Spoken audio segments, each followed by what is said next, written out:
Ladies and gentlemen, we are going live right now on youtube.com. Welcome in if you guys are joining us. We will be starting very soon. Gonna get my guys in here. And we got a special guest, Too Tough Tony. Um,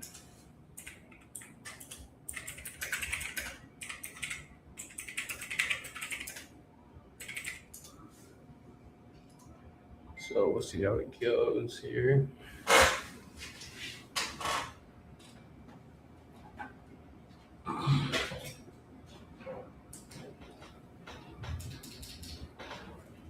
Just adjust my camera here, my lighting. Lighting is important, and just a reminder, folks. Okay, just a reminder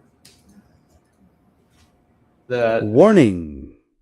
The opinions expressed on this podcast do not reflect the beliefs of their peers, the guests, their boss, and YouTube. All right, just a reminder. Hello, Too Tough Tony. Welcome to the Irish Hoops and Arm Drags podcast. What up? What up? It's an absolute honor. This is my very humble show, very small show. I met you in Miami for Juggalo weekend, and we got in contact, and you said I'd love to do it, and I'm like, dude, you're the coolest guy ever, and like, Don't tell. Hey, listen. Don't tell everybody because I want them to think I'm an asshole. no, yeah, man. No, I'm joking. Like getting Vito on was an arm and a leg, and you're just very generous with your time, and you're like, yeah, man. Yeah. And I'm like, wow, your time is valuable, and having you on here, man, it's a pleasure, man. I don't know what's going on with Brendan here. Brendan, Just give me 1 second. Just sending the links here. Yeah. Right. Yo, Hey, what Mr. up? Tony, how you doing today? How you doing, brother? I'm doing good. I got my new JCW shirt. I'm I'm representing. at Lunacy. Yeah, I got my dope ass jacket on. It's cold up here in New York. Look. Oh, I can imagine. that's Vince tight. tells me it gets cold up there around this Man, time. hold on. I do got my Lunacy shit on. Hold on. Oh, yeah, let's see. Hold on. Let me show you something. Wait, then I'll grab my other shirt I got for the mail. With the Put it in. This is on the inside of our jackets. Oh, that yeah, is that's so fire. cool. That's on the inside. That's so cool. Sometimes I turn my jacket around and wear it backwards. Okay. So So this is the other one I got. Got the front dope. and the back. Vince Russo merch, Yeah. the JC. Bro. I have to represent because Vince is a friend of mine, and we're gonna have him on our show on Tuesday. Yeah, so Brendan, he's a big time donator in Vince Russo's Patreon, and so Right. he's actually in contact with Vince, and he put me onto this entire Juggalo culture and the Juggalo wrestling. Got my necklace, everything.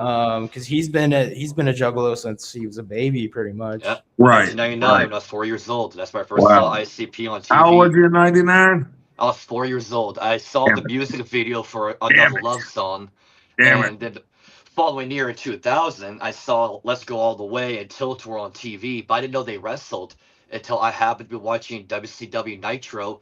They come out with Vampiro and the Great Buddha. Right. 5 years old, I'm thinking, wait a minute, these guys rap and they wrestle? Yeah. That's when I was like, I'm in. Then I got the Bizarre albums as a 5-year-old, and I did not look back since that year. That just tells me, Brendan, you was running that household at 5 years old. Hey, my parents were cool, man. They let me play Yeah, Grand Theft no. Auto, Call of Duty, all that good stuff. Listen, nothing wrong with that. I'm just saying. I know you was running your household at 5 years old. Okay. Yep. I was watching Scarface. Oh, he Godfather, runs the that show. stuff. This is basically his show, Oh yeah. I just put up the money. Brendan's the star of the show, Yeah. There you go. So while we're waiting for others, so for Vince, I've been doing stuff with him for now 18 months since we're in April. I Right. joined him October 2024. Then that led me to here with these guys. Yeah. Listen, man. You talk about Vince. He's turned JCW upside down, and for the good. Very nice guy to work with. Everybody talks shit about him all the time. Yeah. But he's been nothing but cool. And same thing to me and my family. He's been so nice to me and my family. One thing he's done that I will never like forget, for us frontline tiers, he gives us phone calls to talk to us. And on the very first one, when he didn't have to, because my Right, mother's a big fan of him, he took the extra time of his visit in and talked to my mom, and that meant the world to her. right. So forever, like I'll remain grateful for that he did that to her. Right. And what you're going to run into some assholes, and you're going to run into good people, and you're going to run into somebody you're going to be questionable about, But all in all, like I said, I ain't got one bad word to say about Vince. No, Yeah. we get roast each other, then it's out of love. But no, really Yeah. good guy. When you really get to talk to him and know him, really good guy. Yeah, that's it. And he's in there doing his job. As you can see, we went from 1,000 views to 2,000 views to 3,000 views, and it's still moving. Oh yeah, I'm clout. I very mean, excited. Vince Russo still has a lot of pull and clout in the wrestling business. I know he gets a lot of heat. Who just joined us? We got some people joining us. Too Tough Tony. Welcome in Jerry D. Sills. So Tommy, this is Chris from the Solo. Russo frontline member. Told me Okay. he could come onto the show. So Chris, here we go. Too Tough Tony and Jerry. Too Tough Tony, and who else do we got here? What Hey, up? Too What Tough. up? You guys. How y'all doing? So me and too Brendan bad. are the babies. Good. These are our older brothers. Too Tough. Yeah, we're the younger ones. I'm only 30, so everyone's got Yeah, years and I'm in my early 20s. I'm 23. Right. And so we got our historian Jerry Sills. He might be older than you. How old are you, Jerry? Yeah, I got to be carbon dated. I'm 52. Okay. I'm right there I knocking think I'm on the your door. oldest. I'm right there knocking on Guys- your door, Jerry. Guys, I think I'm the oldest one here. I'm 53. Yeah. Well, You got me there beat we by go. a year. We're just a bunch of old grumpy men out here talking to each other.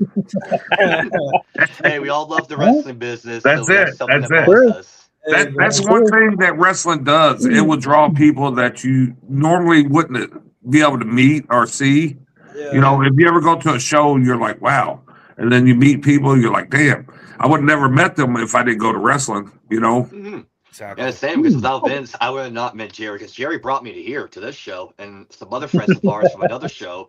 So it's how funny wrestling can connect people to form really good friendships and create Yeah. memories, Lifelong bonds, friendship. whatever. Yeah. That's Yeah, see, I've watched wrestling for 42 years. Started on ESPN with AWA Championship Wrestling. This is Yeah. Larry Nelson giving you the best in Matt Action. Hey, was Bull Payne on AWA? Yes. Yeah. Yeah. Yeah, speaking of bull pain, I Coast dig to up my coast and DVDs shore to shore. for that. Major League of Professional Wrestling. No wrestling. Man, Bull Payne, he was the most scariest but the nicest guy.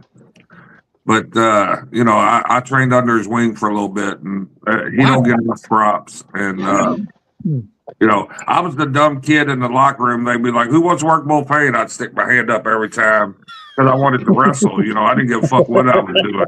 Yeah, because And, you wrestled him at Bloody Mania, the first Yeah. Bloody Mania. And I'm talking about back in my early days, back in 98, 99, 97. He would just kick my ass, and fucking, Wow. he would, when I fuck up or something, or do something stupid, he'd say, "Okay, kid, time to go to school." And that usually meant you get ready to get your ass kicked, Oh no. Yeah. But that's how it was back then, they beat you in, and, it's not like that today in today's times. These kids, they'll cry. Yeah. But they would kick your ass, and I was dumb enough to come back every time, What So was what made the you best want to day get into of, the wrestling business? Yeah, I got an impromptu question, Brendan. Okay. What was the best day of training, you think? The best day's probably it was my first day, really. That's when I accidentally started training with the Moondogs. Wow. And I went out of town with these guys called Kentucky Sluggers. They was a friend of mine, Jerry, and but I went out because I'd never been out of town. I went with them down to Arkansas where they went to go train with the Moondogs. And Larry got me up in the ring and was trying to show them something. And I can't remember what it was. It was either a back elbow or something simple, and I bumped for him. And I've been watching the whole time. And he said, "All right, kid." He said, "Stay in here." And back then I was poor. I didn't have no money, and so anyway, he said, "Stay up in here," and he started showing me everything he was showing them, proper basics, and Fundamentals. yeah, fundamentals. And I was like, I told Larry, I said, "I don't have no money." He's like, "I don't care, just stay up here and keep riding down with them." I did about, I don't know, 3-4 months down there, maybe 6 months. And then when I came back, that's when I started training with Bull Payne. So they believed in you. They saw something in you, encouraged Yeah. you to keep coming back. That's amazing. So what made you want to get in the wrestling business when you were So first starting out? I accidentally got into it, like I said. So I rode down there with them, and I didn't set out and say, "Hey, I'm going to be a wrestler." It just happened, and from the first time when I went down there with them, I was just going out of town, and from the first day they got me in the ring, I fell in love with it. What was it that you loved about it? Did you like the adrenaline rush that you got from it? Was it like Well- the physicality that you enjoyed from it? Well, you're in front of a bunch of people, and you get to show your crap. And it was more. I don't know, because I'm half retarded. I don't know if you can say it word anymore. Oh, You can yeah, say yeah, anything yeah, you want, yeah. brother. Okay. This You is, can say But I'm half retarded, so I I love think I that. like getting beat on, and get back up, and you know what I'm saying, do it again. let's fucking go, Too Tough Tony. We got the authentic Too Tough Tony, and Too Tough Tony. You're one of the most authentic pro wrestlers I've met, and because a lot of guys got a gimmick and they live the gimmick, but I met you at a bar. You're very down to earth. Like you're not like, oh, get away from me, Mark. Listen, if it wasn't for the marks and all the fans and stuff, we wouldn't be in the position we're in. I love Joey Janela. That's my dude. Okay, good friend of mine. But I seen where that dude came up to him just wanting to sign something. And Joey was just eyeballing him dead. Joey didn't want to be fucked with. You know what I'm saying? I get it. But I would have just head and signed it and do what it bounced on. But now it's drawing a bunch of headlines. I guess I don't know if I'm stupid or he's smart, but one or the other. I love it. Yeah, shout out Joey Janela.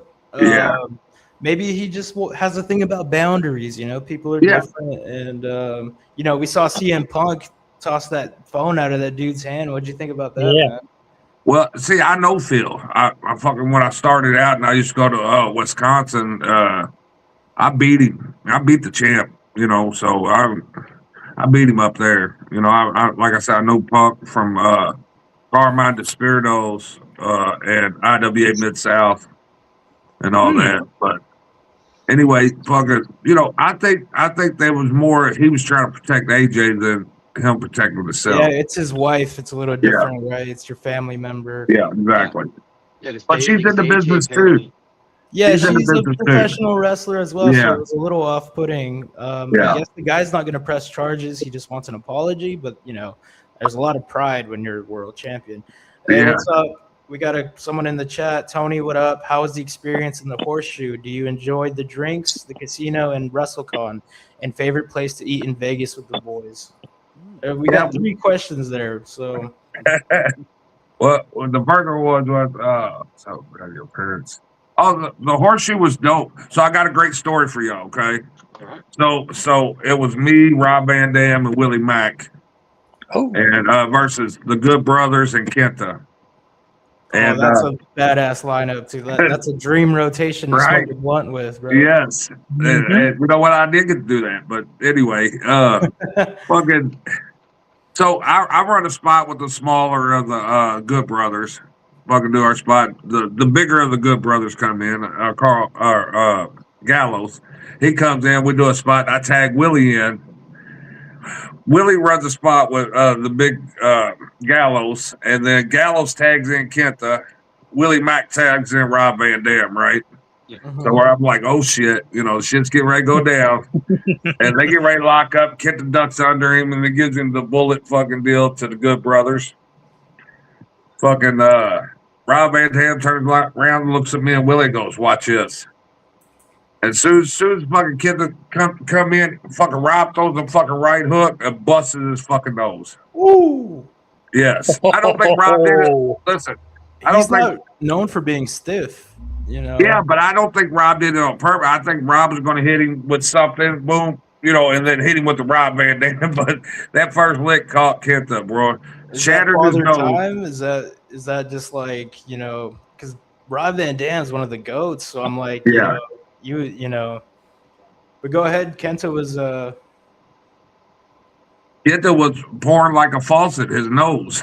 It was fuck. I think they fucked Rob up because Rob tagged me in, right? I was like, all right, I get to work a little bit with Kenta, right? So I come in there, I fucking shoot a shot to Kenta on the side. And then fucking Rob turns around, takes him back over here, and then goes to try to hit the Rolling Thunder, and that's when the other good brother grabbed him and pulled him out of the ring. But so we went outside, worked outside, come around, and Kenta's standing over, he's got a towel just like this and just looking at the towel, and where he's holding it on his nose. So I go over and grab the fucking towel from him, stick it back on his nose, and shoot him a shot and fucking leave. That's the last I seen Kenta, but I knew Rob busted his nose up pretty good. But the moral of the story was when Rob turned around and looked at me and Willie and said, "Watch this." Now I got to think, was that on purpose or was it an accident? Maybe he jinxed himself, He's like, Yeah, hey, this is going to be super so. cool. Boom, breaks his maybe buddy's nose. Maybe he was so fucking high that he's seen two Kentas. RVD is a known pothead. So. Yeah. At least 2 noses. Hello, everybody. Possibility he was smoking with Matt Riddle. All right, dude, watch this. He's like, what Yeah. you? I'm gonna get the left one. Oh shit, my bad, dude. Yeah. All right, so I want everybody to get a chance to talk to Tony or special guest here. So if you guys have a question, go ahead and shoot. Yeah, I ain't that special. Don't tell him that. No, you're a special guest. These guys ain't shit. They don't even deserve to be here. That's I the don't nice way of saying it. deserve this. None of us need to be here then. Oh yeah, I guess no one deserves anything, man. I got one for you, Tony. All right, go ahead. Who's your most favorite wrestler? Bruiser Brody. Nice. Good old Frank. Yeah. Yeah. See, Dusty Rhodes for me. Yeah, Dusty was good too, I first saw him in 1985. It made an 11-year-old. Hold on one second. I Lifetime. got somebody knocking at the door. Hold on. Oh, you're good, brother. Take your time, man. Jerry, I was watching the Hogan documentary for the second time. After I Oh, watched what'd you it, think? I went to I really liked it. No, I was surprised at how much they for Yeah. Netflix, how nice they were. Yeah, especially they- his they- early years. I actually learned a couple of things. Well, every I'll time watch you just it. reminded me of it because whenever Dusty Rhodes Well, came because on, people just want to talk about the negative things in your life. They don't want to talk about the good stuff. Yeah. you did. Yeah, that's Well, I true. mean, I didn't realize Hogan wrestled in Memphis. See, I didn't realize that. See, even the experts still win. Yeah. I didn't know that. Yeah, anyways, how's it going, guys, though? Tommy, Sorry, guys. Bunda, Jerry. Hey, thank you guys for being here with me, helping me pull off this interview here. Yeah. I don't know, you were just talking trash on us, Tommy. So Yeah, well, I can't do what you said about you. Too Tough, Tony. Damn, Tommy, what's the matter with you, son? Yeah, damn it, boy. Yeah, yo, Whoa, the meteor, whoa. let me get the meteor around me. Hey, this is my show, okay? I'm a big deal. All right, I got one here since we got our guest here. Okay, Tony, I'm just out of curiosity because this is how I discovered you in Boondocks was on this DVD when you came up sipping. So I was Yeah. 12 years old when this came out. Where did you get the idea from the meteorite to light your own hand on fire Ooh, to use good that to question. finish your move? Because as a 12-year-old, I thought that was the coolest move I've seen in wrestling at that time.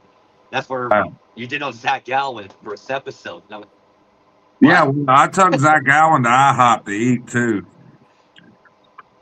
Never mind, that joke. Boop, boop, boop, boop. I got the meteorite. I got the Yeah, meteorite. speak freely, brother. Listen, just true wrestling fashion, okay? I got the meteorite. I stole it off my buddy Rolling Hard. God rest his soul. He used to do a flaming karate chop. Oh. And that piqued my interest. And when he passed away, so every time I light it now, it's like a homage. I pay homage to him for doing it, and being able to have a good finish like that, And it just, every time I light my fist on fire, I think about Lenny, which is, his gimmick name was Rolling Hard. He's from IWA Mid-South. But, that's who I stole it from. But I made it my own. I don't do the flaming karate chop. I just like the whole hand on fire. And punch. I've seen it in person. It's very impressive. Very dangerous. Yeah, very dangerous. Well, still is impressive. That time we was in New York, it was me, Pondo, and Mickey, and we caught John Wayne Murdoch on fire. Mickey poured it to the bottom on that. That's for the GCW. Did anybody get to see that? I've seen the spot, yes. I'm aware of the spot you talked about there. We got burned really badly. Yeah, you know what? And John Wayne Murdoch, he's a friend of ours. You know what I'm saying? It's my buddy. He's down in the same neck of the woods. So it ain't like nobody tried to, but, we had 6 deathmatch wrestlers in that fucking match, and nobody thought about getting no water. Nobody thought about no fire extinguisher. Man, because in our minds, we're thinking everything's going to go off perfect. We did it 1,000 times, and, you don't think about that one time, but it happens. That's when you wish Stone Cold was around. He could just pour it on there. Maybe. Ask for a quick toss. Something. Here's the thing, man. When you catch on fire, you're supposed to stop, drop, and roll. Yep. But they pinned up John Wayne Murdoch and beat him to death. But he couldn't roll because he was sandwiched in, and everybody was trying to put him out. You know what I'm saying? And it was just like, fuck. Wow. He got 3rd-degree burns, didn't he? Oh yeah, yeah.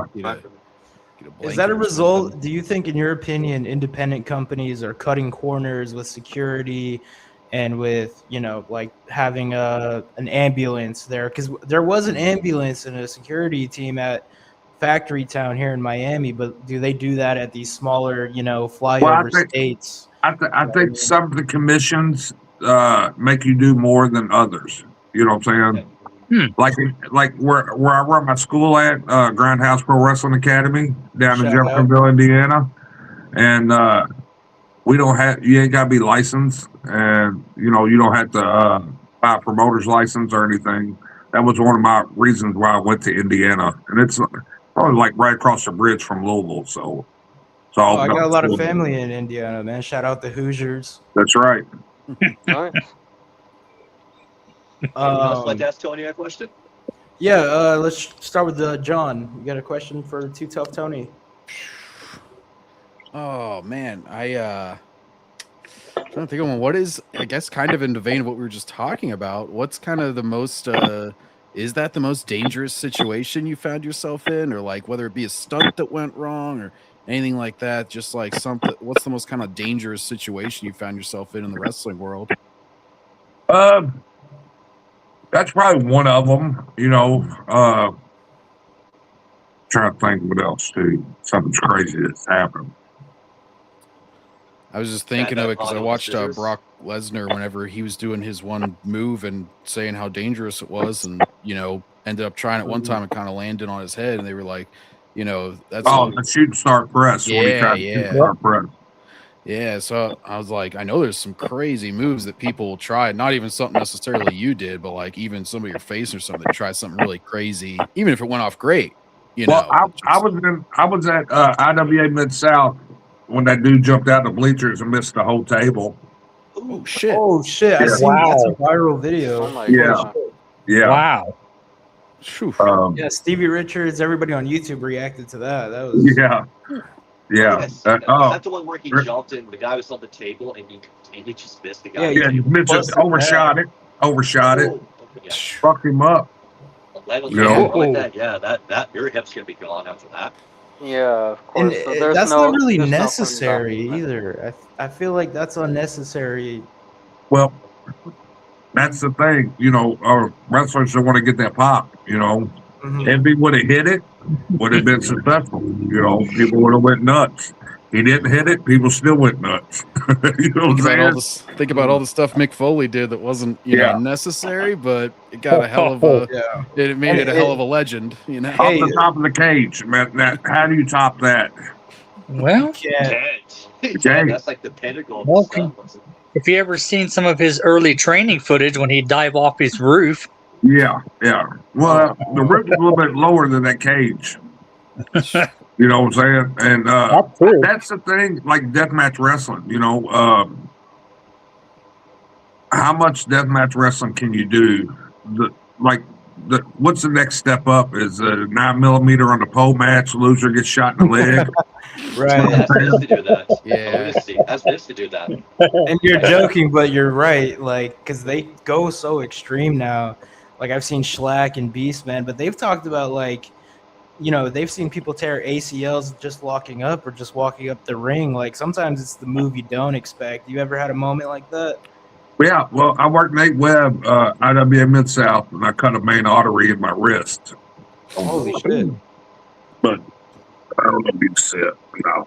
Oh, yeah. Oh, a little Sure. bit. Yeah. Yeah. But I mean, it goes right here. And, I remember watching Sabu and Terry Funk when Sabu wrecked his bicep and Tore it right open. yeah, and then he got the tape and just taped it back up. Yeah. That's what I tried to do to my wrist, and I went about another 10 minutes, which was stupid. Oh. But Well, they call him Too Tough for a reason, man. I think maybe Too Stupid. I'm gonna change my name to Too Stupid. But Do a little big change. yeah, my girl says, man, because I don't take pain pills. I smoke weed, and that's about it. But Hey, we're 420 friendly over here. yeah, but the thing of it is that I watch a lot of my peers and stuff on pain pills, and then they move to other shit and all that. So I just deal with the pain. Yeah, I just deal with the pain, and she can't understand how I do that. It's just, I just deal with it, and he's like, why don't you just take a pain pill? And I'm like, no, I'm good. I don't even take aspirin. You do ice baths? Go ahead.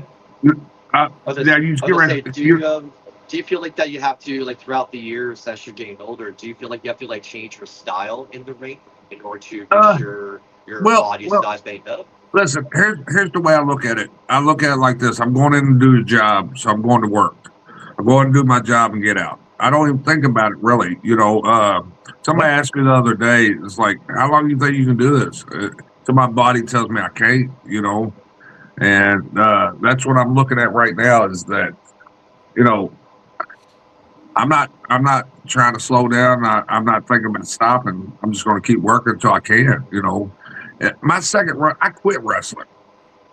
Here's what happened. I quit wrestling. I was done. Brett Lauderdale calls me up and goes, hey, we're coming to Louisville. He said, you got one more in you? I was like, yeah, I got one more in me, and that just that shot off a whirlwind, Violent J heard I was back.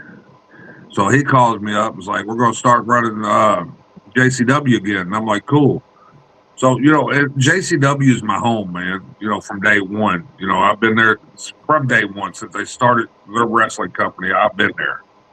And so it's almost like I'm getting my flyers now, and they ain't waiting until I'm dead. Everybody, booking me and, and they're just giving my flyers. That's the way I look at it. Like they're giving my flyers now, not wait until I pass away. It's been a good run, is what I'm saying, the second run.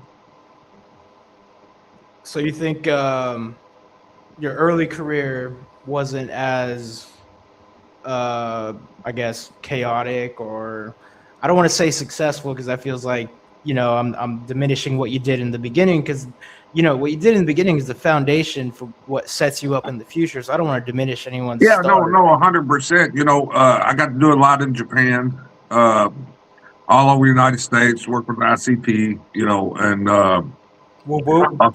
Australia, Germany, Mexico, Japan, Australia, Germany, Mexico. 4 or 5 different countries I got to go to, Nice. and to wrestle, and that molds you to the wrestler you are today. right. That's your 10,000 hours right there. Yeah. They say you need 10,000 hours to be good at something, and I've seen you in person, brother, and you are very agile for a big man. For a big man, yeah. See, so my story there, I had to be different than every other big man. So that's why I'm getting them flips in and doing, crazy shit, you Yeah, know? lucha libre shit, bro. Yeah. Kind of like Yeah. Bam Bam Bigelow. Yeah, and you know what? I had I went and worked OVW back in the day, and one of the announcers called me that, and I took so much pride in that, you know what I'm saying? And because Bam Bam was the man, you know, and very agile, and I kind of molded myself around that a little bit. Oh, you like that comparison? Yeah, yeah. Would Yeah, you compare yourself? I was very humbled and very honored, you know, Who, when he who said else that. would you compare yourself to? Oh God, I don't even know. To be honest with you, probably Bam Bam. You know what I'm saying? Well, you're a deathmatch wrestler, so Bruiser Brody I definitely. had was. that Hold on. look. I was a deathmatch wrestler. You know, that's how I made my name. And then I went back to wrestling. You know, very seldom I'll sprinkle in to do some death matches. Like tonight, I'm in New York for in what New York Wrestling Connection, and they're the Masters of the Mat. Huh? Shout out to them. Shout out. Yeah. And so I'm doing a center block match tonight. So Oh, you know, so I'll dabble a little bit. You know. Oof. damn. I'll get to be ready for the post match.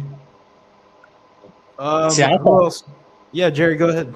and I thought watching Abdullah the Butcher and Bruiser Brody get into it was something as a 12-year-old. Yeah. Oh yeah. Oh, he You was know, great. I was in Japan. I was in Japan with Abdullah a lot. You know, Nice. champ, I still love to meet champ, him. champ. Let me tell you something, champ. They called him champ a lot. Her honky tonk man tells the story. Like, Do you call him Lawrence or do you call him Abdullah? What do you call him? Abby. Abby? Abby. Yeah, I can Yeah, say Abby. Abby. Ah. Chris Patella, is there anything you'd like to ask Tony here? Yeah, real quick. Thanks, Tony, for being on. Just real quick. So Brendan and I are fans of Vince Russo. So I guess since you're a day one JCW guy, what do you think pre Russo and post Russo with more eyeballs on Lunacy? Like, what are you seeing that's different? It could be good or bad. Well, I said it earlier before you was on here. You know, Vince turning JCW upside down is you know, it was a blessing for us, man. You know, it was the right choice. You know, when Joe went after him. You know, and Joe was pretty fucking smart, and you know, when he puts his heart to something, he don't fail. You know, and his heart's back in JCW right now. Like before, you know, they was touring a whole fucking lot, and we would do JCW, and then their touring would get in the way, and then he couldn't be there. You know, it's like his baby. He wants to be there every time it walks, it sits, it burps, or whatever. And now that they slowed down the touring, he's concentrated back on JCW, really tough. And he went after Vince Russo. And, you know, we started out, who knows, 500 people watching. Then it went up to 1,000. Then it went to 15. Then it went to 2. Now we're hitting 3,000. We're hitting a plateau of 3,000 now. So it has helped us very much, you know, and the different characters and Vince being there. And one thing with JCW, like in my opinion, as like a middle school juggalo, you don't have to be a juggalo to enjoy JCW. Right. Any wrestling fan can enjoy it. Like Attitude Era or ECW type storylines and characters, JCW is like a modern version of it. Like these people, for example, I'm probably the only juggalo here, and I got these people to JCW. Yeah. No, check this out. But think about this, man. First time somebody hears Juggalo Championship Wrestling, oh, that's for juggalos. Yeah. You know, and you know, to a casual wrestling fan, let's just say they hear JCW, Juggalo Championship Wrestling. Oh, them are juggalos. That's juggalo wrestling. They don't understand what we got going on, you know. A lot of people fear what they don't understand, you know, and so they won't fuck with it. It's a niche. It's a niche inside of a niche, you know, because pro wrestling's a niche and juggalos are a niche, and combining them can be challenging. And I think Vince Russo, you say you're very grateful for him, and I agree. I'm not a juggalo, but I'm now going to a show. I've seen ICP in person, seen you guys wrestle. Like, I gotta say, juggalos are really good, nice people. Like, Oh you know, yeah, yeah. type of That's people you what, want to smoke a joint with, you know, like really yeah, cool. yeah. And that's the thing, man. If you're hungry, they're gonna give you some food. If you're thirsty, they're gonna give you something to drink. And you know, that's the thing we needed was somebody like Vince Russo to get out in the regular eyes, you know, and make people realize, oh shit, you know, this is for everybody. So, you know, that's why we didn't call it Juggalo Championship Wrestling. We called it Lunacy to give people a different flavor, you know. Mm. Just Yeah, and I like how the Lunacy, they'll go, what's that? That sounds interesting. Right. They'll and I turn like it how on, the check it out. shows. I like how the shows you guys always leave us with a hook at the end. That's Vince Russo. Hold on, that's Vince Russo. Yep. That's Russo writing all day long. Yep. And as a fan, I missed it. Like the one where he stopped Vampiro, Madman Honda running over, lost their fight with the car. You wanted Yeah. to see what was going to happen the week after. You know, and Yeah, that's unfortunately missed today. Yeah, and also like the very beginning though, like when he came on though, like when he had like Vito and like Vince himself though, that was pretty interesting. Yeah, how we brought him in, you know, everybody thought it was Vito at first. But no, Vito was protecting Vince's money, you know. Yeah. Mm. Yeah, I And remember that. that's the thing too, is the storylines. You know what I'm saying? And once you get somebody hooked on storylines, man, it's like, okay, now I got to come back and see what happens. Yeah, like because you Right. get excited. What's next? What's next? Like Yeah. the current example is Outbreak now getting addicted to cocaine and alcohol and pills. Now you want to know, okay, what's the next crazy thing the Outbreak are going to do to piss off Yeah, Outbreak? it's not watered down PG. And you guys, and what I respect the most about independent wrestling is you guys have, you know, a quarter, if not a quarter of the budget of WWE, and you guys are still able to pull off bangers and Far better show. and excellent storytelling. And Yeah. you know, I respect that because you work with what you have, and you know, That's it. yeah, That is it. You know, you work with what you got, you shine the coal up to make it diamonds. Yeah. Mm. I mean, at times watching certain JCW matches reminds me of the NWA in '87 and '88. Yeah, yeah. Here's the thing, man. Okay, so JCW is standing out here all by itself. You got NWA, you got MLW, and then you got Maple Leaf Pro now with Scott D'Amore. You know, all of them are trying to be WWE. You know, in my eyes, this is my opinion, and you know, nothing bad. So you got Billy Corgan trying to be WWE. You got MLW trying to be WWE. You got Scott D'Amore and them trying to be WWE. JCW is over here being their own thing. We're in our own lane. You know, we're our own identity. You know, Makes we're not it trying to be unique. WWE. You know. So what No, do you I see from you 5 can years see from that. now? Do you see JCW getting bigger, like to maybe a streaming deal or to a TV Well, deal? that's You the being an thing. OG, where do you see it going? Well, that's the thing too. It's okay. We get a streaming deal. Is there going to be? We're going to be allowed to show cocaine. Are we going to be allowed to show Too Tough Tony with his bottles? You know what I'm saying? So there's going to be changes if something does like that, or if we get some network that just don't give a fuck and says, "Here, I like your product. Let's put it out." You know, and I'm sure there'll be changes. Hopefully, we do land a deal. You know, that takes some stress off Joe because Joe's funding this whole baby by itself. You know, and you know, like he said on that. He did an interview and people took it out of content. You know, oh, if we don't get a TV deal here soon, we ain't gonna have no more JCW. That's not true. You know, so, but yeah, hopefully we do get some kind of deal that helps, you know, the financials for everybody, all the wrestlers and stuff. They can sign deals and make some money and not have to worry about Tony Khan. Yeah, exactly. And that's what's crazy too. Is Tony Khan watches our product. You know, he even said it himself. He was on Vince Russo's podcast. You know, We saw that. We reacted to that. You know, I think that would never happen because Russo represents like the sports entertainment side of wrestling, with Tony Khan represents the hardcore match loving. I'm going to tell you something. Tony Khan's for the boys. You know what I'm saying? Tony Khan is for the boys and the girls. You know what I'm saying? What I mean about that,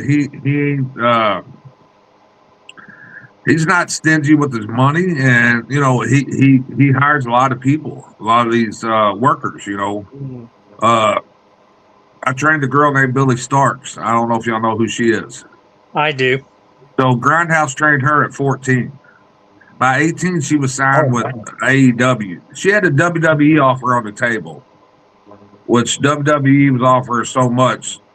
Tony Khan doubled that, okay, because he wanted her. You know, so you know Tony Khan's out here. He's a wrestling fan. He's a wrestling promoter, and he's one of the boys. You mean he cares about the locker room? The locker Yes. room. Good for Yeah. him. Oh yeah. 100%. That's what I'll say about Tony. He does care about the staff. I'll always give Yes. him that. And the fans too. And he doesn't go out like TKO and WWE. He doesn't charge an arm and a leg and a mortgage payment for tickets. They're No. reasonable price. That's a question. I want to ask you guys something. So you know, we just did the collective, which was WrestleMania weekend. What is motherfuckers gonna do next year when the fucking WWE's in fucking Saudi Arabia? I want to see who's the first independent company goes to Saudi Arabia to run a show. I mean, I think AEW is Juggalo Invasion. I bet Miles over AEW is going to Yeah. anchor a stadium show in the United States, and the indie promotions will follow them. There you go. Yeah. There you go. You hit it. You hit the nail right on the head. Now, Detroit. Yeah, that would be dope. Well, you come up the road to Cleveland, Ohio. It's only 100 miles north of me. Yeah. Well, you know, hey, if you're up in Cleveland, you can go up there and see EC3. Yeah, would it be nice though, would it be nice to attend a show though, like from where I live in Wisconsin though? Or you're in Canada, I gotta wait another while. Brendan, come on, man. You got a passport. Just come over, man. Yeah, come on. Become an American. I do. Get an air mattress. You know you do, Brandon. You want to become an American? Yeah, I gotta get to a citizen. Yeah, Jerry will marry you. Get a green card right there. Your cast I will don't be okay think for so. one weekend. All right, we got a question from the chat from Paris Wrestling. Paris, I don't know if I'm saying that right. Tony, from 1999 to 2026, what is your Mount Rushmore? So 4 of the best heels in JCW from 1999 to 2000. Ooh. Wow. I think of 2. Here's for you guys. Yeah, let me think. Whoa. Trent Acid. Yeah, Holy Trent Acid. Holy Trent Acid. You know, he'd be up there. No particular order. Shit. Madman Pondo, you know, everyone knows he's a juggler. Madman Pondo would definitely have to be up there. He got the juggalos going to shit throwing at him. He was good. Fuck. That's 2. How many's in Mount Rushmore? 4? 4. Yeah. 4. Yeah. I'm trying to think. I mean, you could throw in Vito. I mean, I've seen the way he gets the crowd going. No, Vito's on a mean streak too. He beat up that. He is. All right, we're gonna throw Vito up there, so that would be number 3. So one more. And I'm gonna come from left field, and I got whoa. I really got to think about that. I'd have to put Tracy Smothers on there. Yeah. See, I came from left field. Yeah. And for those that don't know, in the first season of Slam TV, 2-time Tony and Tracy Smothers were in a feud. Yeah. They finally faced off the following year. Bloody Mania. Let me see that CD. Let me see that. Hey, listen, I remember that because when me and Boondocks tagged against Tracy Smothers and Bull Payne, and we dressed Bull Payne up, she looked like Wendy. We gave him red hair, and it looked like the Wendy's. But I remember we did double meteorite, right? And we caught half the ring on fire then. Fucking liquor was just everywhere. He poured it all out. I poured it all out. We lit our hands and hit the mat. It was crazy. It was crazy. Was Boondocks like nervous? Because he's not a wrestler, so he was probably like shitting bricks. Like, yeah, well, that's the thing. He loved wrestling, you know. And I used to say my mom was a ring rat. Wow, that's you know, cool, man. That might earn you a receipt. Wow. Yeah, well, that's what he told me. I mean, you know, that's what he said about his own mom. It wasn't me. You know, I'm just repeating. But you know, that was Oh good yeah, well in times, that man. case, fuck his mom, fuck Yeah. that. So Tommy has you're, just gone heel. Yeah, Yeah, full Tommy blown Heels. heel. Vito I'm Jr. so there. old. Yeah, I'm there you so go. old. Yeah, My Tommy mom might joined have the been heel. wearing that blue Fez. So Tony, Tommy here's one for Vito you. Halter. Hey, Here's one for you out there, Tony. Throughout your career, do you have like a favorite match that you ever competed in for whatever reason? Yeah, it was me and Tommy Dreamer versus Rakishi and Brian Christopher. oh, Nice. Dreamer and Rikishi. Yeah, Especially Where was that at? Dreamer. That's one of my heroes. yeah, and because they really never seen me work, and I was calling my spots in the back, and they're just looking at me all crazy. And then afterwards, they was like, "Man, that was fucking good." You know what I'm saying? It just made me really proud. But I got to work Barbarian and Warlord.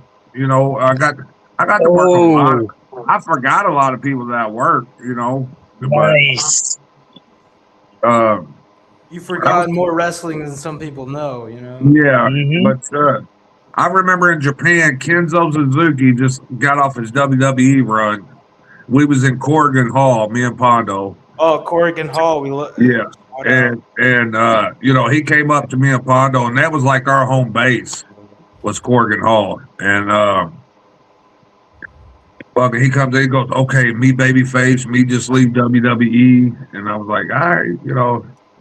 I said, "We're pretty fucking popular here, you know." And he goes, "Okay, me babyface, you heels." We was like, "We'll go out there, we'll see." And so we start the match. He comes up, me and him get right like he go, "Okay, you babyface," you know, because me and Pondo was just super over there. And And was there a language barrier? Is that why he's just like I was saying speaking things? like I speak to him because it's like a broken English, you know. Yeah, I figured. 'Cause it's like, me over, you over, like some Yeah. caveman English. I was just curious there. Continue with your. But so anyway, you know, when we came out there, right before we got ready to lock up, after he heard the people, he got a good little pop, but he seen the roof came off the place when me and Pondo came out. He goes, "Okay, you babyface," you know. So You put the asses in the seats that night. yes, yeah. That's the As mission. soon as he hear Boondocks is sipping, he comes out smoking with the 2 drinks and pouring down people's throats. Yeah, that's going to get the pop up. And Paladin plays here. Hey, You can meet Paladin. Paladin. Shout out Paladin, and he's also a podcaster. This is a big deal for him. He's from Ireland. Mhm. Our favorite Irishman. Yeah, pretty much. Pretty See you much. again, pal. And this comes from the Hey, how's Scottish. it going, Paulo? Yeah. Hey, Chris. Paladin, you've now met 2 pro wrestlers because of my show here. Well, I same have, here for me. Yeah. Yeah. Yeah, we had Vito on last month. The Vito was very cool too, and we Yeah. both got him as the Don character and him as the person. So we got Right. some roasted. Oh, that wasn't the Yeah, Dom especially character. you, He just Brandon. hated you, Brendan. He's just the asshole he is. Yeah, he just Right, put he's you just out. the asshole he is. Yeah. I fucked up the Gigolos. intro because I went to the first question I had for him, and I got the Don roasting. And okay, since you fucked up the intro, I'm going to introduce myself properly. And he goes into his Don shtick. What he likes doing, he goes, "Okay, you know what he likes doing, he goes, "Okay, since you fucked that up, you owe me a coffee or you owe me a Monster." Cream Mhm. soda. I cream soda. Yeah. I really like it He- though, like what happened like last week at the con though, like with Vito, that he owned that that construction worker, quote unquote. Yeah. Well, like that guy, like Jasmine St. Clair follows that construction worker. Like that guy has Yes, he a had bit of him a on. following, Yeah. and so And he- I don't know if it's a work. Like they could turn it into something. Go ahead, Jerry. Yeah, that's. I would Yeah, he say was it's on her most likely. show. I watched it. Yeah. Mhm. Right, true that. He was on Yeah. recently.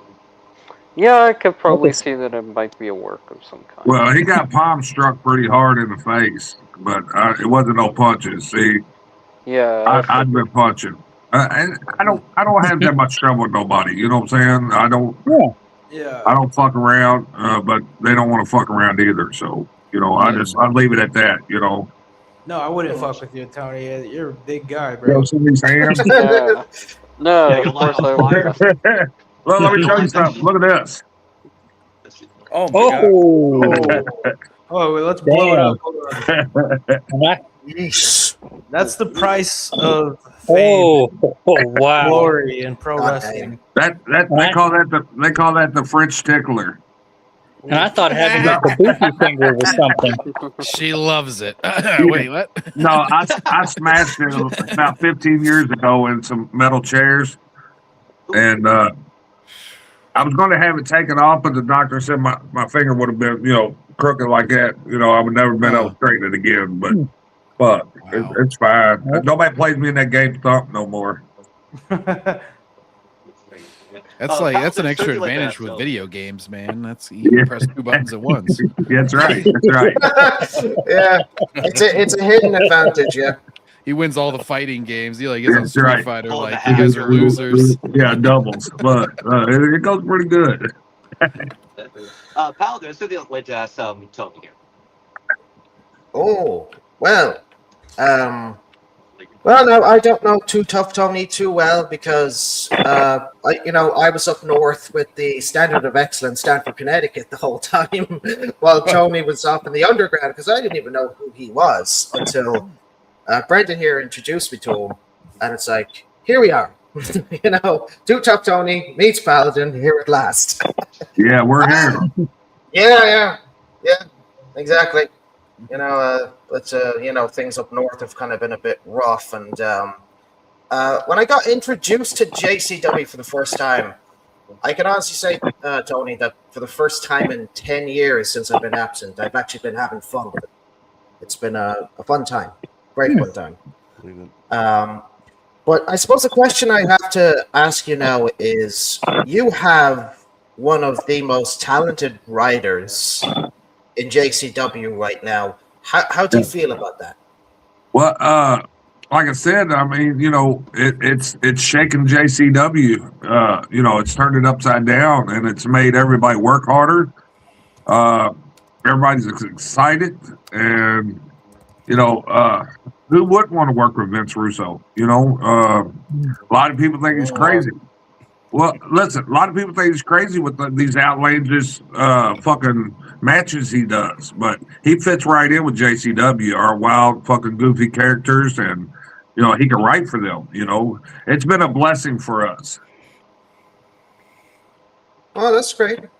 Tend to agree. Fantastic. Yeah, he was a huge blessing for me in the Attitude Era when he wrote all that cool stuff that I saw on TV. If you don't take big swings, you ain't gonna hit home runs. That's right. Oh, yeah. You can bunt all day, but Well, I compare wrestling to that a lot. You might strike out. You ain't gonna have the best match every night. You might strike out. You might get a single. You might get a double. Like you said, you might hit a home run Or a You double might get play. Yeah, you might get hit with the ball and get your base to the first. You know what I'm saying? So Yeah. If you win the game, nobody's going to remember how many times you struck out. that's right. That's Exactly. right. Yeah. Big brain stuff right there. Bobby the Brain. Yeah. Yeah. God rest him. God rest him. Yes. Let's bring Yeah, bunch of jabronis. We're approaching the hour mark, Tony. How much time do you got left, brother? Fuck. I got a show tonight at New York Wrestling Connection, and they said they'd pick me up around about 5. So I got a few more hours. Okay, I'd love to have you on a little longer as long as you. That's fine. I'm good. Want to I'm answer good. some questions? Yeah, I'm good. All right. Thank you so much for your time. Just all us old guys hanging out. I appreciate this, man, a lot. You're an Since absolute. we're mentioning home runs here, what kind of what's your favorite sport that you like to watch or participate when you're younger? Well, I like football. I've been getting into a little bit a girls roller derby. Any particular reason there? Badminton's been my sport. I fuck pickleball because Vito likes pickleball. He's putting it over big time. Yeah. So he did put me over. He did put Europe over. He said he liked rugby, so I was pretty pleased with that. Yeah, that's what he always talked about. Fucking pickleball. I want to bust his ass one day at pickleball. Well, I don't maybe wanna ask give him too Vince much- if he can book you in a pickleball match. Yeah. You and Vito. We'll just see. They'll get some ratings. Oh, geez, yeah. though. I'd watch it. Yeah, I Well, Wasn't what gonna give about it too much crap. what about like in a rugby match though, like you and Vito? you he go. talked about it. He said that Present. he said on the interview that he loved the physicality of it, and it is very physical because we don't have shoulder pads; it's pure muscle. Like, Yep. they get custom made suits. I've seen a lot of the Irish rugby team; like they're just so built, it's crazy. I'm gonna tell you something about Vito, man. What is he? 60? 61, I believe he's a few years younger than Vince. 61.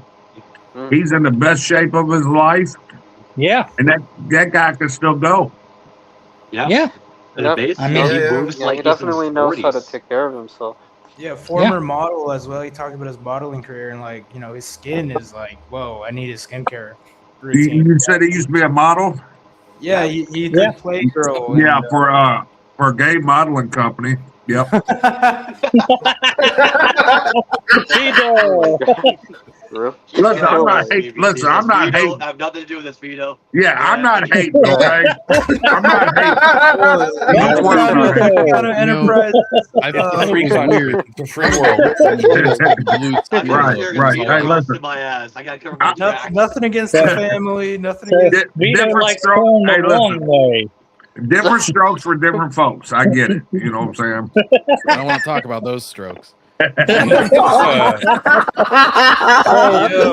what you got? So- Beef jerky? What you got? Was Vito part of the San Francisco Navy then? Well, maybe.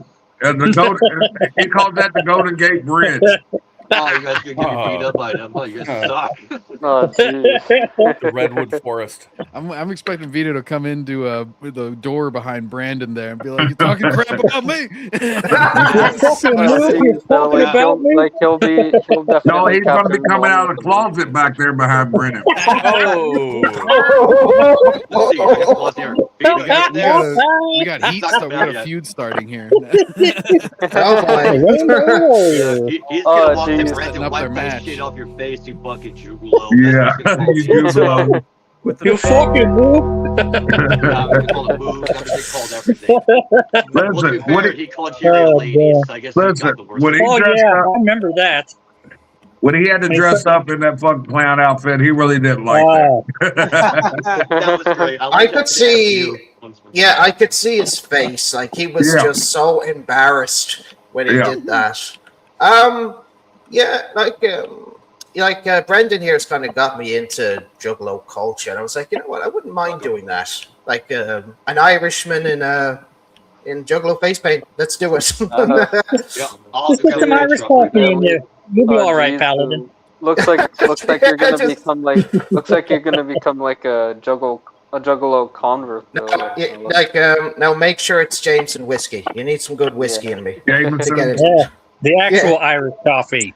Batman is like, "Why does Joker keep throwing potatoes at me? I don't understand." Oh, yeah, I found it. So Tony, We're in Idaho. We're in me and my Idaho. mother. I was 9 years old in this picture in 2004, and we got Violent J to What? sign it. Wow. Wow. wow. Yeah, so the Hell's Pit album just came out with the movie where they cut out the heads and stuff like that. Mhm. And we are dressed in like Jay with tie on. Mom did face paint. We acted the movie out. We got to sign this in 2023. And yeah, this the music, like I was saying, I was 5 when I got Bizarre. Didn't look back since. Yeah. Maybe the family just bond over the music. Nice. So if Yeah, anybody really don't That's know, amazing. so if anybody don't know, Brennan used to run his household at 5 years old. That's Yeah. right. He trucked everybody. Yep, I did. I used the Jeff Jarrett card. I was the chosen one. I had all the stroke around Jeff here. Jarrett. Yep. Brendan, I gotta Hey. say, you look great considering that photo's in black and white. So you got to be like 80-something years old at least if you were a kid and the photos were black and white. Well, if you Yeah, think look about Those it, were like the old days, though, like back in the 2000s, though, like where Yeah, that was people had 2004. like cameras and stuff Yeah. like Kodak. well, I mean, think about it. Yeah, Though. Look yeah. at all the What it money is. he made from Iron Man 2 when he played. That's He played yeah. Justin Hammer. Yeah. I signed an NDA. I'm not allowed to talk about that. That's not public information, pal. And I was in Baywatch. Okay, let's stop lying. Buddy, Yeah. why? What? I was one of the 20 different Undertakers. So what did y'all? Hey, yeah. So what did y'all think about WrestleMania? I'm sure y'all watched it, right? Yeah, we did. Yeah, I watched we did. us to it. Yeah. So It night had some one good was points and okay. bad points. Night one Right. I I thought mean, So I was was was okay. happy night one or Roman night Reigns two the won. best night? I What like did you night say, two sorry? better personally. Yeah, night two, Yeah, night Yeah. two was especially it was Roman Reigns. Yeah. Yeah, that was good. Roman Yeah, that Punk was was. good, but with night two, I'm gonna be honest, when we did the watch along on Sunday for night two, I wasn't really paying attention a whole lot. I was more socializing with these gentlemen, just shooting the shit, having some drinks, and having a good Yeah, no, time. we Yeah, we were just Yeah. we were Yeah, just you like were pretty clowning. bomb. Yeah, we were was. just like clowning around and whatnot. Y'all Yeah, started we were talking doing like business. You were all Stranglemania like, you know, commentary. here's our website Because domains when we I gotta come get. in, when I come in, I got actual emotion going on, John. So I talk business, okay? This is when you talk off live stream, and you were broadcasting what you were gonna copyright. Anybody watching could have been like, "Hey, I'm Bro, gonna you get know it we don't first and get make it viewers pay around me." here. You know we don't get viewers around here. John. You can relax, okay? Oh, you. I swoop in and take all the domain names that he was saying just to make him Yeah, pay no, me they're not later. going to take that because we're actually cool. Violent Uh, follows me. Actually, that's a pretty smart move. Yeah, there you go. There. Ryan Hey, Kinnell is always talking about how he's like keeps offering to pay this guy for his like Twitter handle or whatever. well, even if they and did, they the couldn't guy compete. They couldn't compete with me and Eric and Brendan all working on this website. Because Wow. if you don't know, Tony, I showed you we're building a website for JCW. Yeah. And right now it's kind of on hold until further notice because they're on tour and we don't want to bug them. You know what I mean? But Right. the website's built, and I got a professional website designer in Eric. I got a Juggalo and Brendan. I'm the ambitious one. Like these guys. They Let's don't get really this shit done. Yeah, I'm doing the heel promo. I'm the ambitious one. If it wasn't for me, this would never happen. So I don't think There I've you heard go. that Yeah, nickname yeah. before. That could be your moniker. It's like the ambitious one, The Tommy ambitious- Halter. Yeah, I like Tommy's ambition. I've been. It's the one and only with his friends. Yeah, there. Yeah. That's right. Make that shit your gimmick. He gets like an epic intro, and then it's just like "and company," and everybody Yeah, else just yeah, walks out right. to the music. Yeah, I think Tommy should be my chosen one. He reminds me of me so much. Well, he doesn't like this being known, but Rikishi's his dad, so yeah, apparently I'm Samoan. Yeah, but fuck WrestleMania. Let's Put you to sleep with a stink WrestleMania, face. Yeah, Stranglemania was better than WrestleMania. I'm biased. Fuck y'all. Yeah. And then Sunday night we was in LA. So we What was did that then? Stranglemania. We did Stranglemania, and then we got out of there probably 5 or 6 in the morning. Sunlight was coming up. We hopped on the bus and we shot to LA. But I did a show that night, Sunday night. Then after that, it was like Tempe, Nice. Arizona, right? And then after LA, yeah, then Tempe, and then New Mexico. You were in Albuquerque. I used to live there, man. Yeah. That fucking Grow up. commission there sucks.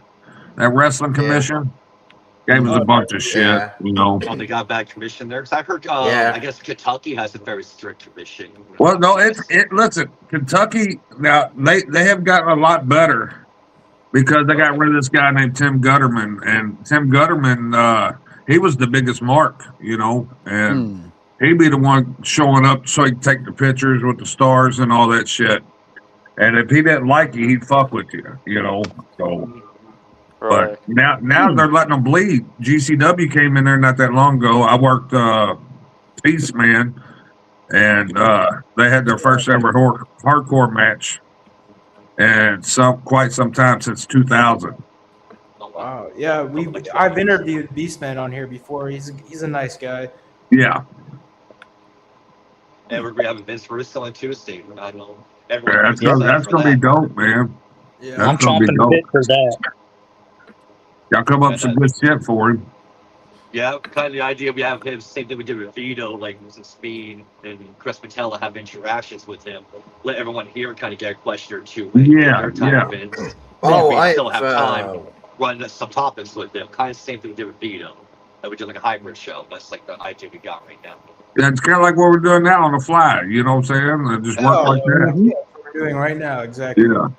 We have to shoot the shit live. We're here, man. Yep, shooting the shit, talk about wrestling. So what is I got a question, Brandon, not to cut you off, but what does Too Tough Tony think about Obafemi? My son loved Obafemi. Yeah. Listen, my son walks through the house. My son. Wait, do that again. Do that again. I'm like, what are please. you doing? He's like, I'm Obafemi. Yeah. I love that. Yeah. And think about this, man. Brock, he's big like Brock, and I think they did the right thing. I think Brock did good business, and Yeah. I think Brock was done. Brock was a part timer.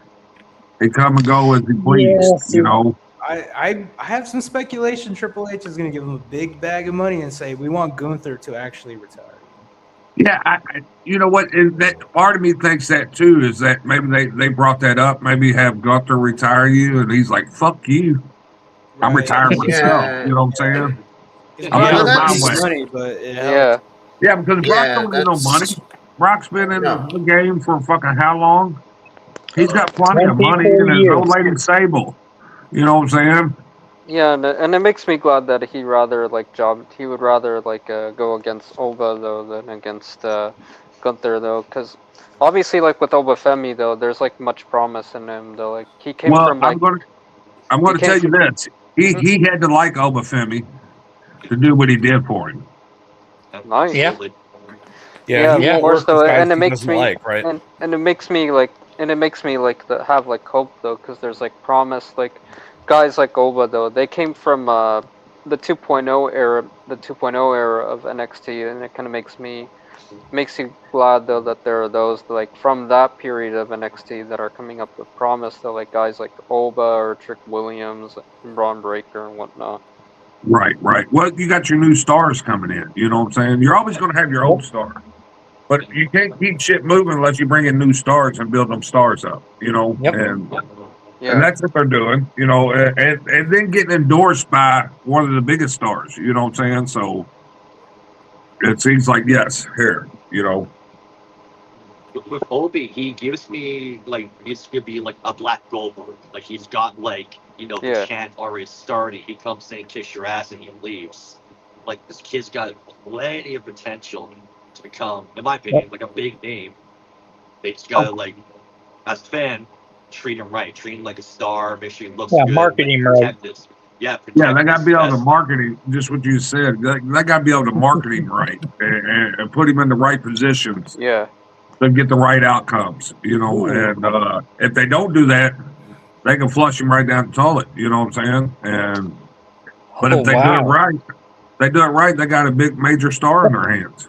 Yeah. Yeah, because apparently I he's just thought already of this. calling out Roman Reigns. So as for the Brock thing, in my opinion, I'm in the middle. I think it's more of a work of the whole Brock retiring.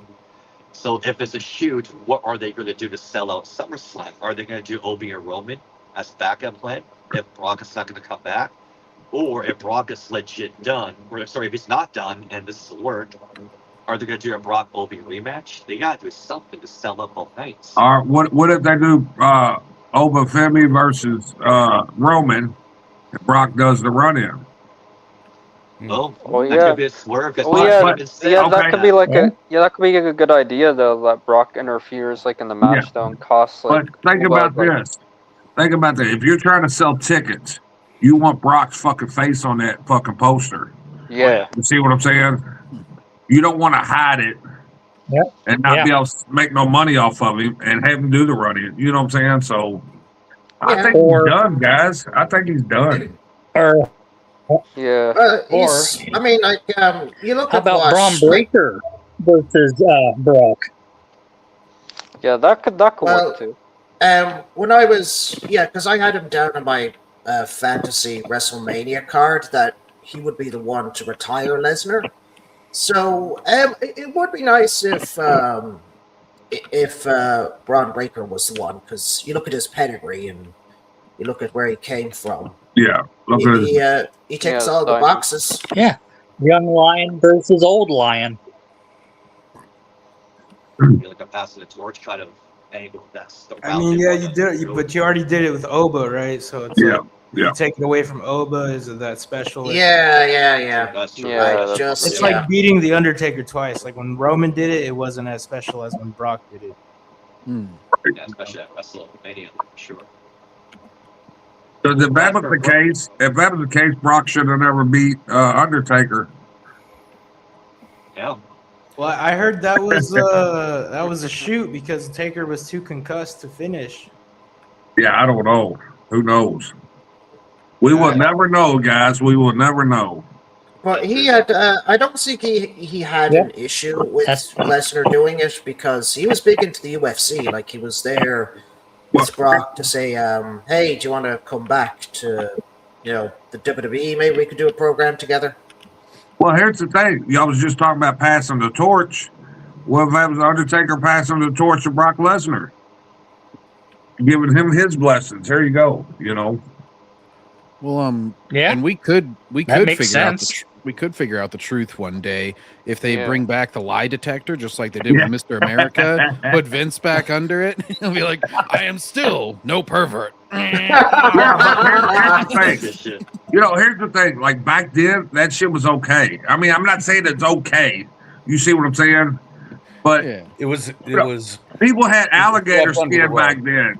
They ain't got this fucking baby food skin now. You know what I'm saying? And everybody gets their fucking feelings hurt, man. Yep. You know what I'm saying? And it's just it's nuts. But that's what the world's came to. You know what I'm saying? You just got to watch what you say, and if you say the wrong, like the cancel culture. Hmm. You see what I'm saying? We can go all day long about this shit, man. Well, and it used to be a nice arena that like you could lean into whatever people were offended by. It's like, oh, good, I'll have the bad guys say it. Yeah. And now it's like there's stuff that's off limits even for bad guys, which doesn't really make sense. Yeah, and it's kind of a lot sad of that we this- got to the. And it's kind of sad that we've got to this point though, because it's been that way though, like since the late 2000s though. Yeah. That's when they started to become much more corporate, and they had to worry about what the stockholders would think. Unfortunately, Mm-hmm. Yeah, and It's Got to worry about that bottom line. It's funny because like even it's kind of like a crossover between wrestling and like even games, because like you used to have choice based games where like you could be a bad guy or a good guy, kind of like you can be heel or face. But now they've neutered it so much that the choice based games are like, oh, you can be a nice guy or like a slightly less nice guy, I guess. And there's like not as much variety or like fun. the in it. misunderstood villain. I'm gonna punch you in the mouth and open a door for an old lady at the same time. That's just weird. I've knocked out two Tuff Tony. Oh, hello there, hello there, ma'am. Let me help you across the road. Yeah. A bunch of guys as soon as I get across there too. Every time I knock out too tough, I donate to a charity.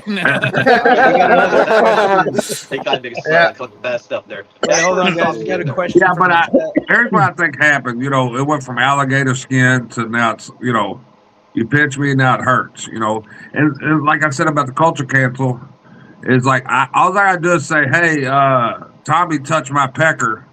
You're in fucking trouble, Tommy. You know what I'm saying?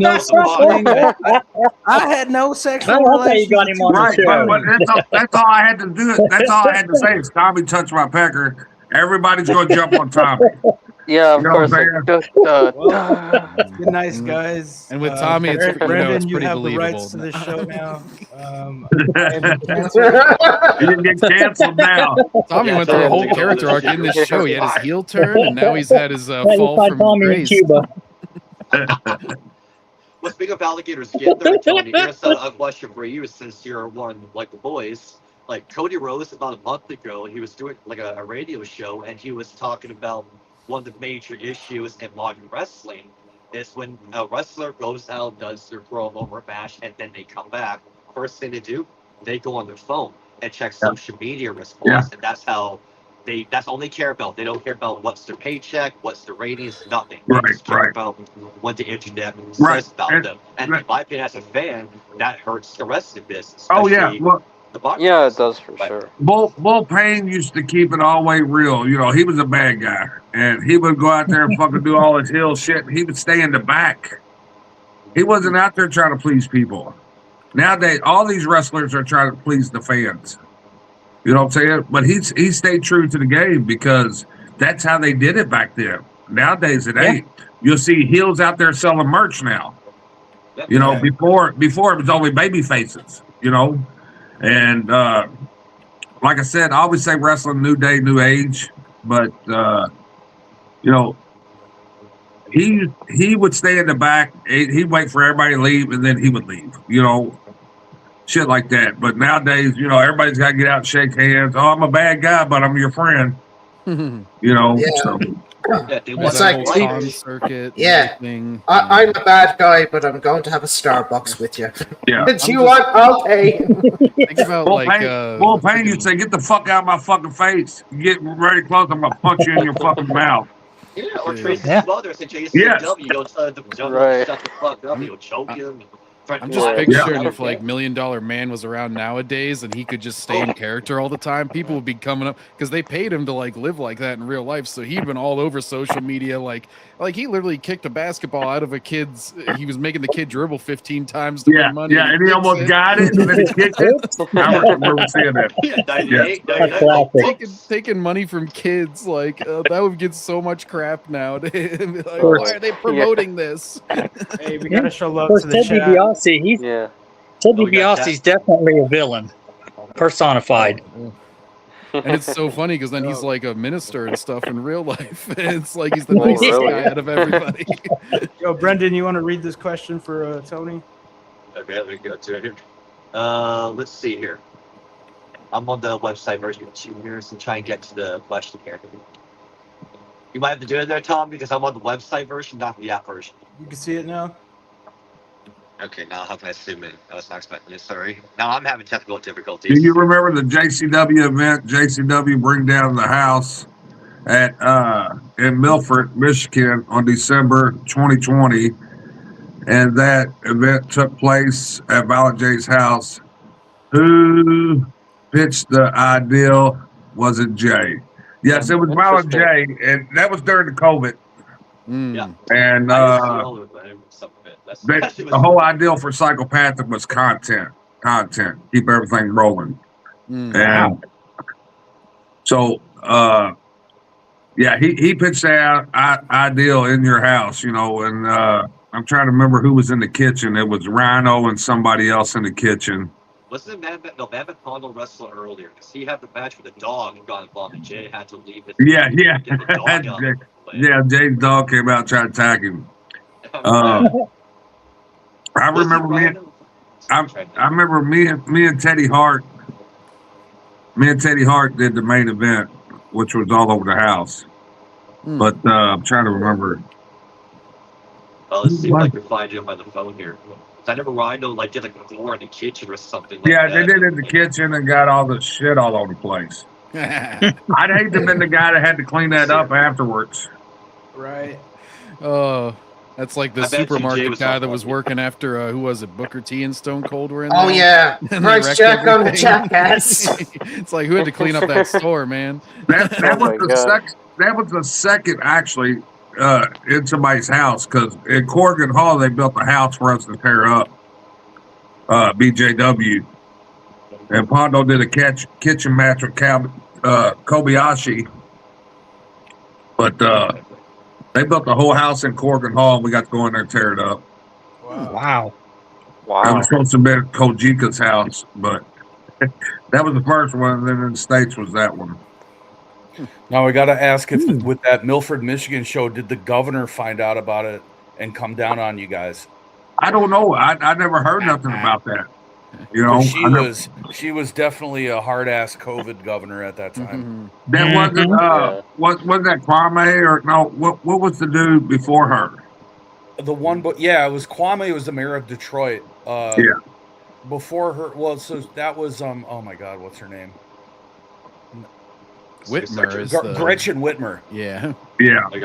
So I lived in that house for about a year back when we filmed Big Money Rustlers, and I moved my family up to Michigan, and I lived in Milford House for about probably a solid year, and then my girl and my kid was like, "No, we want to go back home. It snows too much up here." I'm from Upper Michigan. I get it. I moved That's away a what long kills me time ago. too. So I'd be in Detroit, and they're going, "We're going up north." I said, "You're going to Canada?" And they're like, "No, we're going up north to go camping or fishing." I'm like, "Hey, we up north? I mean, the next one's over. It's Canada."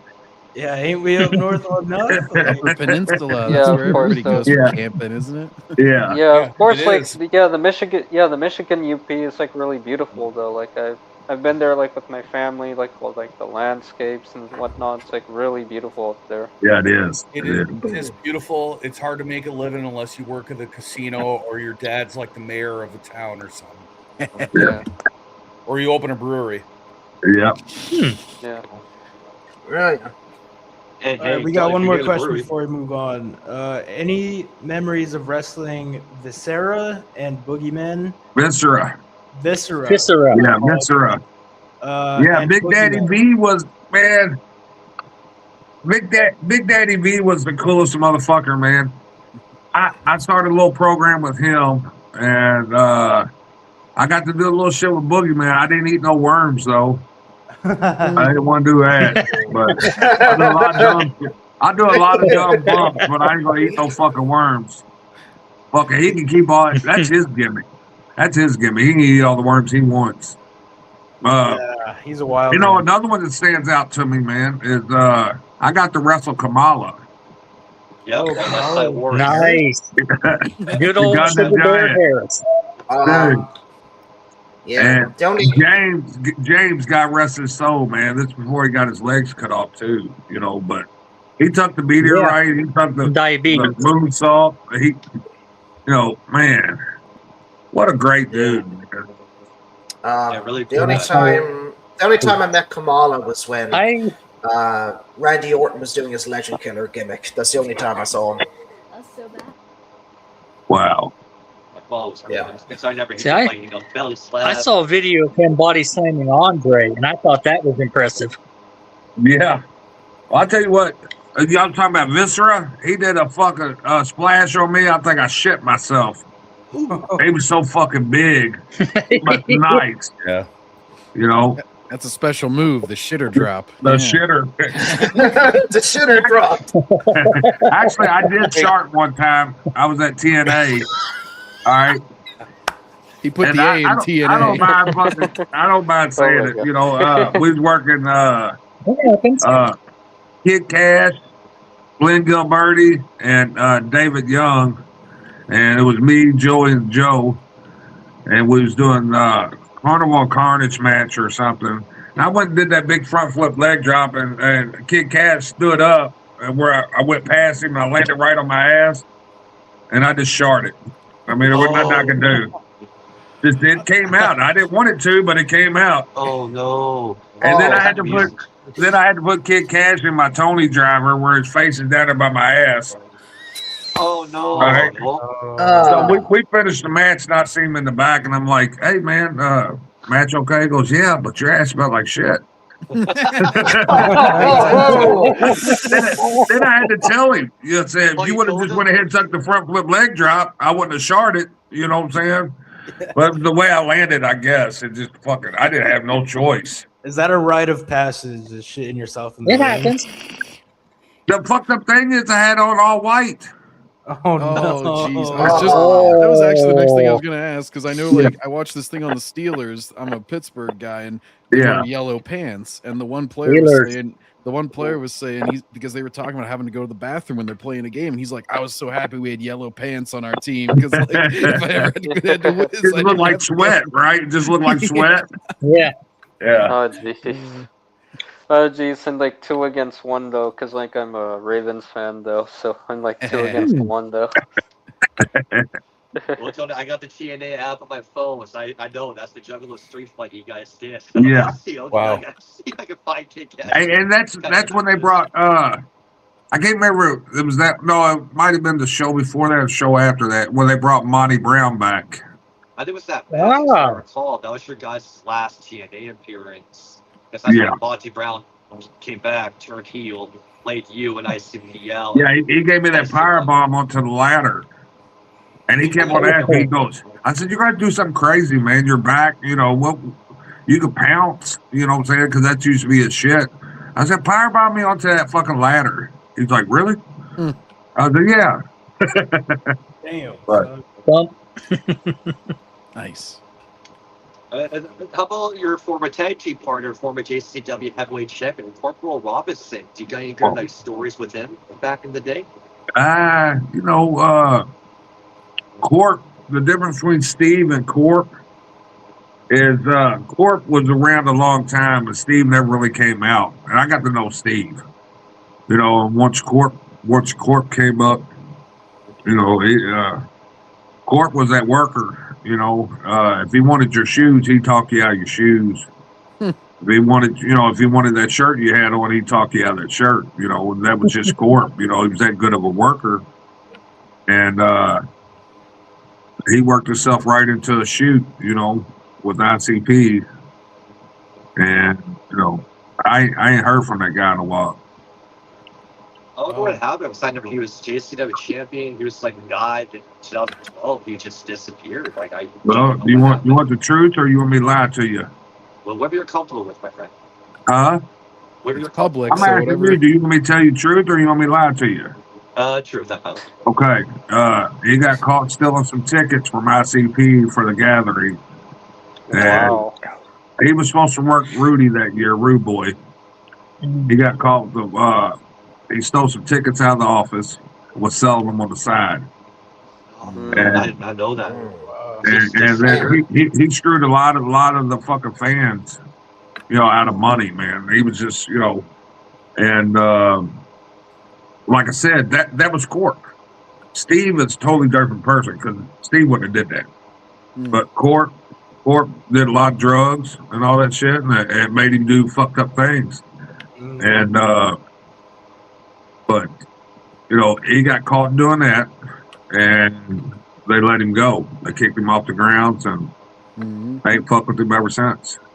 Well, I'm lying because they did bring him back to some battle royal thing, and they just roasted his ass, and and then he left. I never seen him again. Wow. Okay. Thank you for sharing. Because I wonder, for a while, it was him. As a kid, was my favorite, and he was talking to JCW. He was like the guy. He would have sold you. He would have sold you a jersey for $300, but never gave you a jersey. But you gave him $300. Absolute truth bomb. Dude, that ruined my lighthearted question. I was just going to ask if the corporal knew Sergeant Slaughter, but Right. No, but Madman Pa don't know Sergeant Slaughter. That's his favorite. One of mine too. I didn't even know that he was a wrestler until we had the G.I. Joe movie on VHS, and I knew him from that years before I ever knew he was a wrestler. Really? Wow. Oh, yeah.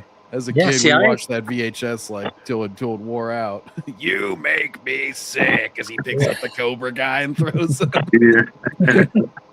I first saw Sarge in 1985.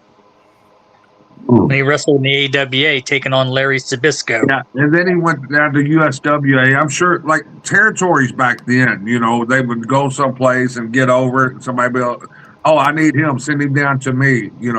They send him down to down south to, let's just say USWA, shit like that. In that Hogan documentary that just came out, he was talking about that, how he'd like work 7-8 months somewhere, and then you go to a different territory and all the driving and stuff, and how he got fired from New York for a while, went and worked in Minnesota, etc. Yeah. Well, then I'll go down here to fucking down south and work. So. What you don't have that. What you don't have territories no more. When Vince started buying everybody up, he dried up all the territories. Killed them. Yep. Yeah. It was crazy when they showed the map how many there were, and like how specific, like Northwest, and it's just like Oregon and Seattle, or Oregon and Washington. State.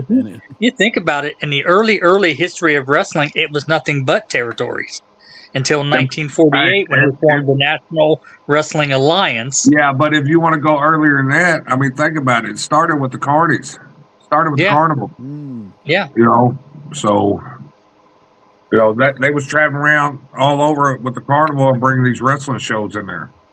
Yeah, now it's so foreign for people to think of like divided media, but like, I mean, you had your radio stations, but then you had to have like everything else, like TV and stuff, was more local. And then it was like, oh, now we got cable TV, we can do nationwide. Right, And right. that's whenever he kind of made his move. Yeah, well, I think what fucked a lot of shit up was the internet, because a lot of them would do these loops.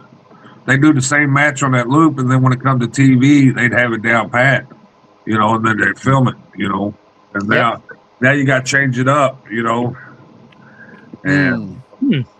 Oh, and they tour and do like house shows, and if it wasn't like a pay-per-view, then only only the people there were seeing it.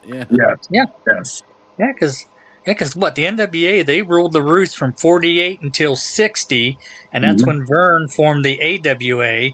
And then 3 years later, a certain other McMahon took the Northeast Triangle and formed the WWF.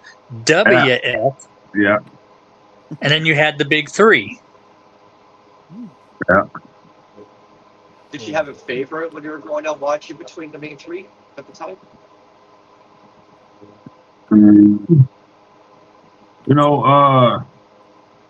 I was always like a Harley Race guy. I liked Harley Race. Handsome Harley. And then matter of fact, I just talked about him the other day. The long hair guy.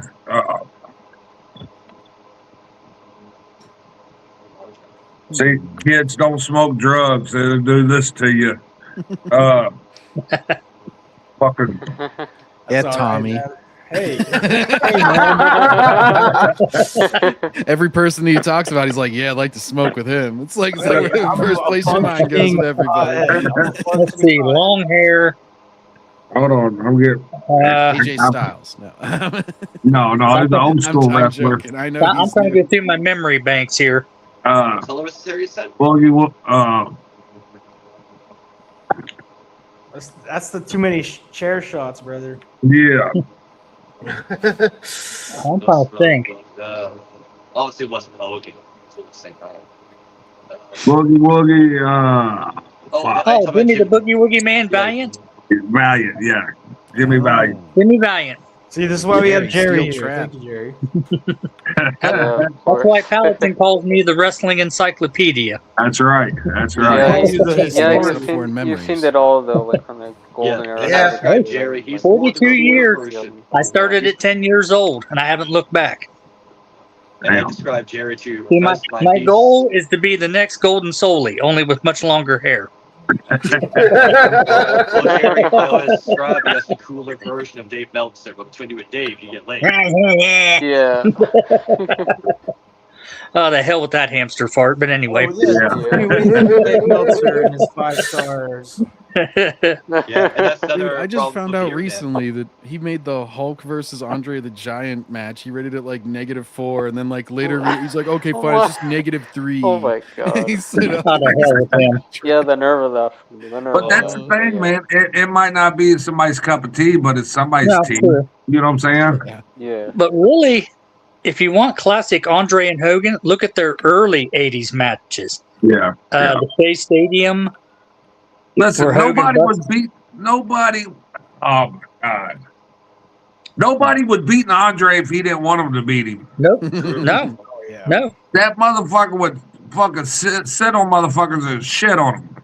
Yeah. Yeah, You know? He would. I know he would. I looked up the thing. How many beers would he drink in one sitting? 50, 52 or something like that? Yeah, and under an hour. He Yeah. said the day of WrestleMania 3 that he did like 14 bottles of wine or something. Yeah. And Hell, he- alcohol stays Ric in Flair. Ric Flair 7'4" said he only guy. wanted 2 wrestlers that could drink him under a table. Was Andre was one of them.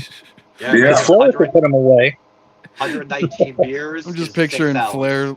Flair's just laying on the floor under It's the a little table. hard to hear you. I don't even know. The greatest wrestler in the world. He's doing his begging, but he's begging Andre to stop giving him drinks instead. He's like, no. Or Like, one more, my friend. One more. Tony, did you ever hear the story of what Andre did to Arnold Schwarzenegger? Oh No. I don't think I know this. They went to a restaurant, and Arnold decided he wanted to pay. And Andre goes, "No, I'm paying." And Arnold's like, "No, it's my turn. I'm paying." Andre picks him up with one arm, puts him on a bookshelf, goes over and pays for supper, then comes back and picks him up with one arm, puts him back on the ground. Yeah, he's like, I'll pay. Yeah. Yeah, we need to help, no. No, Schwarzenegger wasn't no small guy. No. Yeah, Schwarzenegger was a unit. He picked him up with one arm because Arnold's like, I was embarrassed but also honored. Yeah, the giant picking up the Terminator, though, that's something. I got one for you, Jerry. Who used to eat the turnbuckles? That would be George the Animal Steel. Yeah, that was my purple tongue. Elizabeth. Yeah. Be like. Oh yeah. Yeah, my well, I'd one of my friends in school who had an older brother. He knew George the Animal Steel. So, Do you have a lamp, bro? Have you paid your light bill, bro? You're like sitting in the dark, man. it's he's just waiting for the gong yeah, what's the sound matter and with he'll you, get Paladin? lightning. Well, it's still bright outside. Guys, I know what it is. Now he's hungover from too much Irish coffee. Well, it's currently about 8:33 my time. Why don't so see, like I'm right in front of my blinds because I'm a professional. Okay, Paladin. I know you're new to the streaming, thing, but lighting's kind of important. Tommy, it's like it's bloody noon where you are. Oh, it's bloody and noon. Brendan, I can barely hear about Bruiser Brody. Did you ever get to actually talk to him? Who, George Animal Steel? Bruiser Brody. No, I mean Bruiser Brody. Did you ever get to talk to him? No. Yeah, because I saw him. I think it was 1985 AWA. They teamed him up with Big John Nord, the Barbarian. Yeah. Hanging out with what was that guy's name? Sheik Agnan Casey. I think that's how you pronounced it. Yeah. Casey. Yes. And they were taking on the Road Warriors, and that was something to behold. Yeah. Oh yeah. He was a big bad motherfucker. Because I seen a documentary on him, and his wife talked about him. He said when he was at home, he was just simply frank, but the minute he got out of the car and walked to the arena, he was suddenly Bruiser Brody. Oh yeah, yeah. Because Mama had him under wraps. Mama's boy. Yeah. He just said, "Oh, mom." That's the original FOFA. Right. Yeah. Or FAFO. Yeah.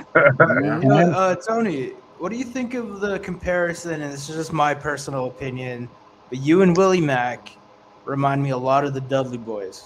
How do you feel about that? Wow. Oh, wow. I don't, and I'm a Dudley Boys fan, but so am I. I don't see that just because we're black and white. Well, I mean, that's part of the reason. But no, if you want to watch it, I don't know if the shows came out yet, but fucking, I'm going to tell you a little something. So me and Willie's in the back, and we're working Chopper City. You know who them guys are? Yeah, they were on the Albuquerque tapings back. Yeah, so they're Vince Russo's guys, and he said, Chopper City, we're in the back, and Nick Nimitz is back there, and Chopper City's running a promo. They're doing the in-ring promo for me and Willie, right? And we're waiting to go out, and they finish a promo with, "Get your black asses down here," and talk about me and Willie. Nick Nimitz turned around, looked at me, and he just fucking busted out laughing. But and I was gonna do a parody to that, to play with it. And I was like, man, I'm not gonna touch that. You know what I'm saying? Because, but it was funny the way they said that.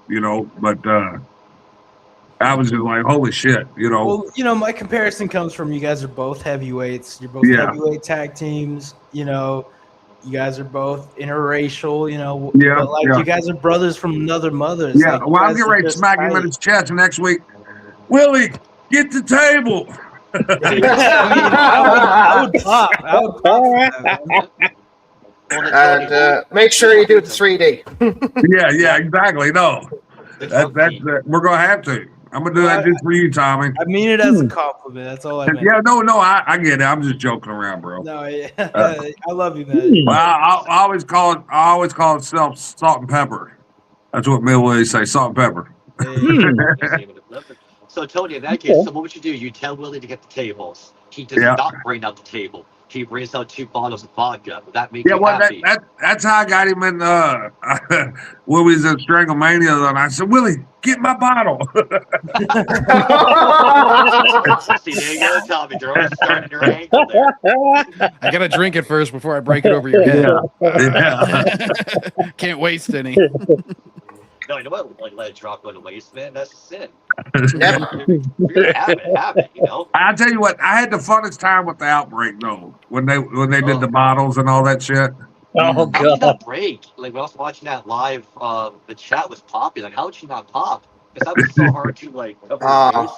God, I love the Outbreak. One of my favorite tag teams in JCW. Mine too. And when they started their whole addiction thing, I thought it was going to die of laughter. Oh, that's Because hilarious. I was just there going, no, I can't breathe. I liked it where Jackson was trying to give you, like, a neck breaker, and when you span, he let go because he got dizzy. that's their finish. That's their finish, and they'll walk you in a circle to get you right for the thing. And I just and spun the right other on brother me. He was just kept walking in circles. Yeah. And the other was stuck on the turnbuckle. Yeah. He told me, hey, we gotta get this drunk ass off the top Yeah. rope. Oh, Trent Oh, and no, Abel, no. you. That was great.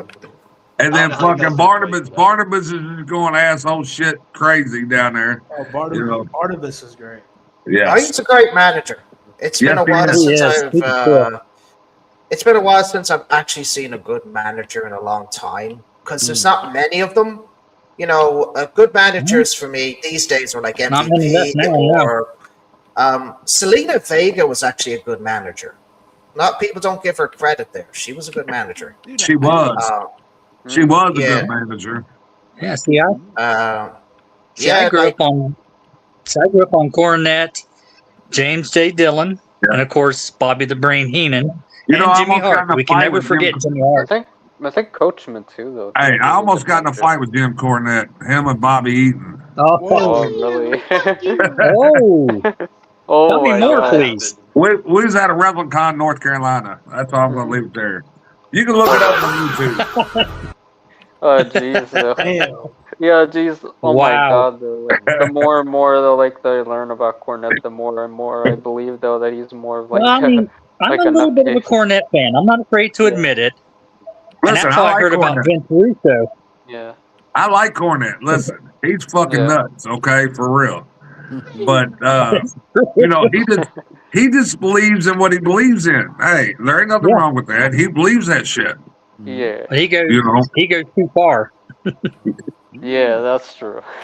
Yeah, because like he said outlandish things about if Vince Russo died, he would like piss on his grave and all this shit. Yeah. True story. Yeah, True. I mean, okay, like I know he's not your favorite person in the world, but for God's sake, he's a human being at the end of the day. That's that's one human being he don't give a fuck about. You know James Harrison said that he was playing in the NFL, and he says about the NFL commissioner, he's like, if he were on fire, I wouldn't piss on to put him out. And then they all won the Super Bowl that year. I was so looking forward to him having to hand him the trophy and seeing if the person was going to throw him off the podium or something because he was so mad at him. We would see how good he does business. You know what I'm saying? Cornette's been known to get physical with wrestlers. I heard he slapped up Santino Marella at OVW. Wow. Santino Marella? Oh, well, yeah, because Cornette's bigger than Santino. You know? Yeah. Big guy. Well, I tell you this, Jim Cornette didn't want none, you know what I'm saying? Because he was trying to get us kicked out, you know, and he didn't want none. He already knows. See, I always liked Bobby Eaton. He lives in my hometown, so you know, every time we get to jab at it, I jab at it a little bit, just stare. You know, it's like smacking a bee's nest and watching all the bees come out. That's the best way to describe it. I respect that. Know the feeling. Yeah, because see, I've always been a fan of James J. Dillon. I used to love watching him talk, and I didn't realize he was a former wrestler. And when they put him in the War Games, and he's got that permanent bump on his shoulder after the the Doomsday device. Yeah. And I was like, wow. Same way with Paul Ellering. I didn't know he was a former wrestler. Yep. Yeah. Managers. Bobby Heenan is my favorite. I'm a big Bobby. Yeah, Heenan. I love Heenan. I like Mr. Fuji. Yeah, there you go. Good deep take, John. Good evil laugh he had. You know? Yeah. Yeah. And he No, was I've been also a tag team specialist. Him and Well, Mr. before- Saito. Yeah, but before Mr. Fuji, there was Tojo Yamamoto. Yep. Oh. Good I old don't know that Tojo. person. What should I see him? I saw him in USWA. There you go. That's what I grew up on. Saturday morning, watch cartoons and wrestling would come on at noon. It was the Yep. USWA you were watching? Yeah.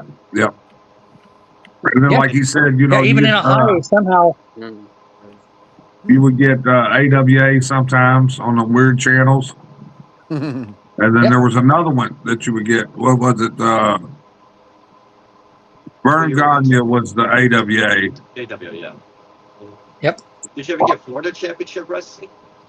No, I Let's see, think there was World Class Wrestling, World Class. There you Mid-South. go. World Class. That used to be on Jerry being ESPN. I used to useful watch again. that. Yeah. I love Yeah, I Jerry. mean, that's how I learned about the Von Erichs and that whole tragedy. Because what people don't realize, Fritz's oldest son, he died in real life from a real life incident. It wasn't nothing wrestling related.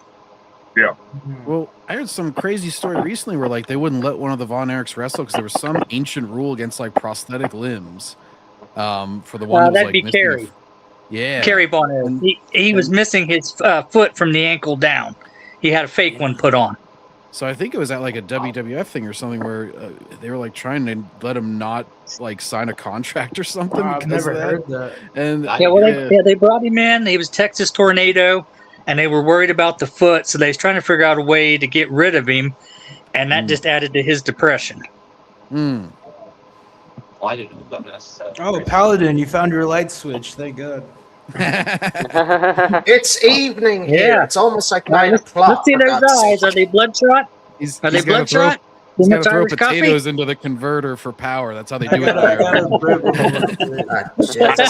Actually, you don't see him, but his feet are going on some kind of little thing that He's generating his own power. I'm like, I'm not feeling that scared, for fuck's sake. Looks like he has.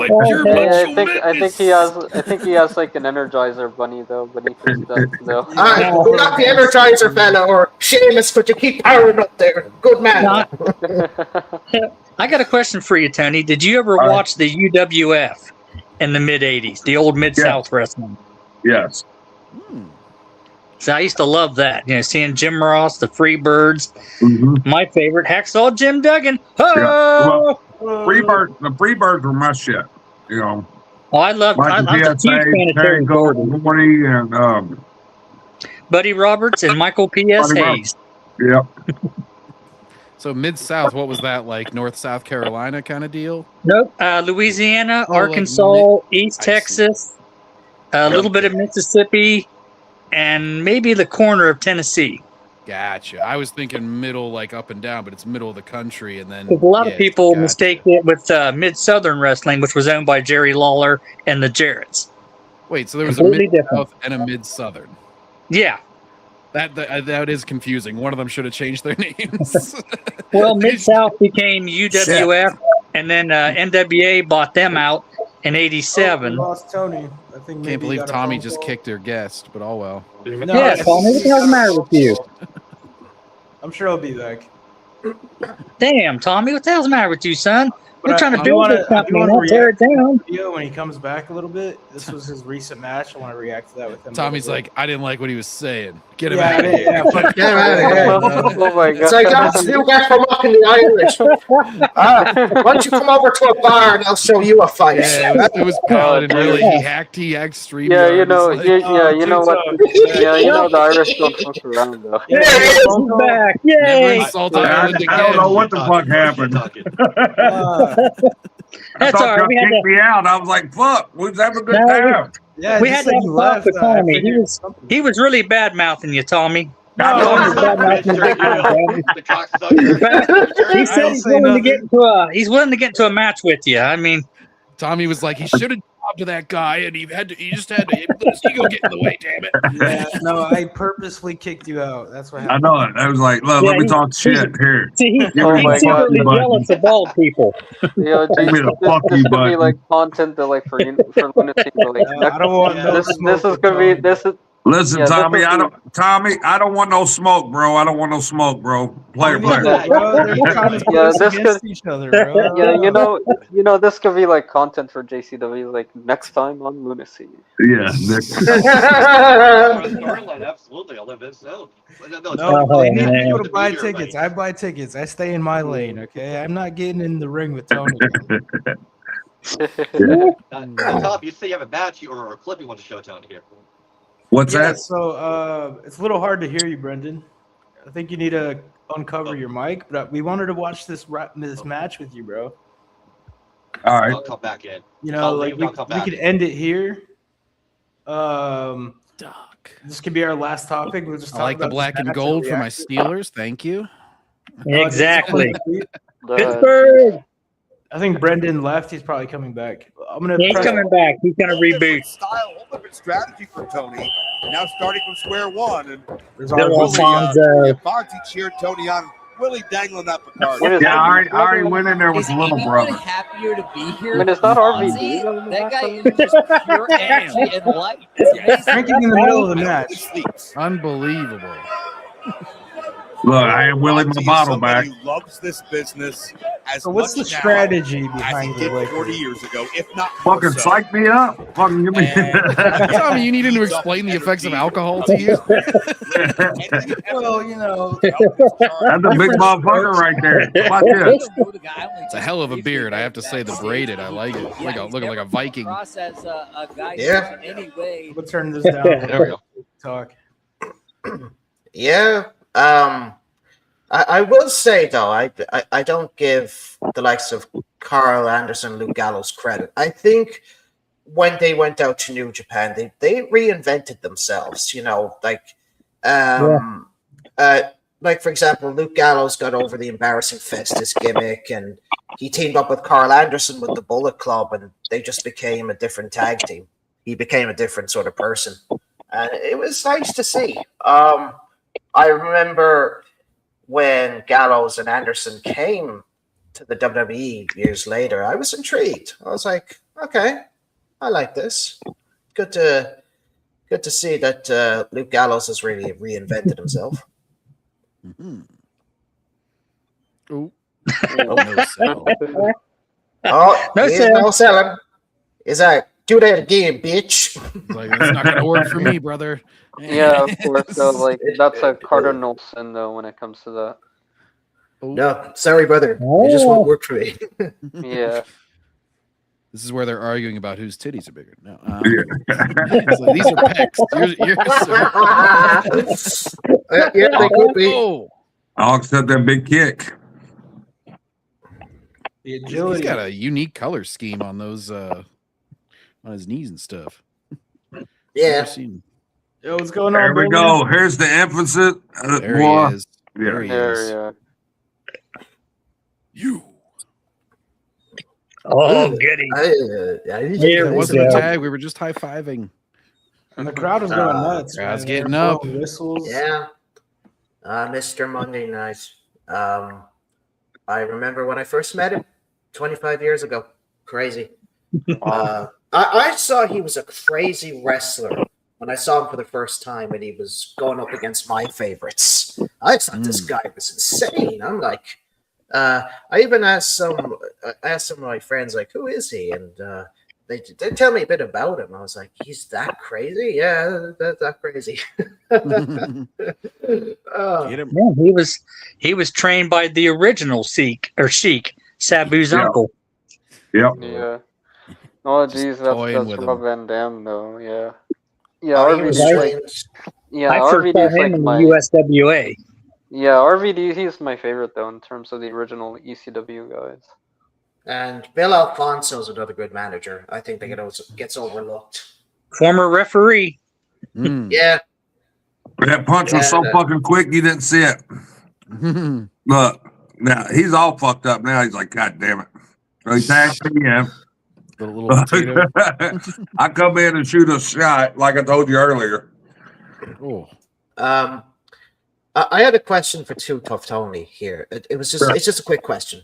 Sure. Okay, let's say it's the Attitude Era, right? Uh-huh. And Up North gives you a call, and they say, "We'd love to have you here in the World Wrestling Federation. We can give you a good program, whatever. Would you sign up for it?"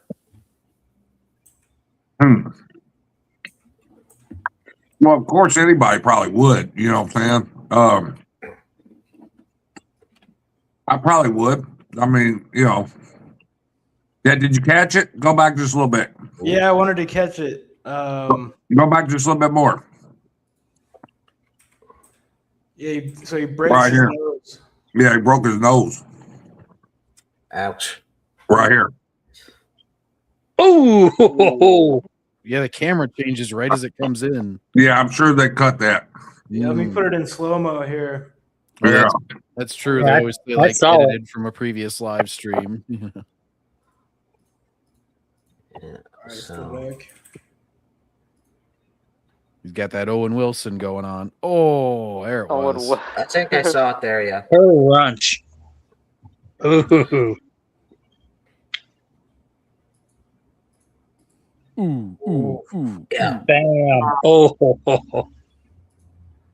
Man, we gotta try to get that timing a little better. Tommy's like, slow-mo. Yeah, you ain't laughing anymore. I'll break your nose. No. Oh, yeah. Like I said, I came in the back after we came in the back. I said, damn, can't the Jill rob money?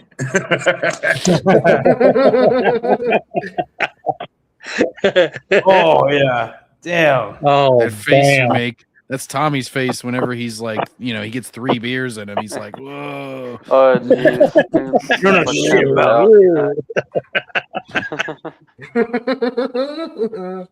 You think you know me? Yeah, right. What are you? Maybe we do, but we're not sure. Yeah. Oh man. Mm. Boom.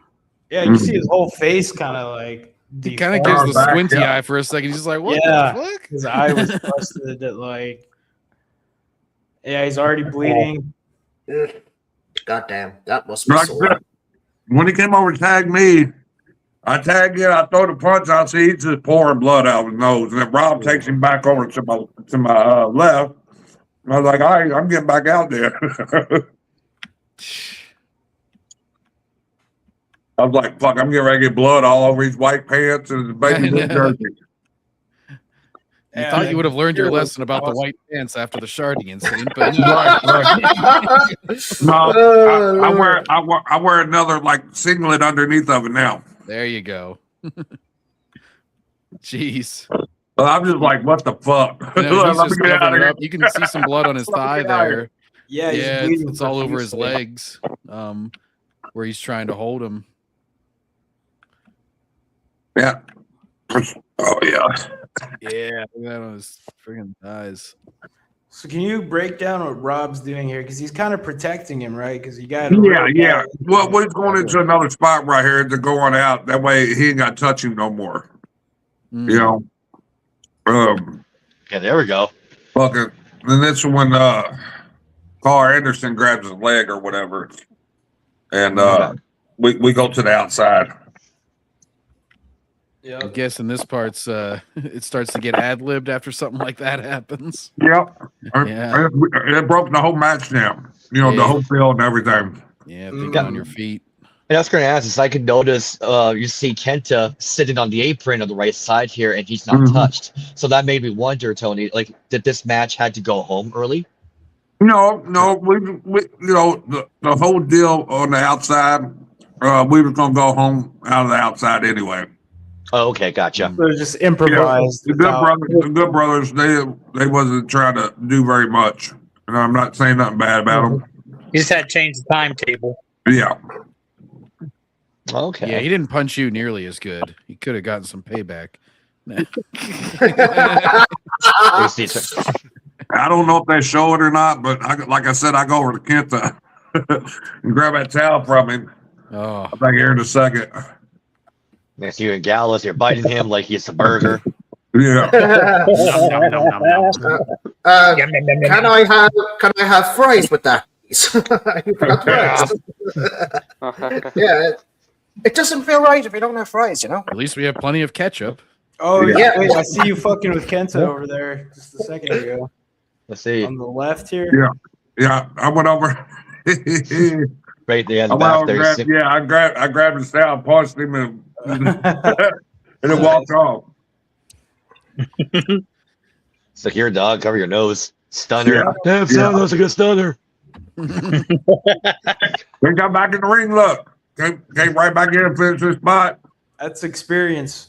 And then had to go with Rob again, smacked him in the face again. Jeez. He's probably thinking, fuck. He saw Rob coming at him. Yeah, Rob didn't smoke before the match. He was a little on edge. Yeah. Yeah, Most Matt things Riddle back to took his smoking. stuff there. Boom. Oh, Fan Terminator. It's okay, bro. I'll give it for you. It's just getting high in the back, I'd say. Then you're like, Tombstone. Give him the tombstone. no, fuck that. I see a siren from space there. We're going to see a meteorite come down from space here. Oh shit! Boom. Good night, bitch. Right to the skull of Gallows! Right to Yeah. that big bald I will skull say- of LG. And Tony There's isn't that going famous whistle. he's calling for Rob Van Dam. Yeah, there's only one thing Oh, left. dude, this is such an Give awesome. people what they want. Yeah, to be able to, you know what I'm saying? Dude, what is this feeling like? Yeah, I'm watching somebody that I grew up watching. You know what I'm saying? I'm in the ring with them. Yeah. Yeah. Yeah. Rob Van Dam.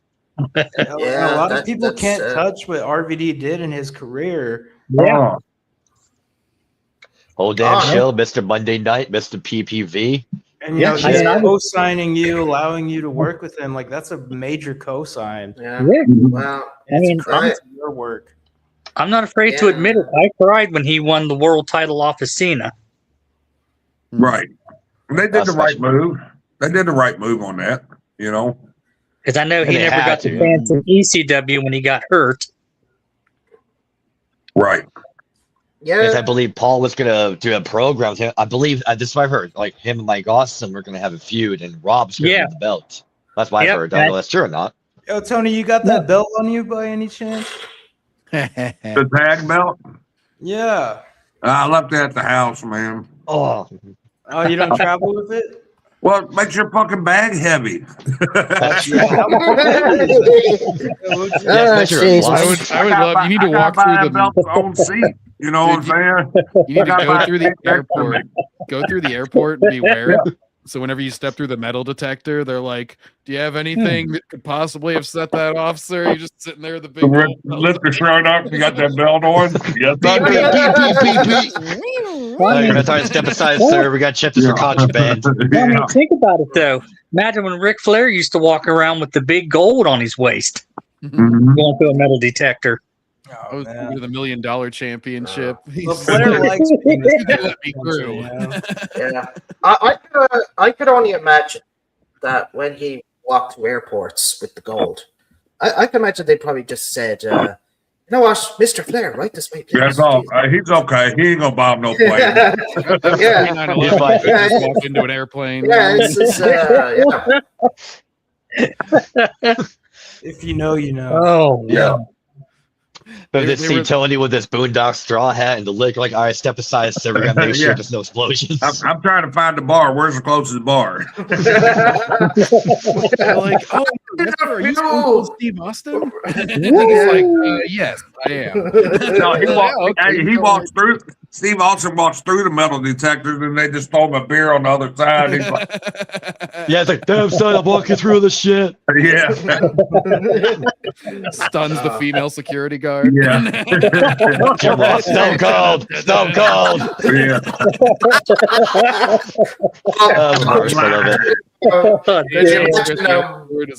I'm sure when The Rock went through the metal detector, he's like, are you stopping me? It doesn't matter. Think about this one though. Imagine being a security guard and Andre the Giant comes through. Oh shit! You just let him through. Let him through. Don't even check him. Just let him through. If you want to live, you're only 5'2". Yeah, you're only 5'2", and he comes up to you. How you doing? You call him sir. Yeah. Here's another story that Jerry told me about Andre the Giant. So it was he was having a match with the Iron Sheik. And now, if Andre loved you, he respected you like a brother. But if you pissed him off, he hurt you. Oh, yeah. So the Iron Sheik got in his face. Like, he was like, oh, I'm a big man, whatever. And so the match begins. Now, usually when he, puts his feet on you, he just put one on you if he respected you. He just put, tiny bit of pressure. But because the Iron Sheik had pissed him off, he put 2 feet on. He put the full force. And then Hogan was backstage. He's like, oh, come on, Vince, you got to stop the match. Yeah, Hogan was freaking out. And then Vince goes, why don't you tell him? I'd say Hogan was like, yeah, I think I changed my mind.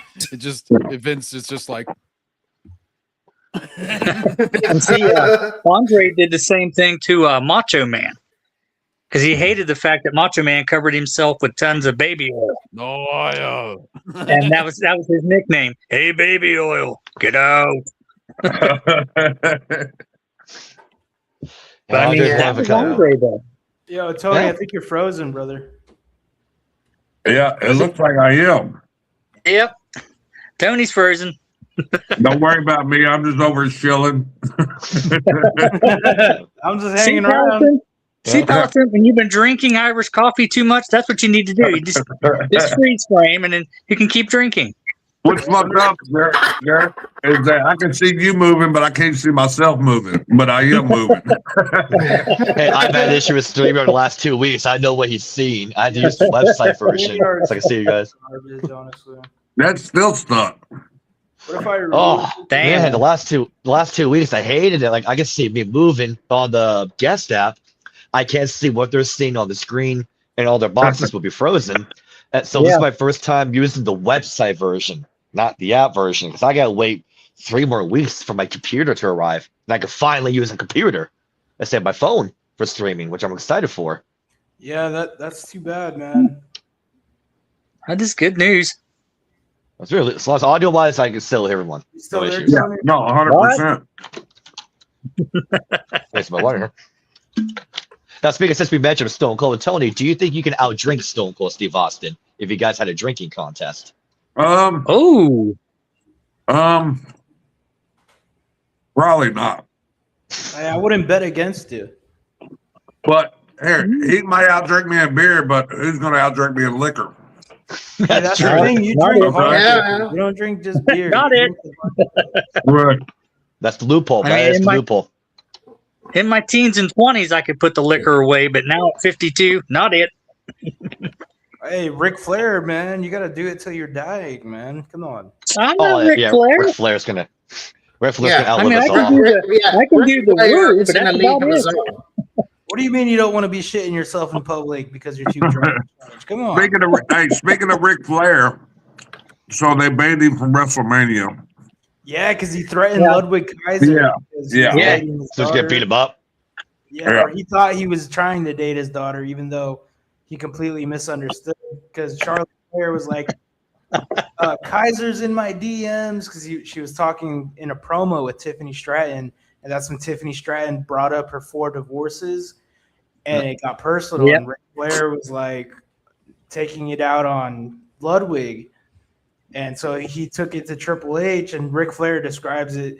Ludwig snitched like a little bitch, and then like, yo, I don't want no beef with this 7-year-old like legend, like dude's lost a couple marbles. I feel bad for Ric Flair because he's the only one that's destroying his legacy, in my opinion. Is him. The thing with Flair is he is an ultimate survivor.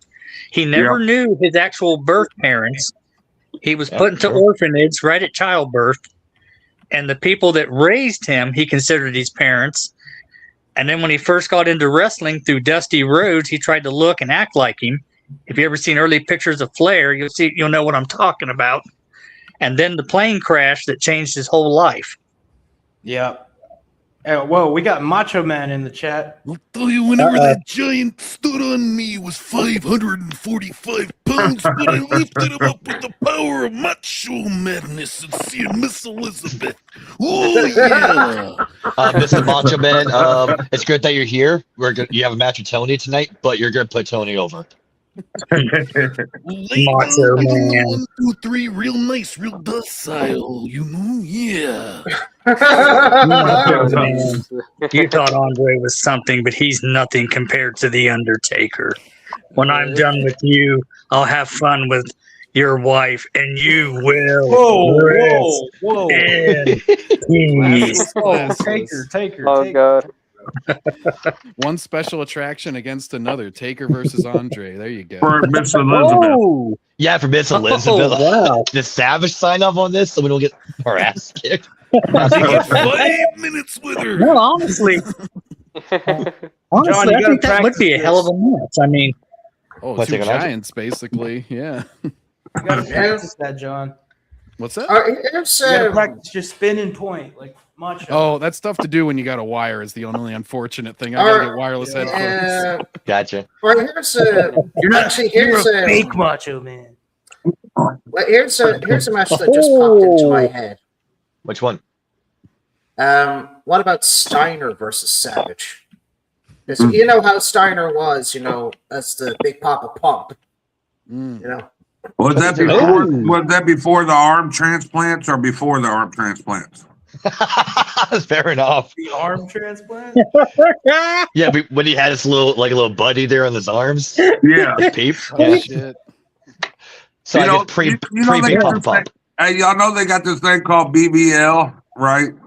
Big butt lift. Brazilian butt lift. Yeah. I'm in Miami. I see them everywhere. Dude, that shit starts sagging whenever you see the women who got it done a few years ago. It's like, uh-oh. The nice thing about Miami is there's a lot of natural girls out here, too. Not all of them got work done.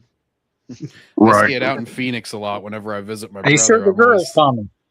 I'm just saying, Big Papa Pump wasn't that big until he got the, I don't know what we call that, AR? No, let's see here. Special injection? No. He ate his vitamins. Yeah, say his vitamins. He got the local grocery store.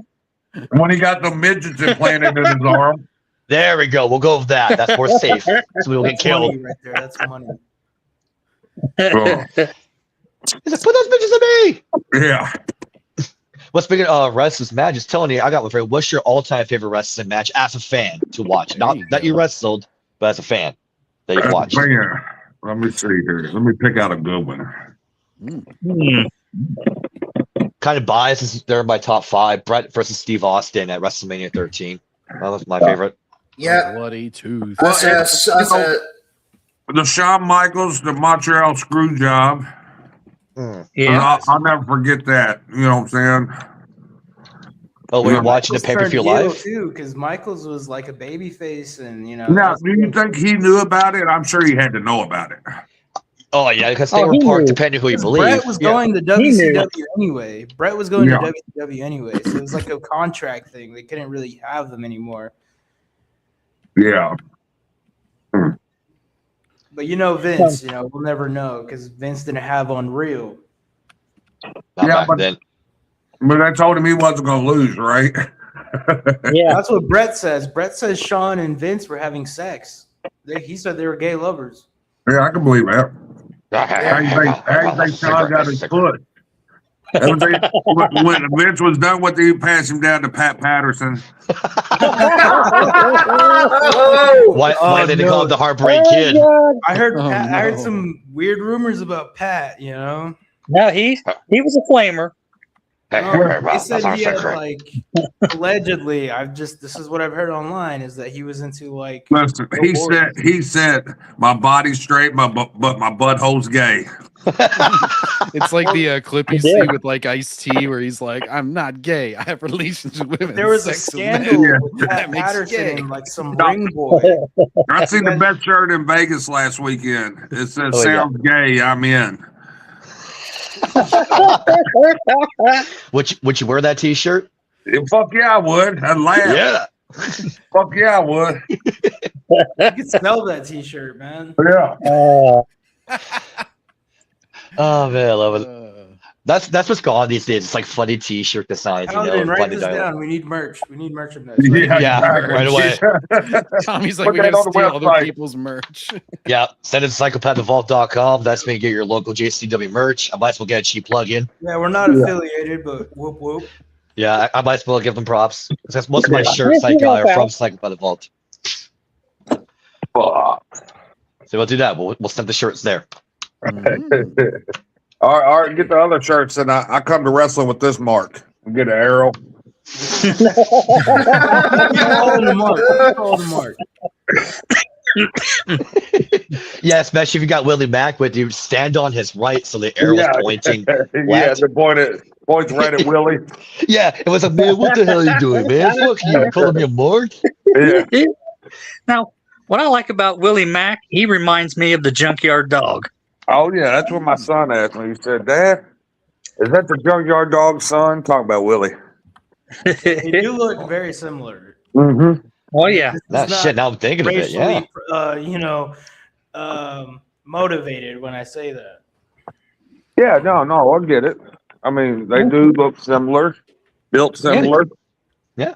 Tommy, Yeah. you can't be any worse than me. This past Monday Night Raw, there was Io Sky and the two other chicks where they were doing like a tag team. Yeah, and I was like, wait, which one's which? Fuck, hang on, I keep losing track. And I'm like, I couldn't. Obviously, I knew who Rhea Ripley was. She stood out, but it was like, well, it's going to be a little bit easier now since poor Kairi Sane is. Hey Tony, what do you think about WWE releasing over 20 people? That feels like you need a. Well, I think they had to free up some money. Yeah. Probably After WrestleMania didn't sell Yeah, out. after WrestleMania, yeah. Well, I I mean, heard they had think about record it. attendance. What are you talking about? No problem. John, we don't want any propaganda here. Come on. Behave yourself, John. I start just counting money. I'm like, Yo, Vince what up, Mr. more, T? Vince more, Yo, Triple H more. See, if you want to get in here, man, there's a link on Instagram. Could someone send him a link, or I could send him one? Yes, the only one on the Mr. release T. list I disagree with is what's her name, Zoe Chelsea. Stark, because she's hurt, because she's Yeah, not Chelsea back Green. yet. Yeah, I think that's confirmed. They let her go while she's hurt. Ain't that a lawsuit for them? I think so, because according to Jim Cornette, when John Laurinaitis was still the town relations, they were not allowed to fire anybody that they were hurt, or else they would have to pay them. I don't know if that's still the rule or not. So if that's not the rule, depending what the contract states, yeah, I think Zoe can sue. So that's fucked up that they did that to her when she was not back yet. Well, she's still out. That's what I disagree with, because that was just cold, in my opinion. Yo, pin down. I'm gonna hit you on Instagram. I know you don't usually use Instagram, but you gotta use it, bro. Who's that? And for the rest, somewhere No, I'm NXT. talking to my homie in the chat, Mr. T. Oh, okay. I think Yeah, this guy. to you if we He's a good guy. I can't believe Tommy knows Mr. T. Yeah, me and Mr. T go way back. I pay the fool. Mr. T, is it true that you were scared of not looking tough at WrestleMania 1? You tried to get out of it. Yeah. No, they paid him enough. Yeah, I pity that fool. Oh, they had to pay him serious money. 'Cause I guarantee you, WrestleMania 1, he was shitting himself. Because I've heard he thought Piper was going to hurt him. See, I'm wondering what my fellow Scotsman Roddy Piper actually thought of him. I heard they did not get along because Piper saw him as an outsider coming in. And Piper, just when kayfabe was very protected, Piper seemed like, nope, he's a joke. He's not one of us. He doesn't get it. Yeah. Guys in training. We're He going to wants to protect be the a business. pro. Yeah. Didn't like him. All That's right, why it's all I know good. that's true or not. You're welcome. But from what I heard, Mr. T was scared of WrestleMania 1 because he thought Piper and Orndorff was going to beat the shit out of him for real. Yeah. Now, see, Orndorff, he was a tough nut to crack. Oh yeah. He was awesome, Mr. Wonderful. Really Yeah. good character back then. All right, I got one for y'all. Rick Rude. Yes. Ravishing Rick Rude. Yeah. Hell yeah. Yeah, I Love me saw some Rick him Rude. in World Class Wrestling. That's how I first saw Yeah. him. Yeah, Don't I forget only, WWE. I only began to hear of him just like when he was getting inducted into like the Hall of Fame in 2017. That's when I Fuck, he was knew good. about him. Yeah. I learned about his Yeah, 'cause character, and he was a great wrestler as well. You know, Yeah, I first saw him Did with he- Percival Pringle, a.k.a. Paul Bearer. Yeah, Paul Bearer. Mm. Now, did he OD? Did he OD too? Heart attack with Rick Rude. I thought it was a heart condition. Yeah, he had a heart attack. Well, That's that, what I've heard. that a lot of that shit's a cover up. You know what I'm saying? That's true, yeah. He Yeah. could have OD'd. I mean, I knew he had, what was it, back issues? Yeah. Yeah, Which because is why he Sting broke his couldn't back wrestle by anymore. accident. Yeah. Yeah. Yeah, because him and Sting were in Japan. It was an accident. It was a spot that went wrong. When they were in Japan, they had like the mats on like a little platform. Sting did like a cross body, and Rick went to go catch it. But when Rick fell, Rick's spine went backwards at an awkward angle on the little platform there, and that's what broke his back. You're calling the platform their little small ass tables they got? Yeah. Yeah. Well, And Rick finished the match, but that's after that. He didn't wrestle yet, but apparently before he died, he was actually training to get back in the ring. wow. So apparently, I Now, guess here's his the back made it got And better. that probably could have been from the steroids, you know? True. Oh yeah. It was Yeah. real Now, big. here's the kicker. Before he was a wrestler, he was a bar bouncer with Joel Laurinaitis, a.k.a. Animal of the Road Warriors. They Really? worked in the same bar together.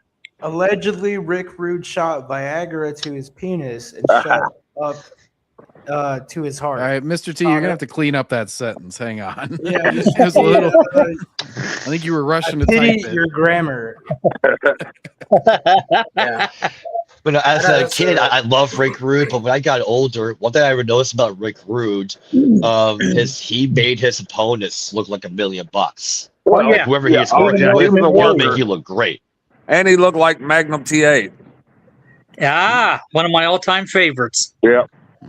Good Think old about Terry Scott Allen. Hall looked like Magnum TA back in the day. Yeah, just different hair Scott Hall color. from the AWA.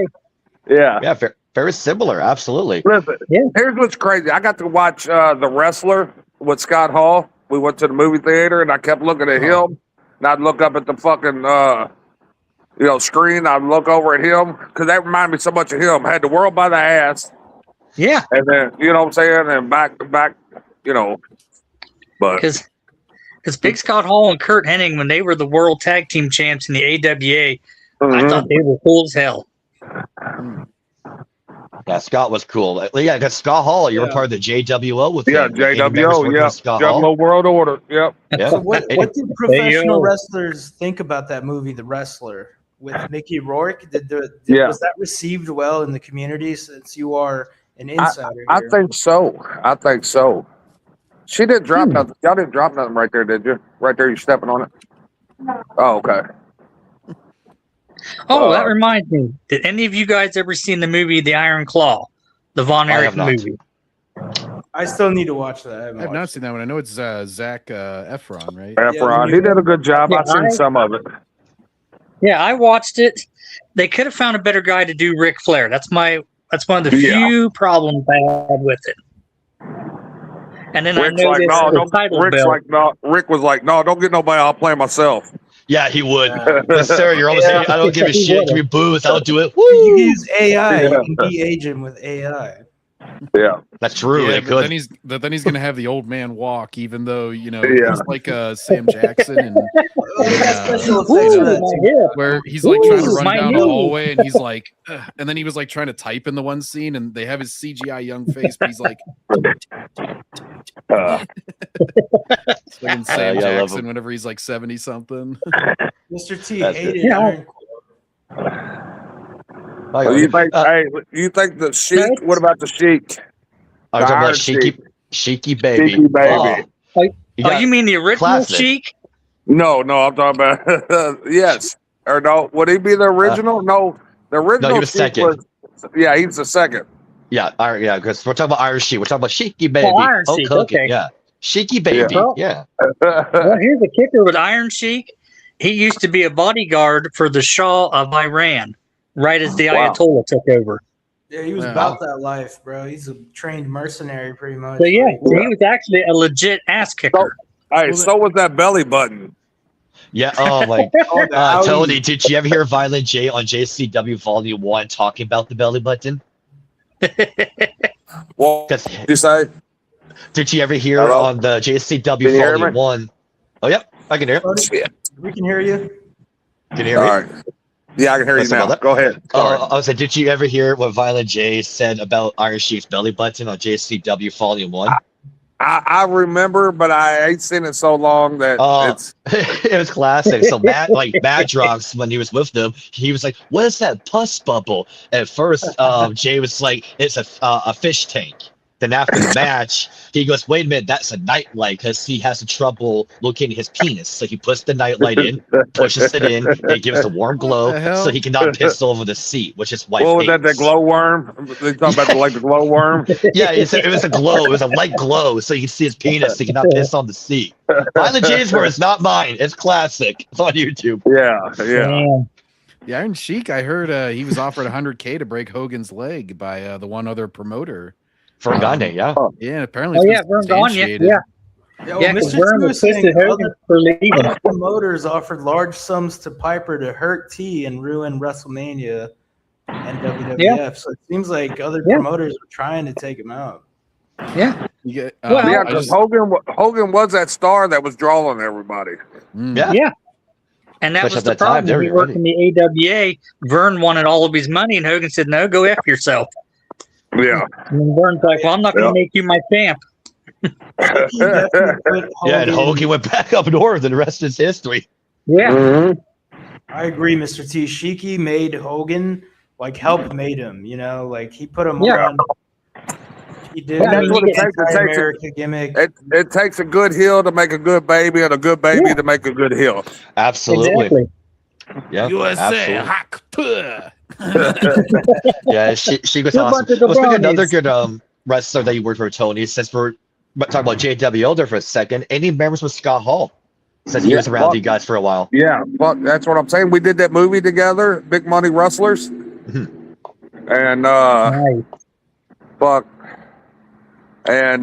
Scott, like I said, man, he was so golden, man. His son is big like he is. I don't know if he did anything with wrestling. He probably said, "Fuck wrestling." Lost my dad to it, But Cody, his name's Cody. And I don't even know what happened to him. I ain't seen him in a long time, man. Wow. Well, it's amazing. A lot of people, like, even if they have that tragedy, like I know DiBiase's dad died in the ring. He said Iron Mike saw it. Yeah. Yeah, And, his dad died in the ring, and he almost died in prison. Yeah. Oh wow. Studying, John. No, he got for tax something or fraud. Yeah. Yeah, because that's one of your greatest villains of all time is Ted DiBiase. Yeah, no, I guess it would be Virgil. It would be Virgil. I mean, watching him in Mid-South when he would go nuts and put on that black glove. Yeah. Oh, in the Hogan documentary that just came out, the first thing they were interviewing him for, I think he was the first guy to wrestle Hulk in New York. He jobbed to him. They were interviewing DiBiase for that in the part one of it, going through the 70s and stuff. For the Garden. Yeah. Yo, Cody wrestled in New Japan Pro Wrestling. He was in Bullet Club for a minute, and I think he got out of the business. That makes sense. I mean, But the other. Go ahead. Oh, sorry. I was going to talk about OVW for a minute. Oh yeah, go ahead. Yeah, think about how many people came through when Cornette left from up there at WWF at the time, and he wanted to be close to his mom. that's when he talked into Vince to open up like a training camp to keep the guys working. You know, the guys that wasn't on TV. Yeah. And they brought him down to OVW. And you know, think about the class that came out of there. They're still living on that, you know, 25 years later. You know, and I'm talking about the Cody Rose, Randy Orton, Batista, Brock Lesnar, John Cena. Yes. Shell Think Benjamin about was that. part of it. Yeah. That's an amazing class right there. Yeah, think about it. They're still living. They're still living off that almost 30 years later. Wow. You know, because they really ain't put out nobody since then. No. No, and that's one problem. I disagree with Triple H. Right before WrestleMania, he was talking about there's no quarterbacks to like Cody and Roman Reigns and Drew McIntyre and CM Punk. And it's like, Triple H, you just admitted to your roster on national TV that they're not good enough to be a backup quarterback. And you also just admitted to your employers on TKO, you don't know what the fuck you're doing.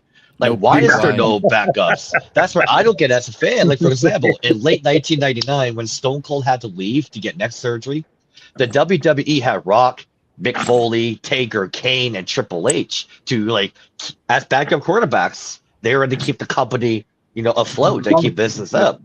They have no stars, and it's a damn shame. Like you said earlier, Tony, you got like half the young generation and build them up to lead, then you got to build a generation behind them to get to the next spot. And that's not what they're doing. They haven't since Cena, in my opinion. Maybe Roman to a degree. Because you got to have young talent to chase somebody, to chase someone, you know, and you got to have that top guy to put people in their place, like.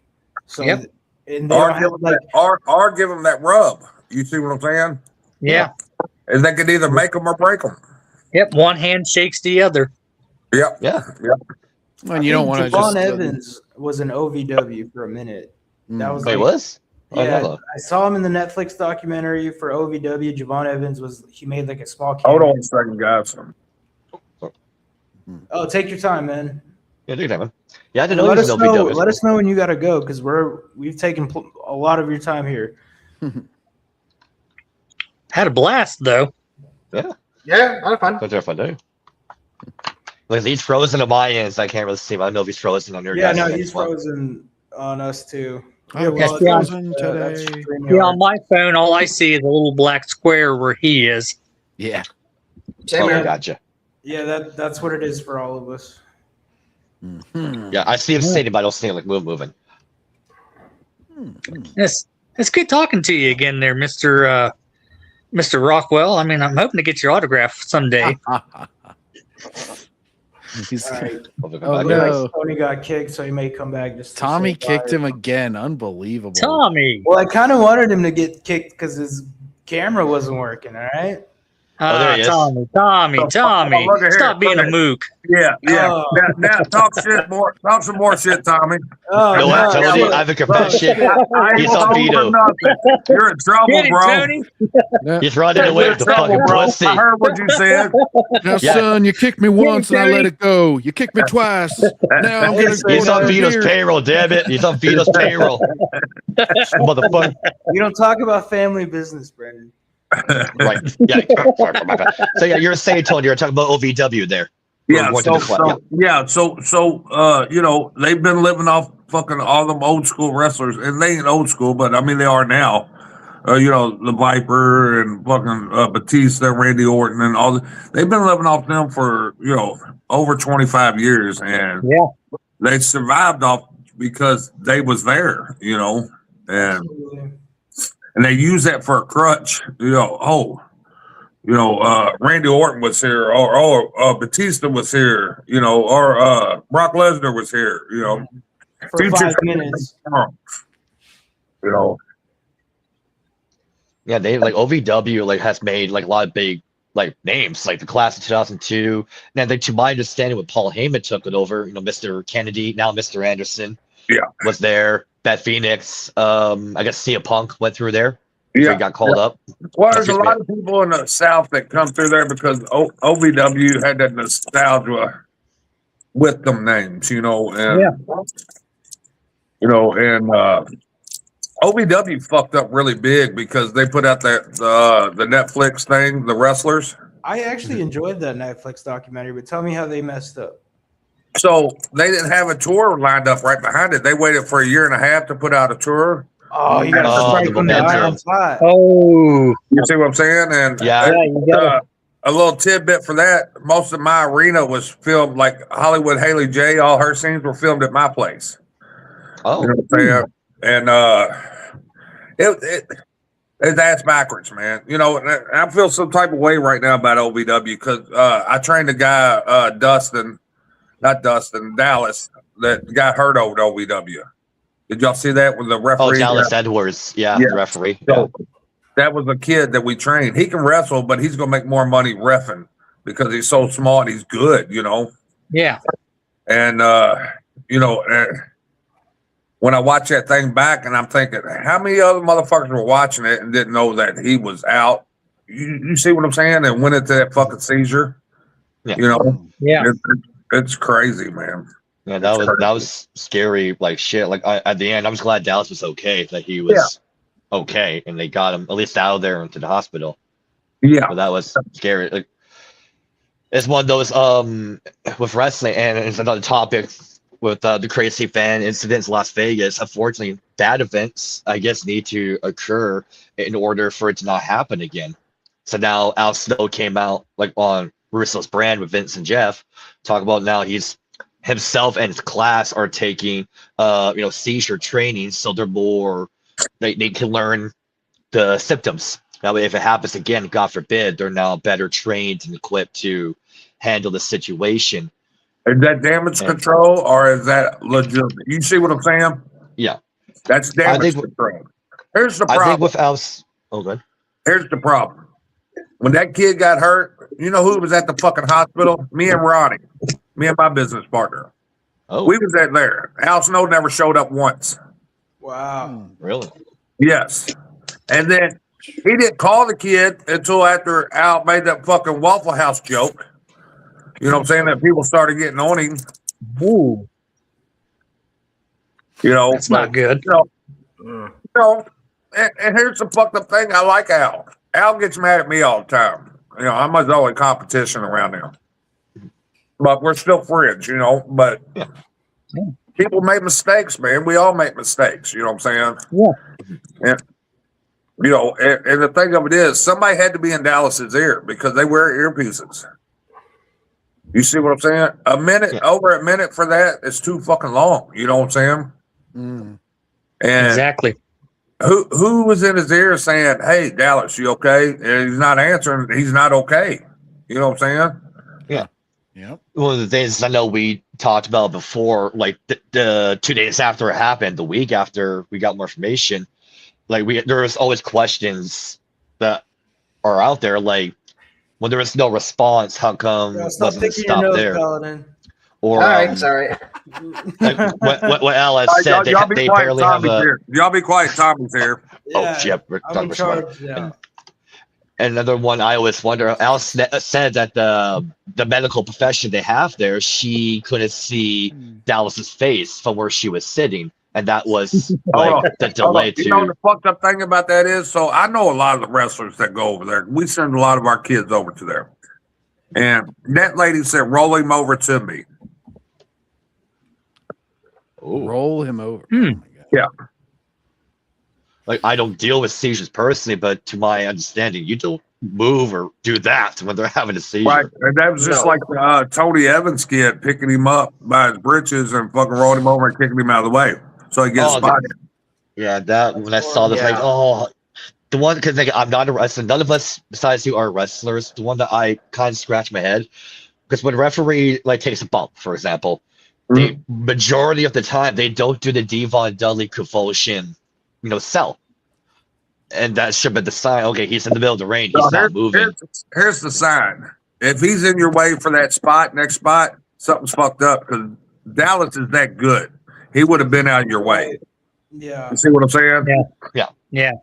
Yeah, he doesn't make those mistakes. Right, because he's a professional and he's very good at his job, you know. And the thing of it is, how many people was watching that monitor? You see what I'm saying? There's Yeah, there's a 4 lot or of 5 people monitors in the back responsible. there. How many people was watching it and nobody caught that? Mm-hmm. You see what I'm saying? I had Yeah. an incident at my place, going back to one of my reps, Dustin, and he had a seizure because of the lights and stuff. We shut everything down, blackened it out, you know. People were hollering, call the ambulance, but his mom saying, don't call the ambulance. I know what's going on, you know. And so we got him taken care of, took him to the back. We put on all the lights and ran the show, you know, once he was okay. Yeah. You know, but I don't know. It just made me feel some type of way. And like I said, I'm not mad at Al. I'm not mad at Tony, or the other kid that gave him the phenomenal forearm that landed on him. You know, because he was over top of him. He should have known. But then again, he's green. You see what I'm saying? I don't think he understood. You know. Yeah. So, Is this on Probably YouTube? didn't understand. yeah. I don't know if they pulled it down yet, but I didn't see that in the Netflix documentary. I saw. No, this is recent. This just happened recently. Like last month. Within the last 3 months or a couple months. I got Yeah, you. it was at an OVW pay-per-view, I believe. It was the last match. Like right That's at the the problem. end. We were talking about cutting corners. Like, you know, did they not have a doctor there? Like, these are like they did. Yeah, they did. She was at ringside. That's the one that said, "Roll him over to me." Yeah. You know? Oh my god. And like as a person with epilepsy, like Yeah, Paladin has epilepsy. Right. yeah, like you would just you have to let a seizure run its course. Like they would have to stop everything. Well, and you just would make shut sure the lights down just like we did. We shut the whole lights down and made it dark. You know what I'm saying? And then his mom started talking to him until he started coming out of it. And once he could start getting his feeling back and start moving a little bit, we got him to the back, you know. Yeah, incompetence. That's what you call it, Mr. T. Well, I think it wasn't incompetence. I just think they never had anything like that happen. You see what I'm saying? So they really didn't know what to do. They panicked. Yeah. Yes, exactly. There you go.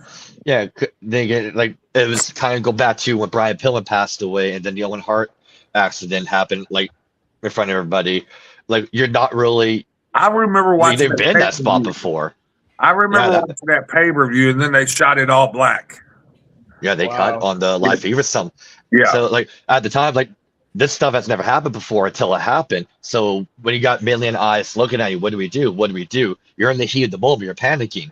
Like someone has to be in that spot to make that decision. It's either do or die, either right or wrong. You know. Mr. T here. Doesn't Kentucky still have the state athletic commission, and they have to be there, aka the state doctor? Yeah, they do. You're supposed to have a physician on site, but I think that girl worked for OVW and she just came there and hung out. But I think she was a physician doctor. She wasn't a state appointed one By the government. Yeah. Yes. Okay. So everything's changed in Kentucky right now. You know, like I said, they had their first fucking death match in Kentucky in the last 25 years since Ian Rotten ran and got it banned. Yeah, Al Snow talked about that. Yeah. With Ian Rotten. With Ian Rotten, Al Snow told the story to Jeff Lane a long time ago that there was a incident involving Ian Rotten, one of his wrestlers, and a fan I should say, brought this fan into the ring, and they proceeded to beat the shit out of this fan. Yeah. Then after that incident happens, when the commission then got introduced. Yeah. True stories. Yeah, I've heard about that. And that's where Tommy was saying cutting corners here. Tony, I want to get your take on this since you're just in Vegas for WrestleMania. All right, besides the CM Punk situation, are you aware of the other incidents that happened with WWE wrestlers besides CM Punk that happened? Was there it had to do with fans though, right? Yeah, lack of security. Drew McIntyre, Booker T. That's the thing. And so why wouldn't they had the right security at the hotels That's what I was Instead of letting thinking. the fans get there, you know. That's what that's what I was thinking. I went off about this on the show. It's connected to casinos though. In Vegas, everything's public, so it's like you can't really restrict people in. Let me hold on, Tommy. Let me stop you there. When Hogan came in town, he came in through the back. Yep. You see what I'm saying? They had an alternate route. Playing devil's advocate because they had an alternate route. They had an alternate route, and if WWE's spending that kind of money, they should have gave them the alternate route so they didn't get bothered. That's what I was thinking, too, which is unfortunate. Yes. Yeah. Like, I don't get it. Like, say what you want to say about Vince McMahon. At least Vince McMahon brought security and hired for his staff. And it's like, where were they? Like, you let Booker T had a poor, like, he went to the bathroom and the guy was falling with the phone in his hand while he's using the bathroom. Sean Waltman got attacked in the bathroom by a crazed fan. We talked about the Punk slapping the phone. Bro, if YouTubers need security, then people on TV definitely need fucking security.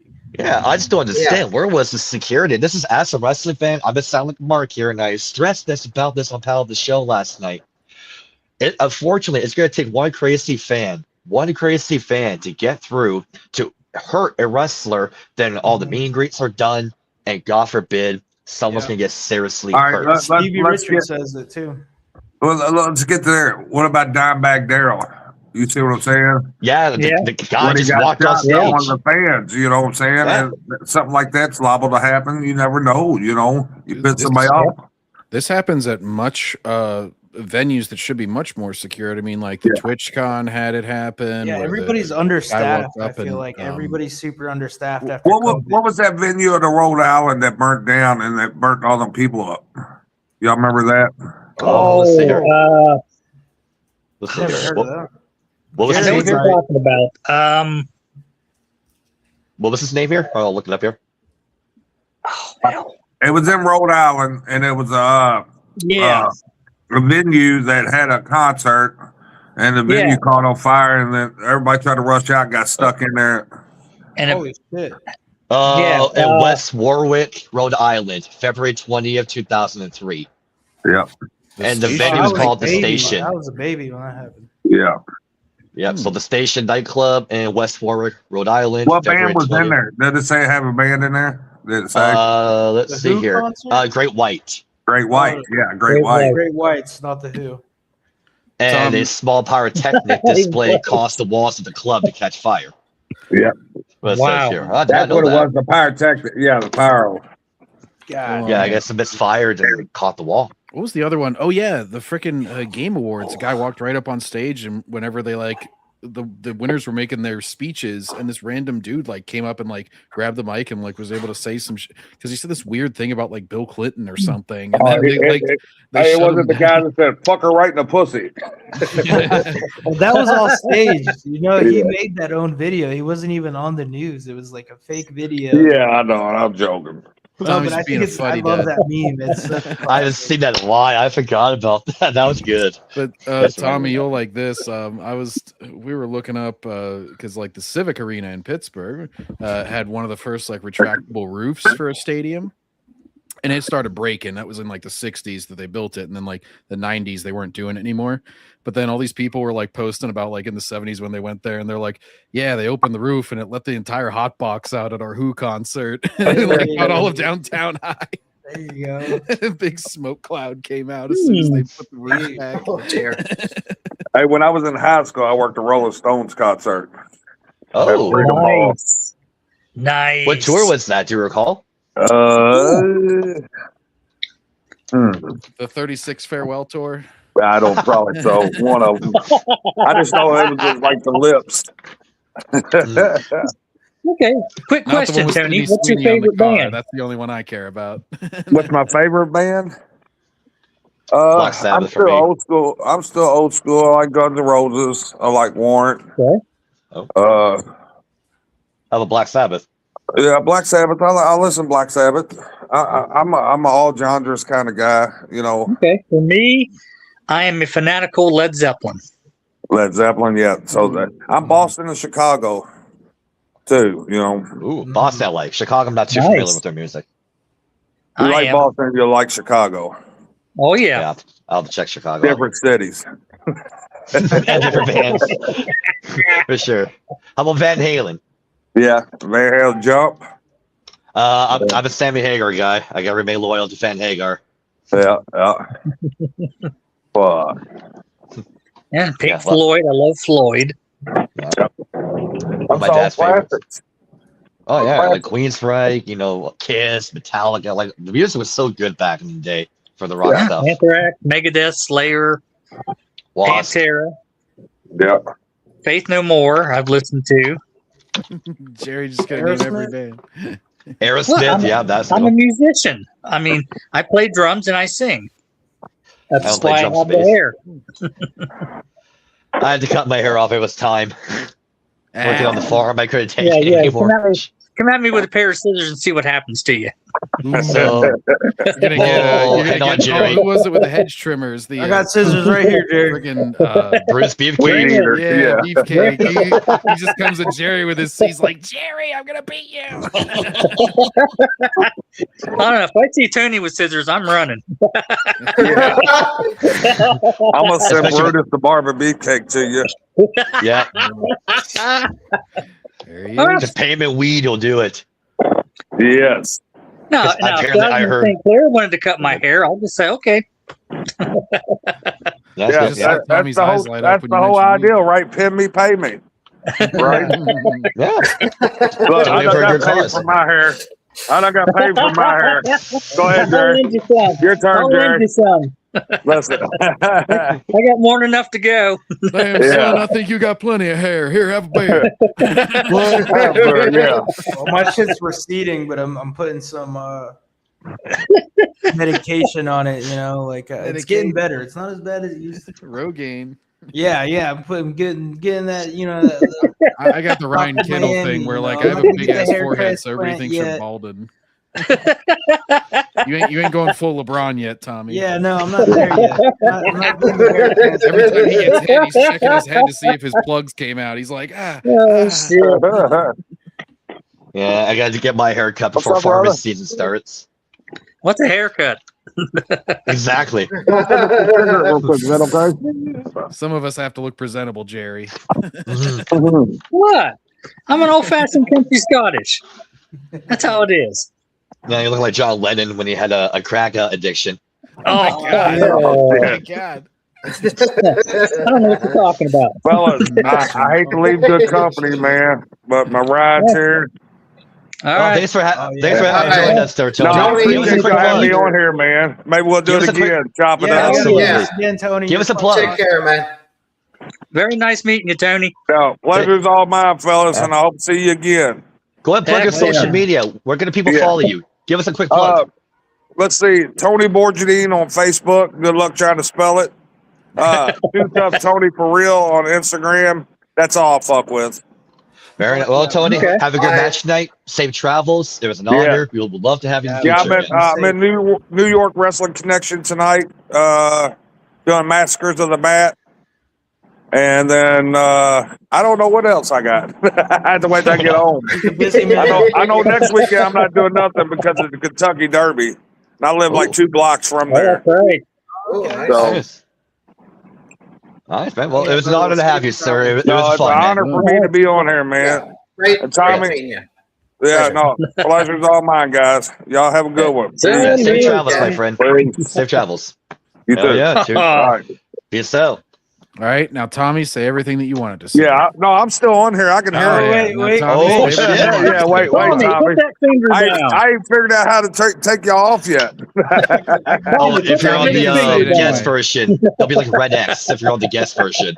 There you go. I got Say it. it, say it, Tommy. That'll get him hyped up for his match. This time I guys. actually kicked him because I'm trying to help him. There you go. Oh, that was There we go. fun. Too tough, Tony. He Yeah, accidentally man, that guy keeps his. fucking He accidentally sucks. He accidentally keeps his camera on, and we just get to see all the behind the scenes by accident. And we Oh, just that- we that'd be just pretty keep the sweet. live stream going. It's like, Dude, what a so how much are you paying fucking me? gangster, bro. Break That his was- leg, and I'll give you So, 10K. Oh, We that's had for fun. 2 hours. That's my favorite interview so far. I Yeah. think so too. That was a Yeah. 2 hours and 15 I like it minute better. appearance from him. Dude, he gave us the Yeah. most time. Yeah, that And- was fun. That was Yeah. really cool of him. I just Oh, love yeah. how he just like was rolling with whatever subject you felt like talking about. He was just like, Yeah. oh yeah, I'll talk about No, he said random he ass was an matches. open book, and he meant that shit, bro. Yeah, Yeah, absolutely. see, I'm the same damn way. So Yeah, same. Which that was is cool nice, 'cause talking again, about that's the nice old to- style like- wrestling. I hate like PR stifled interviews where it's like, you're just like going down a list or whatever. So it's nice just like flow and get relaxed. That's it. Yeah, just roll off like we did. Like, sure, with Vita, we had a few things prepped, but with Tony, no, it was kind of like last minute. Like, okay, there's a couple I could think of. Yeah, Fuck it, 'cause I see what happens. Yo, Mr. T, thank you for tuning in and being part of the show in the chat, asking great questions. Mr. T! Absolutely, I Mr. didn't T. ask him if he was with Dusty Rhodes, but I'll ask him next time because I did want to ask him that if he ever did anything with Dusty. That's all I could think of. But Mr. T, I don't think you're a bitch for not wanting to go to WrestleMania, so you're good. I know that's crazy. 2 hours and 15 minutes. He didn't have to do that. So much love and much respect God. for. Yeah, I just hope nearly 3 we hours. have the same level of excitement when we talk to Vince on Tuesday. Oh, I'm sure we will. I'm sure we will. Yeah, this is a I gotta good try not get too warm-up. starstruck. Good warm up for Vince Russo. Yeah, absolutely. Absolutely. I cannot wait for that. But that was fun. The fact that he didn't want to leave because he got kicked. He lagged out the first time, said he didn't want to leave. It was an hour by then. No, he wanted to keep going. I mean, okay, he literally I kept gave you up making until sure. he I was was getting like, in the hey, car. man, are you sorry, sure you guys, want we gotta go. My ride's here. Man, that was You went up fun. to the Much minute. love. Much love and respect. Much love and respect. Oh, He's just hell one of yeah. the boys. He's just one of the boys. You can tell. Like he doesn't think Yeah. too big of himself, and Yeah. maybe he Humble. should because the Yeah. guy's a gangster and the guy's a legend. You know, Oh, yeah. Legend in our world for sure. fuck yeah. Yeah. As a guy who spent a lot of time Mr. up T's north, I asking can respect him. what time's the Yeah, respect Russo stream? You guys, you want to tell Mr. T in chat, Brendan? Well, okay, about that. Are we gonna go live or 12:30. taped? I feel like we We gotta want- do it live, bro. So live. Okay, so that'll be okay. So 10:30 Mountain Time, 10:30 Central, 12:30 p.m. on Eastern Standard Time, It'll be 12:30 my time. and 9:30 for the West Coast, so Pacific time. So they're gonna 9:30 Pacific, 10:30 for Mountain and Central, 12:30 for the East Coast, and I guess it'd be 11 Central. What is it? The 11:30 26th? No, the 27th. When are we doing 28th. it? Yeah, 27. Well, 28? 28. Tuesday the 28th. Tuesday. Yeah. Okay. 3 Well, I guess days. Central. Well, I guess technically Central, but in Saskatchewan, we're the only part of Canada that's not Yeah, do the time doesn't- change. Yeah, it doesn't do the time change. So Brendan, technically you for got- me, 10:30. I know you say you're gonna be an asshole and remind everybody, but keep doing that. Yeah, keep I'm doing gonna it. have to. Even remind me. He's you an know? asshole. Yeah. Hey, So, hey, make sure okay. you go to sleep tonight early so you don't miss. Well, this. I'm gonna tell you right now, it's because it's Saturday. Don't stay up late Monday night, and I want to get together 15 to 20 minutes before showtime so we can get What? together, do a test, and that way if Vince wants to come in, do a quick hello, we can get that out of the way. Yeah. Then when everyone's in, we'll start. I'll let's do that. Yeah. Because I'll get up early, have my breakfast, my coffee, we're ready to We go. can talk to him before we go live, and then we can be like, all right, now we're gonna go live. Yeah, do like a That'll quick be, introduction. Yeah, that'll be about 5:30 for me. Let's say 10:30, 11, 12, 1, 2. Well, yeah, 5:30 your time. Yeah. Are you gonna I be think- there, John? I don't think so because that's a weekday. I got work during the week, man. It's too early for me. Oh, damn. So as of now, I mean, it kind of depends We're how gonna long miss you you. go. I might be able to like pop in at the end, but don't Oh, plan on it. We're gonna miss you, John. so I know it's gonna be as of now, it's gonna be myself, Tommy, Jerry, Paladin. Hobo's give me his word. He's gonna get up super early that day, so I'm taking his word. Same with Chris, like our Chris, not my Chris. Yeah, I'll try Dice to they make told- sure that I got my thing charged up, and I don't sound like a computer voice either. Yep. Isaac's telling us this is his the Vince one. He'll be there, and that's his last stream with us for a while. So I'm gonna trust Isaac. I have not heard back from fucking TWP. If I hear nothing back from Monday, I told Eric he can have their spot since Eric did help us with the site. Yeah, it's Eric the right and thing Monkey, to do. they can be backups. If John's not going to be there, then Monkey can take John's spot. That's not if TWP can't make it. If not, we'll bring Eric and Monkey in, especially Eric because he helped us with the site. I think that's fair. Yeah. One And thing 10 Oh, go ahead. I'll probably be able to listen in, so I'll ask shit in chat if you're if I'm thinking of something. whatever Yeah, I you would. can do to help us out. A lot of you know, times we I'm on a job appreciate it. site and I just have one earbud in and I'm just like Yeah. doing the work, but No, it's yeah. routine for me, so I can like listen. I'm always listening to something whenever I'm working. Then 10 for shits and giggles. I'm gonna see if Jeff can join us for that for a little bit. From the Russo Patreon. Yeah, from his co-host. See I if wanted him to Vito join here with can- Tony, but he was his busy. co-host Jeff. That'd be sick. That'd be tight if we could get Jeff on too. Yeah, I wanted him to join today, and I told him like 4 hours in advance when we're doing it, but he was just busy. So I'm gonna see if I can try to squeeze Jeff. If we can, great. We got 'em both. Yeah, that'd Yeah. be something. Not Get something to Vito do. back on so we can cut a promo against him. Yeah, but I'm glad you made this I one, would. John. Yeah, I would need a few bucks if we're doing that. Sound of a Like, schedule. Russo, what are you doing here? Fucking jerk off. Fucking Hey, mook. I just hope Vito doesn't see this. So I'm gonna get roasted because I know we all kind of roasted with Tony. I am. Oh, no. It's true. It's true. So- I can't get enough of that Jab Lord right now, man. I'm gonna have a Yeah. watch along of that later on a totally legal site. he's a Ray-Ban. Yeah. God damn, I've been drinking a lot of water last like 3 hours. I gotta stay hydrated. Gross fish shit in it. No, this full bottle empty. I got this one. I had Okay. two. I was Which prepared one's this the pee time. bottle? The So you don't pee forget bottle out. will be my chipple. Oh no. Oh god. The Yeah, chip overfill bowl. that. Yeah, TMI, actually, here, TMI. I made this when I was in grade 8 in wood shop, so I used it for my chips. I see. Nice. So you That's still turned good something shape. wholesome into something horrifying. Exactly. Not do this. My son's not Look, here. just get Vince McMahon and then to chat with Russo real quick. And No, then no, no, no. Okay, I got you. All right, I told you to get it, Nanny. You left me, you son of a bitch. You left me. and then it's too bad Hogan's gone. That could have been his real last interview. He finally reunites with Russo. He's like, I'll never see that son of a bitch. He's there. Well, here's backstory there.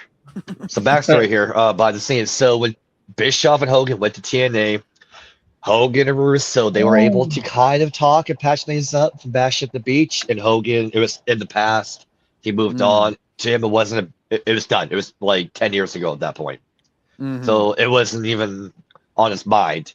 The only thing that made Hogan and Russo's relationship difficult was Bischoff. Bischoff was the one that made it not possible.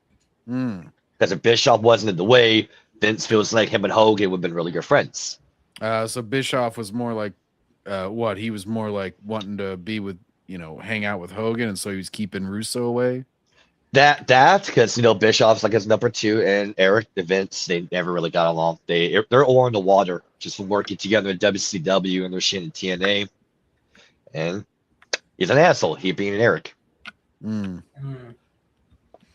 I'm excited for Tuesday. I cannot wait. That's gonna be fun. Oh, hold on a second. Speaking of Bischoff, did you see what he wrote about Vince on X?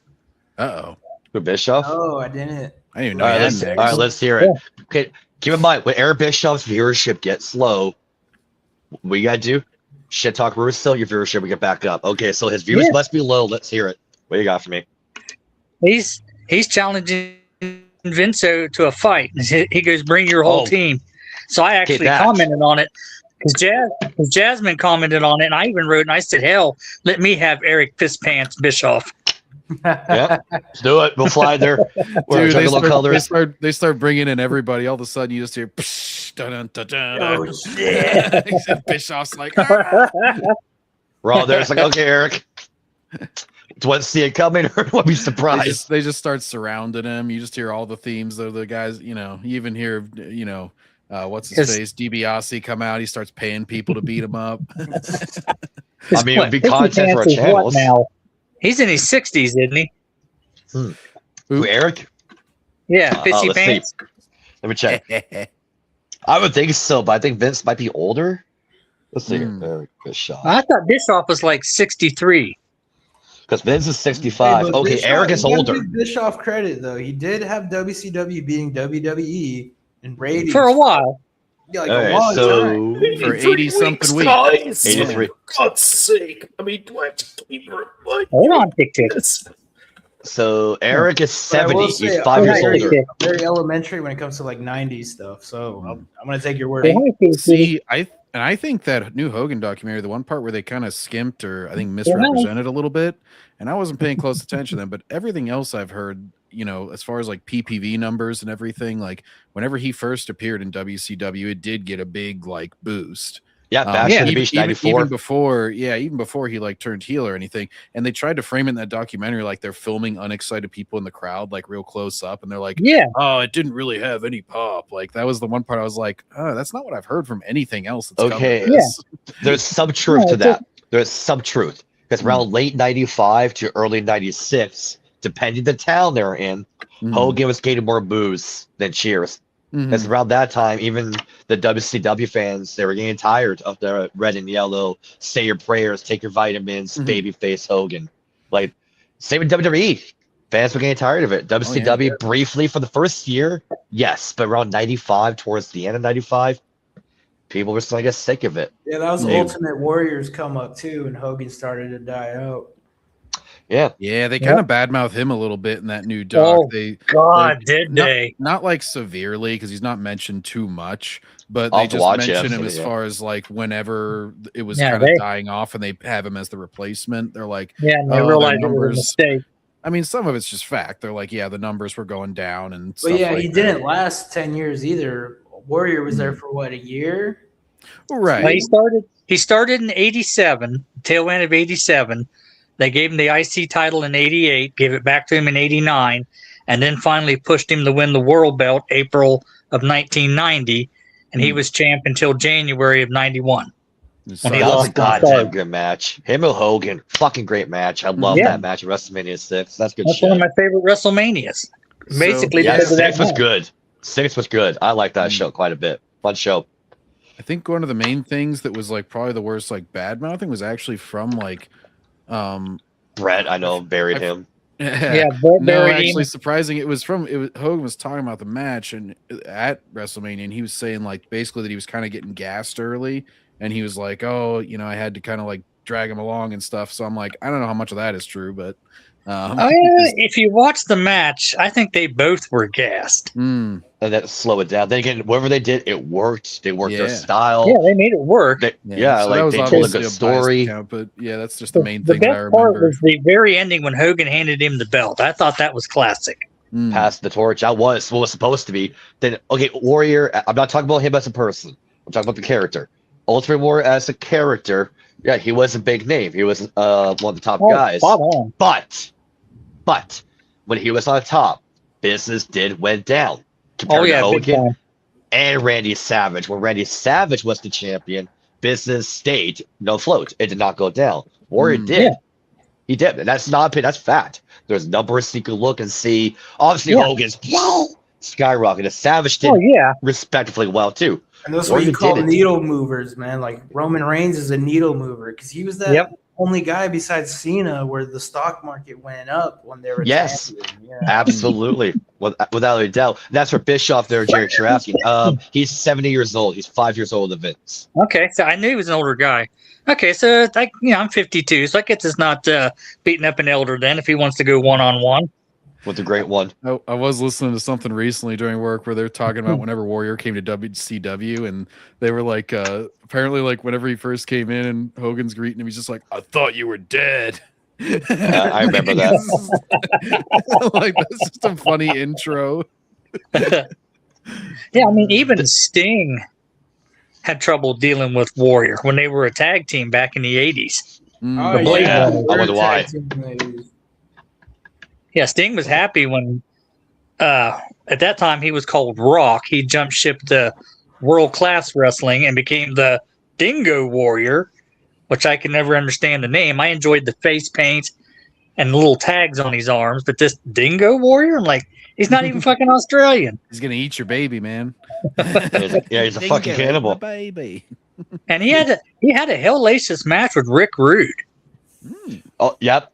2 matches, WrestleMania 5, but the one match that does not get talked about is their match at the 1989 Survivor Series. Yeah. That is a really good match that Warrior and Rude have. If you go back and watch that match at Survivor Series in 89, both guys beat the fuck out of each other. Really good match. Highly recommend it. Yeah. And I still think doesn't get Rude talked should have about. won the belt. He did at WrestleMania 5. I'm talking about the second one. No, I mean the world title when he took on the Oh, Warrior. okay. I'm not talking about He IC should with have won Warrior. it. Okay, my bad. He should have won it from him, but they didn't put it on him, and I I'm thought that surprised was they a big didn't. mistake. Because Ray could have won the cage match at SummerSlam 90, and Warrior could have got back in Survivor Series in 1990 if they wanted to go that route. Yeah. Man, Or even wait till 91 and the DACA. See, that would have worked out better. Yeah. Go ahead, John. Sorry. Well, yeah, because I know 91 they went with that whole Iraq War angle, and that was not received well. Yeah, that was stupid. But I mean, yeah, I was happy to see Sarge be champ, but yeah, I'm one of the few that like that storyline. I like Slaughter as that Iraqi sympathizer. Yeah. I mean, think about it though. Warrior would lose it to Rude. And then Warrior would take it back at like Royal Rumble 91. Hogan wins the Royal Rumble, and then they have a WrestleMania rematch. See, they could have made a killing. Do that. As much as I love the Hogan and Slaughter, feud in the match. Okay, for those, I'm sure all of y'all, except for Jerry, all of y'all should know this or know of it. WrestleMania 7 had a different arena. It was going to be the Los Angeles Memorial Coliseum, and at the time. What's up, bro? And at the time, if they sold it out, it would have had more people than WrestleMania 3. One of the reasons, if you believe it, that's one of the reasons. There's two reasons, depending on which one you believe. Security concerns, and another reason that's been out there is poor ticket sales, or a combination of the two. I think it's in my both. opinion. I think it's a hybrid of the two.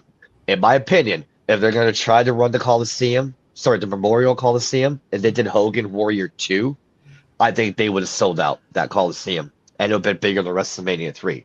My opinion. How about Triple Threat, Savage, Warrior, Hogan? There you go. That would have been the ultimate conclusion whenever they're all trading titles. And then the only thing about that, what does Warrior do WrestleMania 7? So we're sacrificing that great match and great moment after that match with Savage Elizabeth. He'll take on Andre.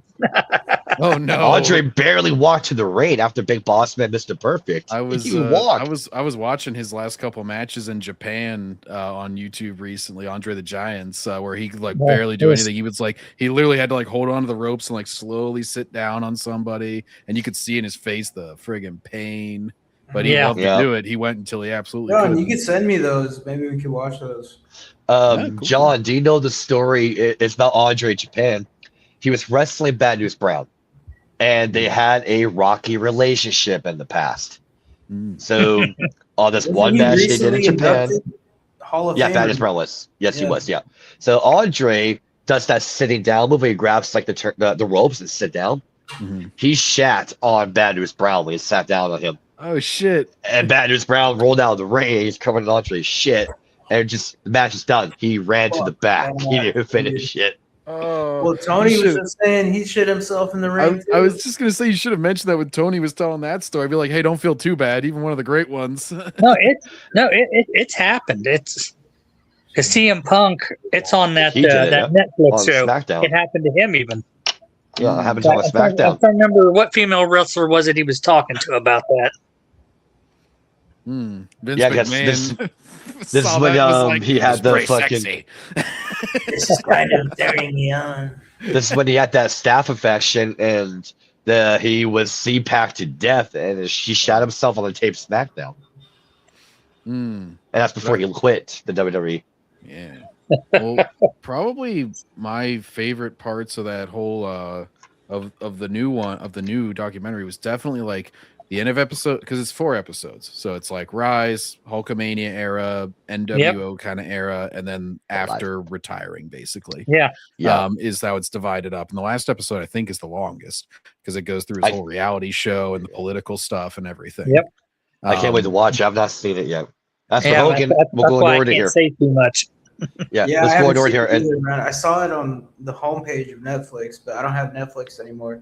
Yeah, I gotta check it out. Okay, Tommy, let's start with you. Came out and binged Yo, it. send me a link, John. I know you be pirating shit. Send me a link sometime, bro. Tommy, let's start with you here. We'll go in order. We're going over here. What Hogan? What version of Hogan do you like the most? Hulkamania or NWO? Gotta pick one. Starting with me. Yeah, as I'm going in order. I'm gonna go last. Okay, so full context, I don't really have a bias because I didn't grow up with Hogan. But I gotta say, red and yellow, the classic is a classic for a reason. It just feels like the Spider-Man suit. The classic is a classic for a reason. The symbiote NWO is cool, but the classic is the classic for a reason. So I'm going red and yellow, baby. Okay, so Hulkamania. Yeah. Okay, Jerry, favorite version of Red Hogan? and yellow. Hulkamania. Okay, so red and yellow. John. Red and yellow. Yeah, I'm pretty basic. I like the hero. I like the All-American. Hell yeah. Specifically, I like whenever actually like the comeback kind of era. Whenever he came back, I thought that was the coolest because then you had the nostalgia to kind of go with it. With red and yellow. Okay, all right, Paladin. For me, it was always the red and yellow because I remember when he came back with his traditional colors, I was like, God damn, I'm pretty sure for a lot of people it's been a long time since he's been on the red and yellow. Mm-hmm. I was like, these were black to appreciate like these, these were the colors of the Hulkster that I used to hear about all the time, and I was like, wow, he looks really cool. You know? I got to see it live.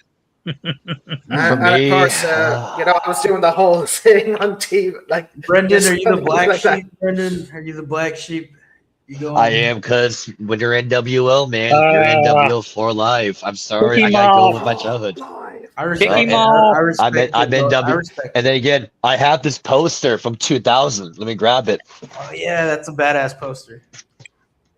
Oh man, he was in there. He was in there at the decline at that point. Oh, I've never seen that. I thought you were talking about your Hulk Hogan. No, it has the original WCW 1998 logo, but I got this in 2000 at a Bro, where's your Hulk Hogan tapestry or whatever that big? It's in the base. It's in the basement. I gotta grab it. I've not taken out everything. I'm not gonna make you do anything, but that's cool. That's it. Take him out in the parking lot. No, they get NWO for life, man. I gotta kind of stick to my roots. Me and my father, we were NWO. Nice knowing you, Brandon.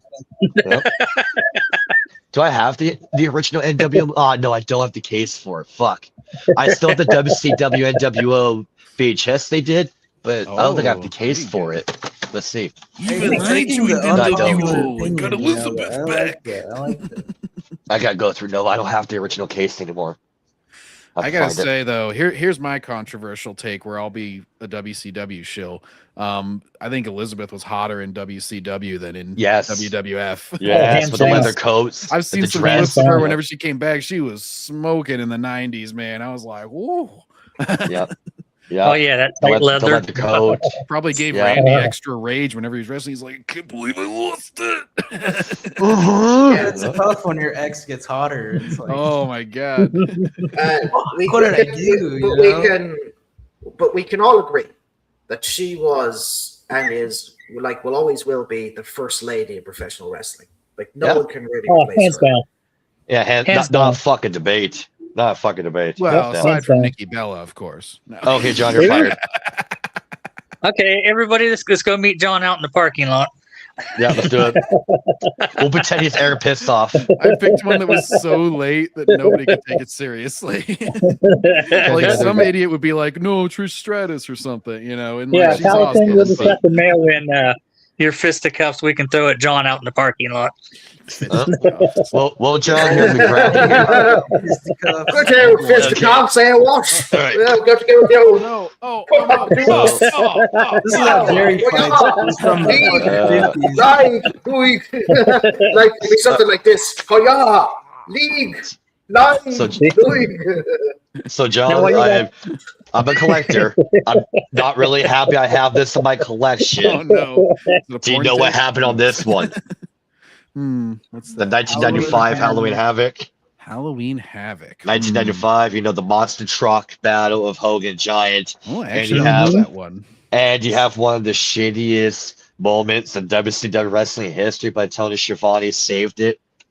I mean, I've been getting caught up. I certainly am not, especially in WCW. I'm not 100% versed. For the young people like me who weren't there. Okay, so keep in mind, this is pre-NWO, pre-Attitude Era. So this is when WCW was still doing some kiddie shit. So you had Hogan and the Giant having a monster truck match on the rooftop. The Giant falls off the rooftop. Like legit, he falls off the fucking rooftop of Global Hall in Detroit. Then they do their match in the main event. Giant's not scratched up, like it never happened. Then you had Jimmy Hart turn on Hogan, but Jimmy Hart turned heel. Love Then you Jimmy had Luke. Then you had Lex Luger turned heel on Hogan. Then you have a big wrestler. His name is Ron Reese. However, he wasn't Ron Reese yet. He came out dressed up like a mummy, supposed to be a Yeti.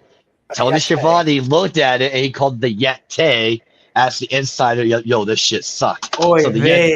So the Yeti gets in the ring. At this point, that stinks, bro. And get this. And at this point, the Giants got Hogan the bear hug. The Yeti is in the ring. He comes behind Hogan, and it looks like he's fucking him. Doing a reverse bear hug. Or as Conrad Thompson said with Tony Schiavone, he's docking him. Docking? That makes it worse. I don't think this is better. Yeah, so it just looked weird. And the show wasn't that great. There's one good match on that show, but it was only 4 minutes, and that's Sabu and Jerry Lynn. That's the only good match on that card.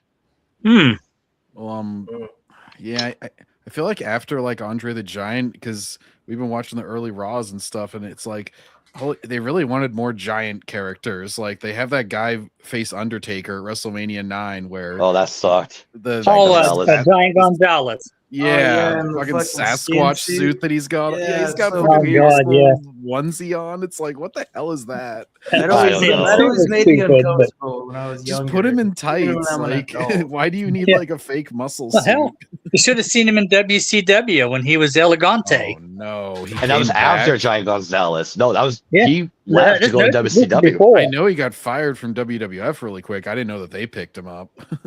No. He was in WCW first. Oh, okay, my bad. Okay, I got my for first. At first, he was supposed to just take on Sid Vicious, because Sid's like, I'll take on anybody bigger than me. And then all of a sudden, you hear a little bit of Spanish music, and out comes this 7', 7" guy dressed up in a basketball outfit, and that's Elegante. Beer back, guys. And he stepped over the ropes, and I thought Sid was going to shit himself. Hey, I don't blame Vince though. He's like, well, it's all Mexican. This is gonna sell.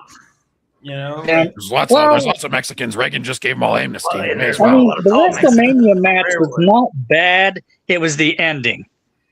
That's the only time the Undertaker did not win by pinfall or submission. He won by disqualification.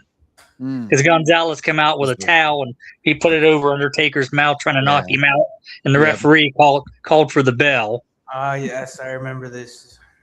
No, shut up, Tommy. Tommy's like, did they smoke? Yes, I was there. He shoves a joint in his mouth, and it's like the early '90s when that was really bad. Bill Clinton got in trouble for it, and he's like, no. And they're like, he's making him do illegal drugs. Oh wait, no, I wasn't those announcers yet. Yeah, when he was Elegante, he actually even took on Ric Flair for the WCW title.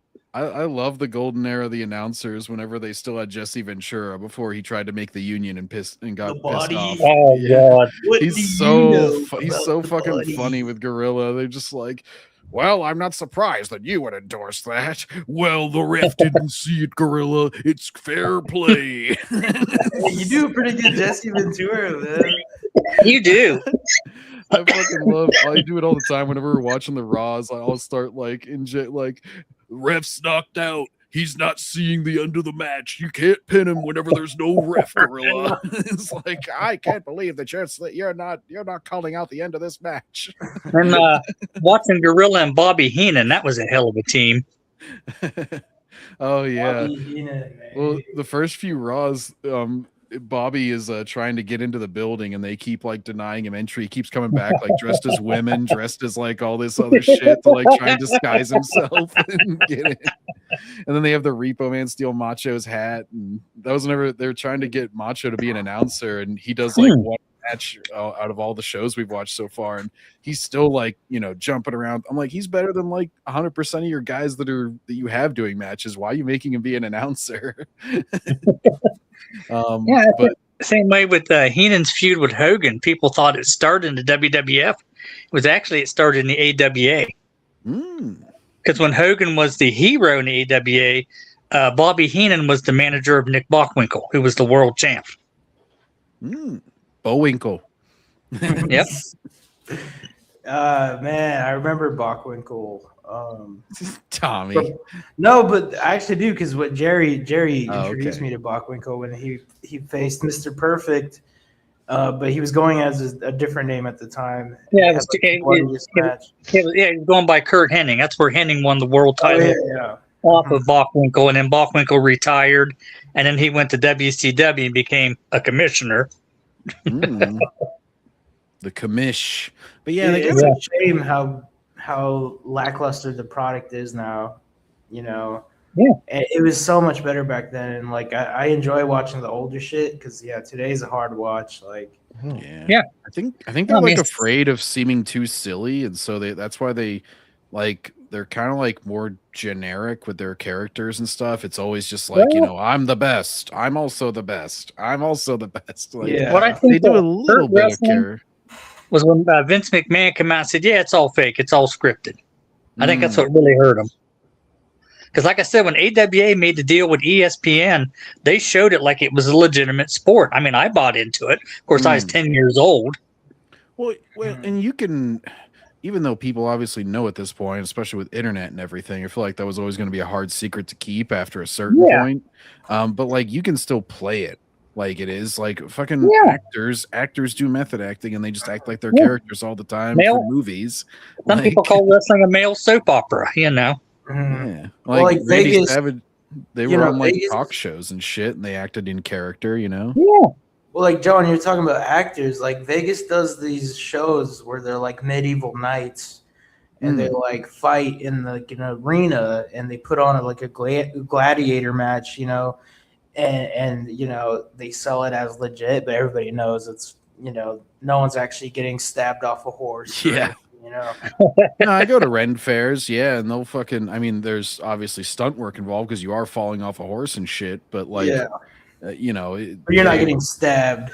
Yeah, they get out and then they do like a fake throat slit, and whenever you're far back in the crowd, you don't see the fine details, so it's just like, and they're like, and that performance are just like the acting, like the whole. When you're a wrestler, you need that skill. And a lot of like, wrestlers don't have that acting skill. Like Triple H, he was a pretty good actor. Like Hunter Hearst Hemley.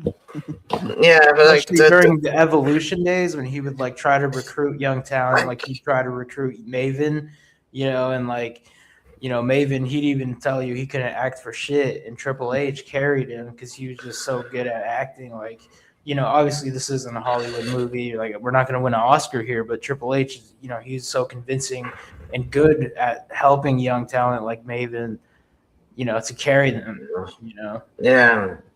And then it's like nearly 20 odd years later, it's like, for some reason, he just doesn't like his wrestlers to act. It's just so weird. He doesn't help them get used to being on a microphone, which is very key. It's very key. Even any of the jobbers that I used to watch, at least they could talk. If they didn't have much moveset or be a supporting character. Don't just be a ragdoll in the ring, The Brooklyn Brawler, baby. Yeah. Barry Horowitz. There's like 1,000 losses. Like Rocky people King. the job squad that I used to see, or other wrestlers like Crash Holly, Bob Holly, so many of them that they were given a helping hand. They might have not been the most charismatic, whatever, but they were able to carry the microphone, which is key. Being able to take it and learning to master it and use it to the best that you can. And we're not expecting you to do an Oscar performance on a microphone. You're able to get yourself out there. Perfect. I think it's kind of like just having a defined character that you either like realistically changes or that it is like, is stuck with.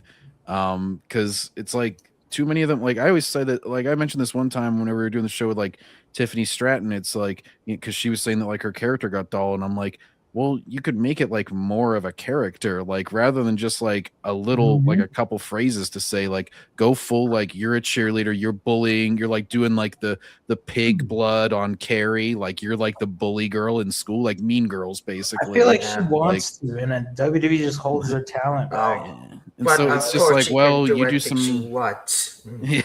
It's like, but it's basically like, yeah, they kind of like they mute everything, and they're just like, oh, we'll do some acrobatics and like say Tiffy time a couple times, and that's it. That you doesn't shouldn't do do it. anything more than that. It's Which like, is weird, but it's just because you know, I know even Vince Russo said it in a promo in JCW, and you know, it's been proven down the line. Okay, not all, but you know, wrestlers just can't be bookers because Triple H is inside the bubble. He's been a wrestler his whole career, and he has that mindset of a wrestler.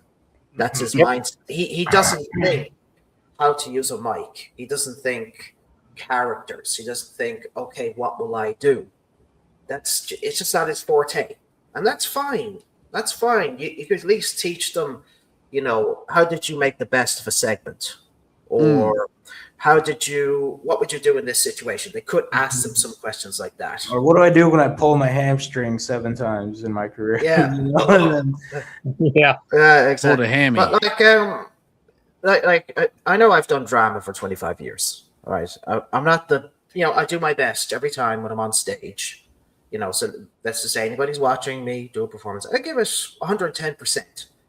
Now, in terms of me being in like front of a microphone, whatever. Okay, my voice isn't fantastic. Okay, you're not going to get the most majestic thing in the world. But if I was to say be an online, like an on-screen, say manager or whatever, you can work with me. You can help me, you know, look like as if I was a great manager. I was, you know, say my character was like this solicitor who was in charge of Trick Williams or whatever. You know, I'm protecting him at all costs. what's that trick? Yeah. Yeah, true. Exactly. What? You know, you could, you know, like in the right hands, I can tell you from experience, in the right hands, you can create gold with me. If you give me that right sort of direction and sort of the correct motivation, you can get gold out of me. It's been shown. Yeah.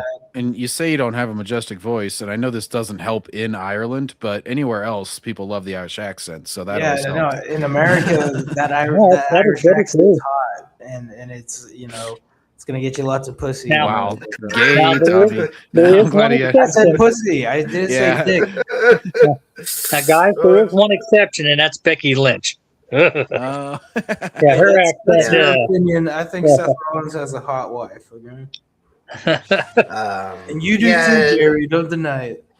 It can be.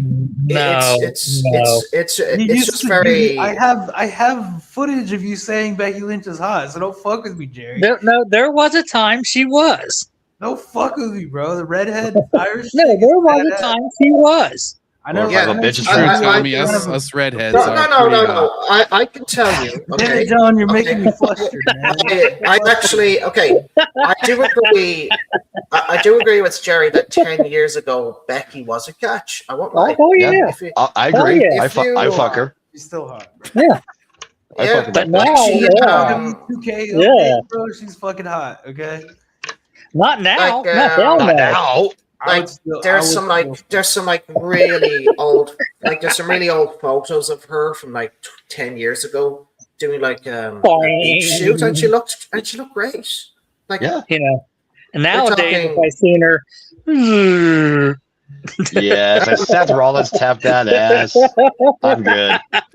Hey, His yeah, baby you dick know, violated I know it. she'd probably beat the shit out of you or something if her previous husband is anything to go by. But you know, Nikki's like 40 something and she's still hot. who wants you have sex with me? one of 'Cause you those got a She just, bully needs to, for she her. just needs to not talk, and then I'll be great. No, Nikki's Yeah. crazy chick who likes domestic violence, bro. Like, Now, of course, if I see Sol Ruka, boing. So Tommy, that's a good excuse. It's like, no, I don't want to live with you, given your history. So I gotta go after you're done. You're just like, it's a great excuse. given your previous behavior, Nikki, I just gotta pump and dump. Yep, can't trust you. You know.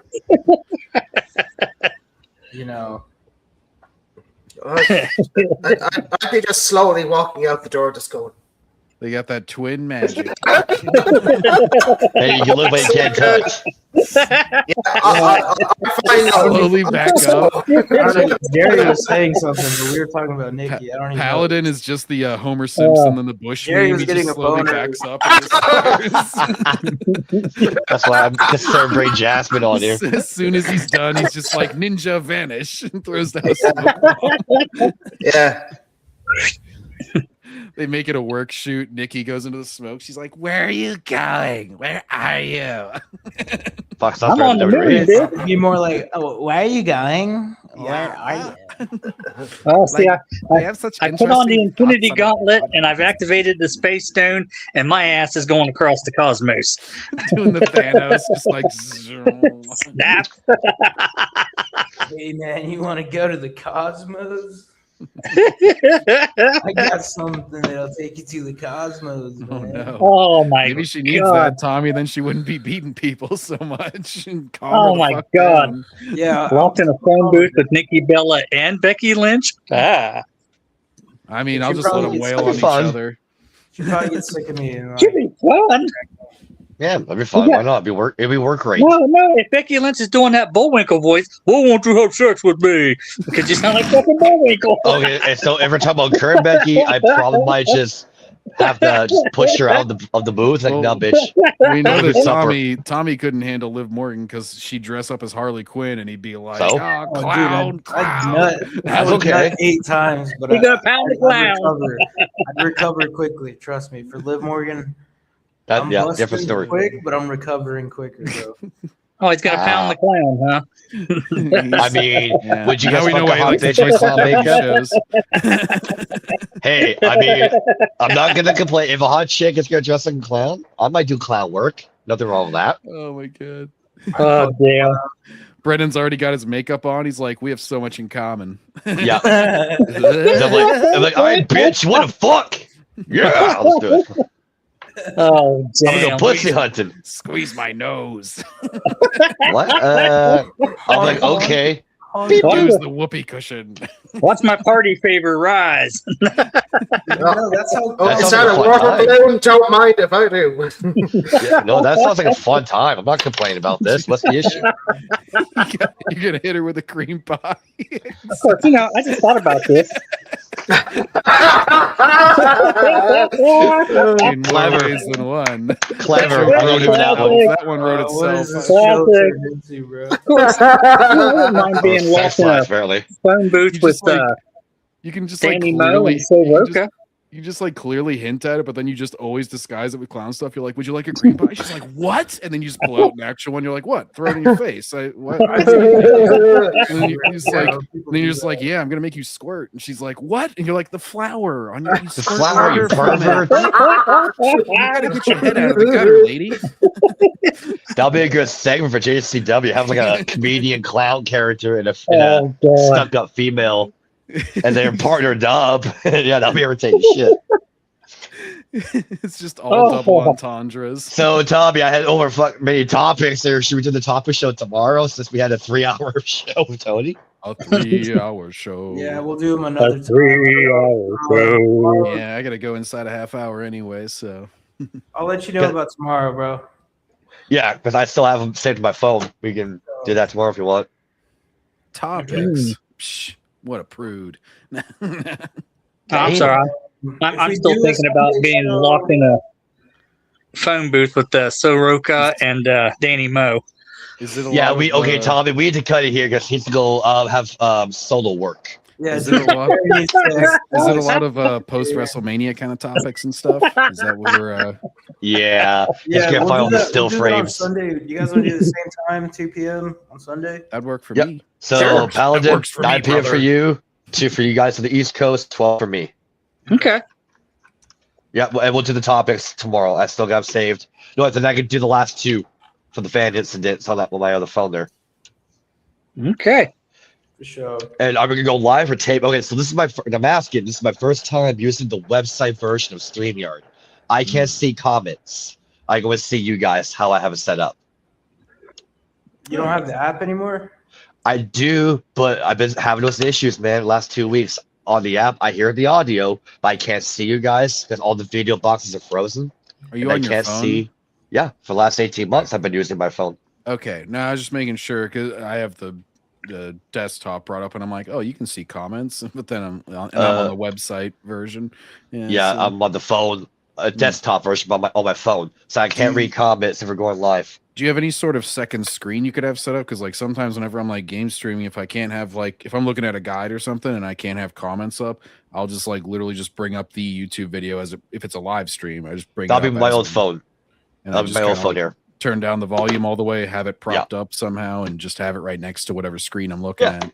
I can do that on my old phone here. Just have the audio off when I'm reading a topic and I can look. Because John Filia, I bought my first computer 2 days ago. Like it's time. I gotta upgrade. I can't stream my phone anymore. Monitor will be here the 28th of April. The tower and all that stuff, the rest of it will be here May 4th. So by mid-May, Star Wars Day. Yeah, basically. So by mid-May, everything's set up. As long as it arrives on time. Those are the dates I was given. So hopefully by mid-May, I have everything set up. And I can do not only more show and podcasting, but I don't have to use my phone anymore for it. Makes and sense. I can do more editing on my phone. More editing on the computer for videos and stuff like that. 100%, man. That's good, bro. I can't wait for it. Cannot wait. So I'm down to the last few shows on my phone. Like, yeah, that works for me. 12 p.m. for me, 2 p.m. for the East Coast there, 9 p.m. for Paladin there. That works for me tomorrow. Sweet. That works for him, brother. Yep. So are we going live thing or we're taping? Live or tape, Tommy? Let's go Decision. Live. Live it Fuck is. it, we'll go live. Yeah, I was just gonna say he's Bill O'Reilly. All the big boys go live, bro. We gotta go live. You know, like when I take a segment and make a video, like those videos do better versus like when I record like a 3-hour podcast and then upload it. Like when I do the podcast, we get more views when I go live versus like when I do like a People, 5-minute video or clip of something you're talking about. Then I publish those. Because like one of our topics just it got more views than I usually do.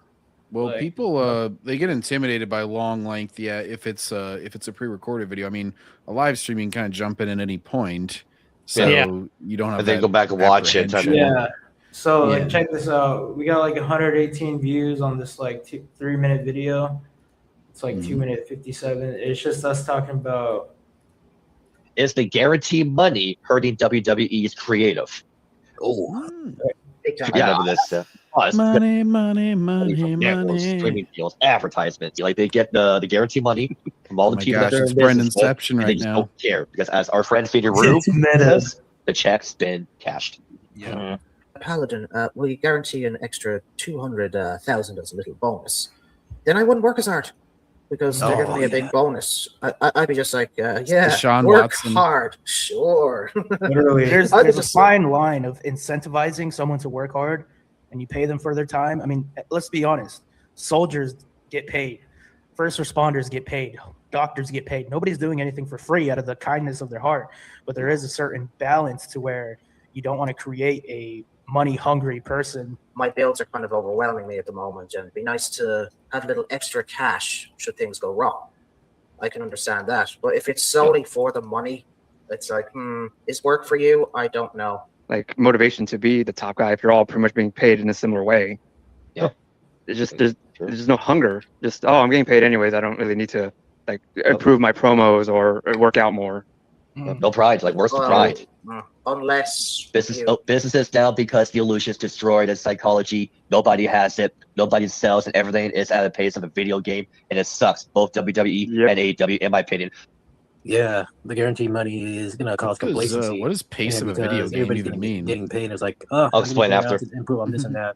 But yeah, shout out Dizek and JT and Hobo. They were in this clip. But yeah, that's just one example. Like this one did better than I thought. I got 121 views. Oh yeah, I do remember. I think it's back in February that we did that before Elimination Chamber. So John, to explain, because other people in the business have used that term, video game pacing, it's like how the wrestling video games are paced. Fast paced. Like arcade speed, especially the older titles. Yeah, because it's all about like what moves you can do rather than like having a the character psychology. story. Yeah. So that's where if you hear myself or anyone say video game pacing, I'm applying that because that's where a lot of these modern wrestlers got their shit from. Was from the older PS2 games and all the moves you could do. And, I'll take that to, current wrestling and just not sell and have a character. Yeah, it's a complete misunderstanding of like storytelling because if you just have two action figures smashing it, like a kid playing with two action figures smashing them together, like, that's only entertaining for 5 minutes, Like, it's kind of like OC kind of syndrome where they're like, oh, I'm gonna make this character, they're like the coolest and they're like super acrobatic and do these crazy finishes and everybody chants, and then the next person's just like, yeah, mine's also the coolest and they have the best finishers and they get the chance. It's just like that's when you get like the similar product of all these people. And that's why Roman didn't work at first, because they tried to just promote Roman Reigns as the next John Cena. And everybody hated him because they all knew it was manufactured. Wasn't organic. It wasn't organic. And but now that he's tapping into the bloodline shit, talking about kind of a eugenics kind of thing where he's like, I have superior Samoan dynasty, family heritage, like I have better genetics, blah blah blah, like that was like more believable than like, oh, I'm Superman, because it was like, oh yeah, he's way better as a bad guy. Like, yeah, tell me how much better you are than me, my tribal chief. He should come out in he should have just come out in like the jorts and like fucking hat and just done like exactly Cena. A lot of people stopped watching in 2015, and that was when like Roman got his first WWE championship and his first push, and a lot of people didn't see that Roman Reigns, that cringy fucking Roman Reigns that was that was bad. Lines, like post Shield, right? When they try to get him to do promos, and he just the suffering succotash promo he cut. That was fucking awful. Bad promos, and a lot of people didn't remember that, or they just weren't watching. I do. That's when I got back into it because a friend of mine. So I picked the wrong time to get back into wrestling. Yeah, no, it was a horrible time to be into it. It was like, and unfortunately, that was like what I grew up with, was like that era that was like horrible. That PG, like Vince was still there, but it was still PG. It was just like No, I'm gonna go on the record and say this, and I even said this on one of our round tables with Vince and Jeff. Okay, yes, the PG era was the shits. It was bad, but if you go back and watch it and compare it to what we're getting now from Triple H, we all owe Vince McMahon a big apology. You can listen to the PG era, you can find some stuff that was enjoyable. Well, this shit, very little to none. Well, back then, like, you can look, okay, that wasn't so bad. Okay, that was okay. Like, you can find stuff. Like, there's more stuff to pick out of, like more diamonds in the rough. Well, this is more rough than diamonds. If you ask me. And like when we were talking about Oba Femi, I don't want him to turn into Braun Strowman, because Braun Strowman had the exact same push that Oba is having right now. Braun Strowman was putting Roman Reigns in a stretcher. He was fighting Brock Lesnar. Like, he was a main eventer. And he was, 7 foot, a giant, looked like he was the right pick. They put the championship on him, and then it was just downhill from there. Well, they brought, in my opinion, he never should have been in the group. He was fine on his own. He never should have been a part of the vision and be with Paul Heyman. So keep Obi far away from the War as possible. No, I'm talking about does need to be. Oh, I thought I said Breaker. My bad. Okay, I thought I said Braun Breaker. My bad. Yeah, Strowman. Okay, I think what happened with Strowman, they would put him in programs. He would just lose. They would never give him an opportunity to try run with it. Because they don't give him the sink or swim opportunity. And the more you make him lose, the more credibility it kills. But that's like what I'm afraid is going to happen to Oba, is because Braun Strowman had all this fucking hype. He was Braun before the Bronze, you know what I mean? Yeah. He had all the hype, like, coming out of the Wyatt family, and then he did his solo run, like, and then now he's like completely fallen off, Yeah. And it sucks because I was a fan of him, He had potential. He did. My opinion, he had potential. Yeah, it was kind of the case of where'd he go? No. Now He has doing a show. Yeah. He does like this TV show, like it's like a food show that he has. I can't remember what network Yeah, it's it's a on. reality TV show about eating food. It's like Man versus Food or something, but with Apparently, and he's doing really well. Like I got to give credit. Apparently, yeah, he's no, doing really well. And he's making a living. He's in a different lane now, and he's doing good. Yeah, he's making money. He's able to pay his bills, and fantastic to him. Yeah, and he'll always be a former WWE champion. Like if he wants to come back, and now they take him seriously, and maybe he takes himself a little more seriously. You know, because now it's like, oh, I don't really need this job, and this is just kind of like a business opportunity. You know what I mean? For the both of them to benefit. Well, speaking of wrestlers, with all that releases that were happened last night, that'd be kind of cool if we get to YS6 to JCW. I'm not gonna say no to that. YS6 JCW for a minute, yeah, dude. Yep. Or Kyrie Sane, we need more females on the roster. I'm not gonna say no to that. Well, Zoe Stark got released too, and she's. Yep. I would say no. I would not even say no to Zoe Stark and Aleister Black because I think Vince and Jay is writing producing, they can do something. Former WWE people, even if they're in that lower mid carder like a Zoe Stark, like when you put them in the independent scene, you can actually see what they can do, and they're kind of like unchained. Yeah, you know, break the mold, get out of the limitations. Yeah, exactly. They take away a lot of their moves, and like Chelsea Green, for example, is a complete nerfed version of Chelsea Green because Chelsea Green can wrestle, but now she's just selling and she's just taking all the bumps versus her doing all the offense. People said that even going all the way back to Hogan, where they're like, "Oh, watch his Japanese matches. Like he's going around, he's way more acrobatic." And they're like, and then in WWF, they're like, "No, he's supposed to be like this, more like because they had a weird training system, like because even Lesnar at first had bad advice. Someone told him to wrestle like a big man because he was 6'5", 290. So they're like, wrestle like a big man. But Brock's like, I'm nimble, I'm agile, I'm fast. I'm not really wrestling like a big man. Because I'm wrestling like a featherweight, but I'm 290. You know what I mean? Like the guy. So like that's what makes it look superhuman too. When you see the huge Hogan guy. had bad coaching. You know, like not to say it didn't work out for him because clearly it worked out for him. But at the time, it was different. It was like you got to be big, strong. And it's said more in response because it like kind of fits his character, and he's the big strong guy. Whenever he throws rock and he does the big flexes and everything, but it's said more in response to people that are like, "Oh, how can anybody say he's good? He couldn't do anything." Like they say the same about Cena. You know, they say he's got 5 moves of doom, and like to be honest, he put asses in seats. But he put asses in seats, and that stock market went up when I was champion, right? And it's like, and with Hogan, when Mark's on the internet say, "Oh, he can't work," okay, yes, he can. First of all, and second of all, the Hulk Hogan, Hulkamania character didn't need to do that stuff. That's not what people want to see. They want to see hand to the ear, leg drop, big boot. Hogan must pose. The Hulk up. That's what they wanted to see, and that's what got him over. Can he work? Yes, he can, but he didn't need to do it. People weren't just kicking out of the leg drop. Like he protected that finisher. That was a real finisher. Yeah, it was super rare at the time. I can only think of 2 that did it on big time matches. Sid and Rock. Okay, 3. The Ultimate Warrior also did it at WrestleMania. He kicked out of the leg drop. Then the great, and this is presented.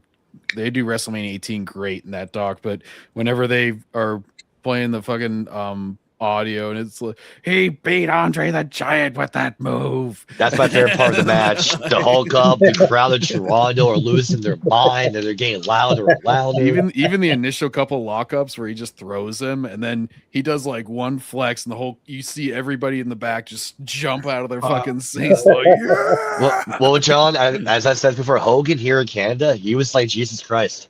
He was. Which is funny because he's so America-centric, like with his theme and everything. And then, like he was, but that is Jesus Christ to Canadian wrestling fans. He was Jesus Christ. Oh yeah, he was that over. Because he had so many high-profile matches in Canada, and like I remember I was watching like a segment from Monday Nitro, March 29th, 1999. They were in the Air Canada Center in Toronto. He got a huge pop because Canadians loved him. I am a real Canadian. That's Maple the same. syrup on every man. But that match was good. I love Hogan and Rock. That was a good one. Probably my favorite Hogan WrestleMania match would be Hogan and Rock if I got to pick one. There's so many good Hogan WrestleMania matches. Bret Hart could have gone like full heel and just done like the Canadian version of his character since he was from there. Just be like, well, he did come out with the Canadian flag once, didn't he? We're talking about we're talking about '97 when they were doing the Canada USA storyline. That was good shit. I like that. How 1 week. So go ahead. Was that when Shawn Michaels put the Canadian flag in his nose and started dancing? That would be before Survivor Series. Yes, with Bret Hart, Triple H having a match. Shawn put the flag up, and he goes, "What? I love Canada," and he's doing this back and forth with the Canadian flag in his nose. I know it's funny. It was funny. Kurt Angle do that sort of thing too, considering he was like, American medalist and all, gold medalist and all that. You know, Shawn Michaels got beat up by some Marines at a bar, John. Have you heard 6 Marines, yeah. Really? Yeah. Yeah, Shawn was drunk Michael. and he was flirting with another woman. That was with the Marine. He And was told to Marine fuck off. he didn't care too much for it. Sean told him Yeah. to fuck off, and the Marine took him out in the parking lot and showed him what a real fuck off is. Well, Yeah, I'm and there just was thinking 6 of them. And Shawn- apparently, not that. They actually took him out of the car chair because Bulldog was with Shawn.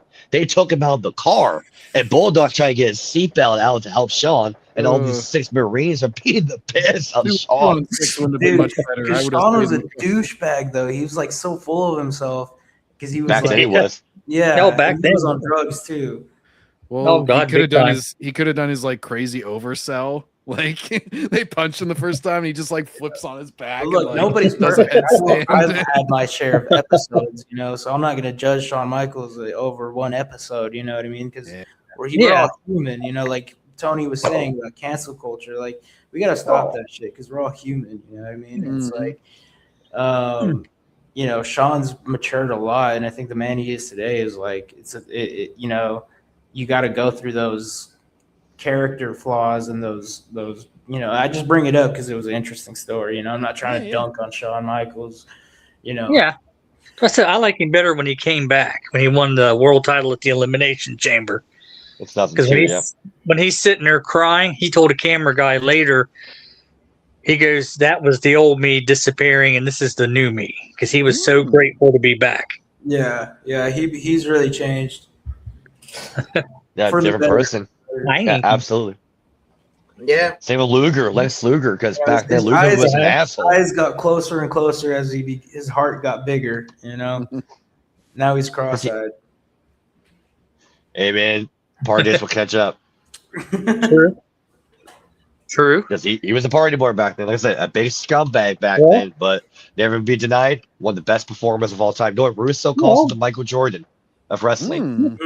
Well, I mean, back in the AWA, that's why they got the name the Midnight Rockers, because him and Jannetty would fucking party all damn night after midnight. Sounds about right. We're talking about the 80s with hookers and blow.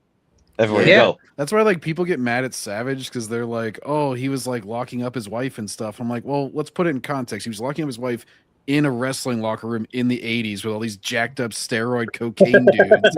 Like he's not just randomly locking her up. He's like, this is a very dangerous environment. Like stay the fuck away from everybody. Like, and then she fucking whenever she got with Luger, who didn't try to protect her at all, she fucking OD'd. And That it's was the like, beauty of kayfabe is like, oh shit, is this real? Is Randy really fucking doing this to the girl? Yeah. Like, I miss kayfabe. I really do. Yes, there's the internet. Yes, everyone knows wrestling's a work. But in my opinion, there could be a hybrid of kayfabe can return, but the WWE, I'm using them for example, has to force the rules down, and then the talent have to commit to it. I should not be seeing Rhea Ripley and Bianca Belair last year. They wrestled WrestleMania. Next day they're on a boat. For crying out loud. Or John Punk and said Drew. that- They're what? This is some funny shit on a clip that you guys have showed me. It's a reference to a clip that you guys have showed me of Booker T. I remember this. They're chanting his fucking. They're not putting the N word at the end, but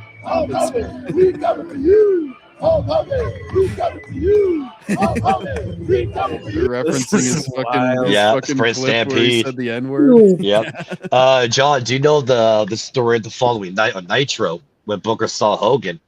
Oh, I've seen Booker say it because he talked to Hulk one time, and then afterwards I've seen him reference it a couple times where Prime he J's goes, Prime he says JC. like they're Justin. catering or whatever, and he thought he was gonna get like fired for saying it, and then they're at catering the next day, and like Macho Man is there and stuff, and he's just like, Hey, Hogan, did you hear? He called you an N-word. and he never And made Hogan clear was like, well, brother, I must be a good N-word if I'm going to be called that.